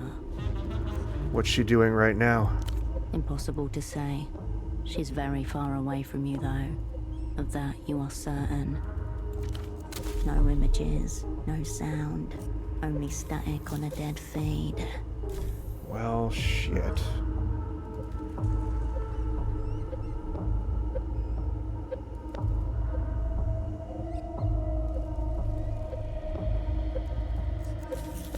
Hold up the psycho mirror. Let's try an 8% chance. I need to roll at least 11. I'm not going to get it.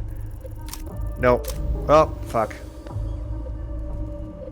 Ancient files hidden in the Remembrances Division speak of a psychic technique, a bonding process used to share pain.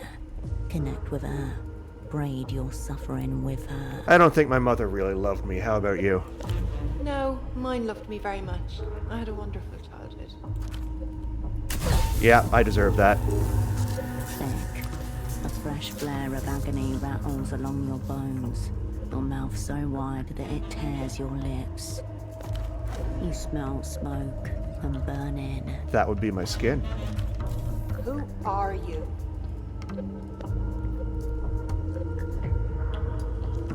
None of these are gonna work. Let's not fuck around. I'm Opera, you're Emptor. What's now? The woman blinks twice and adjusts her position. No more? Merde. I was enjoying that. I wasn't. C'est dommage. She stares at you, lips parted, eyes alight, her thumb roving gently over the pen. What is your name? Just tell her. Fuck it. Herschel. Do you have any affiliations outside the Operant Bureau? Strange question. I used to. I call them friends. What makes someone a friend? You can return to them and feel like nothing's changed. Are you currently on assignment in theater? Yes and no. Just no, really. Kill yourself before she does. Not currently. But I was meant to be. She frowns, taken aback. Interesting. You weren't lying there, were you, Lapinette? I'm out on my own. Well, actually, just a shrug. Don't be dull. That face under your mask, is that your true face? I have no true face. It's pasted onto the back of the mask. Why did you peel the plastic off my intercom? It felt good. Do you really believe the things you say? Always. Do you find me attractive? Sure! Yes! What does the opera want with the prisoner? We have no idea. We don't know. That was unimpressive, even for the opera. Ma pauvre Lapinette, you didn't do a very good job there, did you? My life is in your hands. What will you do with it? Oh, I'd love to hear you say that. But it isn't true. Someone intervened on your behalf. Your own personal star. Toute chose qui existe en dehors de l'Empire est une chose sans valeur.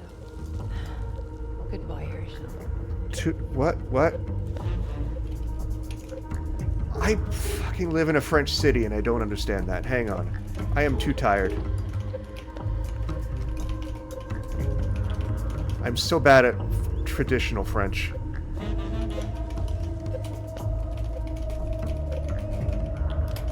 Anything that exists outside the Empire is worthless. Fuck you, girl. Goodbye, Herschel.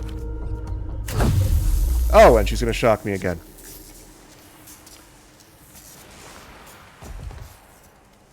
Click. The world drops you like an old toy.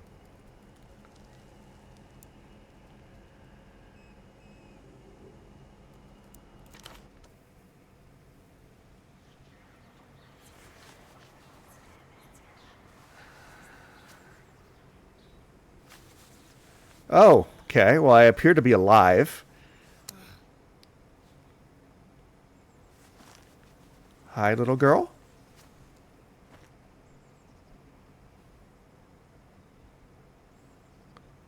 You wake to blurry vision, thudding ears and a dull ache in your lower spine.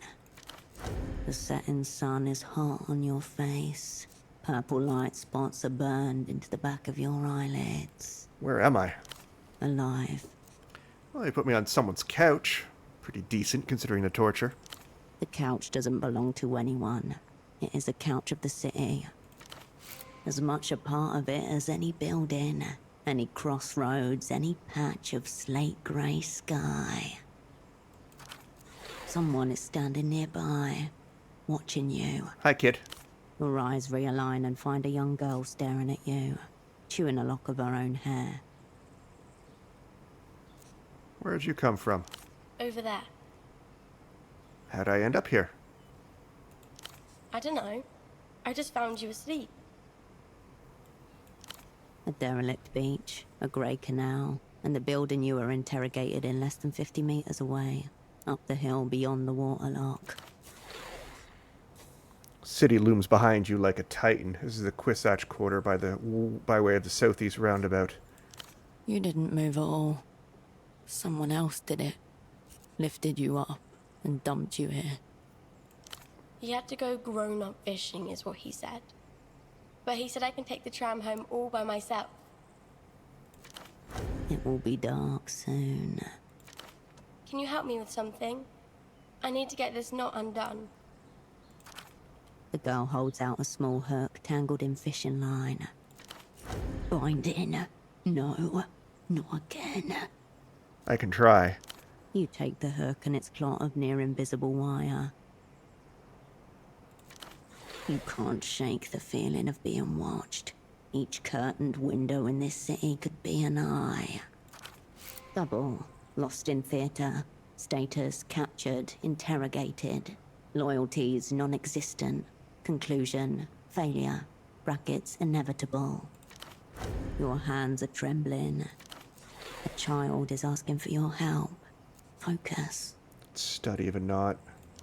It's a haphazard tangle of wire, formed on the universe's whim. Still, it conjures up an uncomfortable feeling in you. Your wrists burn, the skin chafed, your shoulders ache from the pull. What are you trying to catch? Mantis shrimp. But they move pretty fast. Faster than you. You pick at the wire, your fingernails slipping off the fine thread. Here and there, you make progress. Coming apart at the seams. Jesus. I did what I could under extreme pressure. You broke. They didn't kill you. A chance to face it down again. Almost got it. Are you okay? Did something happen to you? I left the wrong part of myself behind. That's a shame. I'm always losing things too. But you seem so... You tug on the last loop of thread. The tangle vanishes as the hook slips free. I fixed it. Cool. Thanks so much. She takes her hook back and loses all interest in your emotional state. Oh, yeah. The man told me to give this to you. She holds out a clot of folded paper. Which man? The man with no heart. Oh, fucking Houseman got me out of there. Houseman, the null persona. Old guy carrying a strange little box. Yeah. Is he your dad? We're just good friends. Oh. Maybe you're old too. Let's look at the paper. It appears to be an origami rendering of some kind.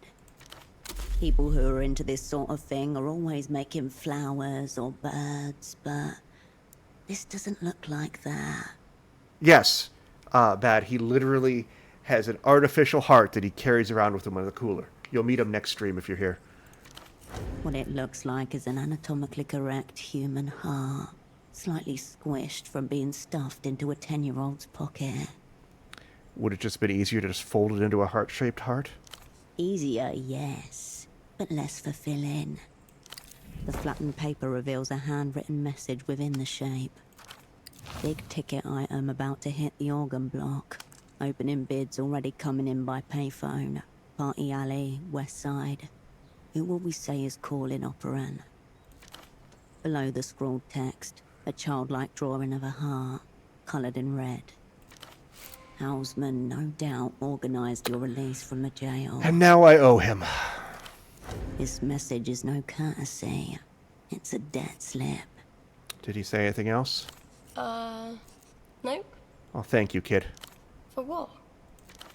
Your gaze instinctively turns north, towards the fog and colour of Party Alley. Well, that was an interesting ending to the stream. This marked payphone then. It seems someone will be waiting for you on the other end. Yeah, that was... I'm a mess.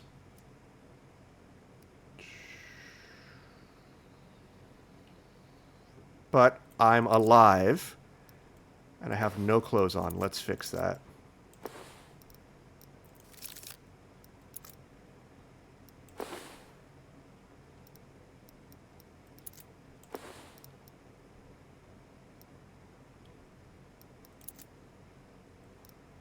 Alright, anyway, I am alive. I survived the torture. We have... That was legitimately fucked up. I didn't even know how to react to that. I don't think I've seen a torture scene like that. So next episode, which is going to be sometime on Sunday, we're going to be... I need to talk to Yana to find out what the hell she has. And I need to do this. I really don't understand what's happening, but this game is crazy. We just saved it. I'm tired. Thank you very much for hanging out with me. It was an absolute pleasure to stream for you all. We'll be back Sunday afternoon. Sunday evening, sorry, around 7 Eastern time. Let's go say hi to my friend Grazer. Because I haven't raided into her for a while. So everyone have a wonderful evening. See you in a couple days for more Zero Parades. But we're going to raid into Grazer. Have a great night.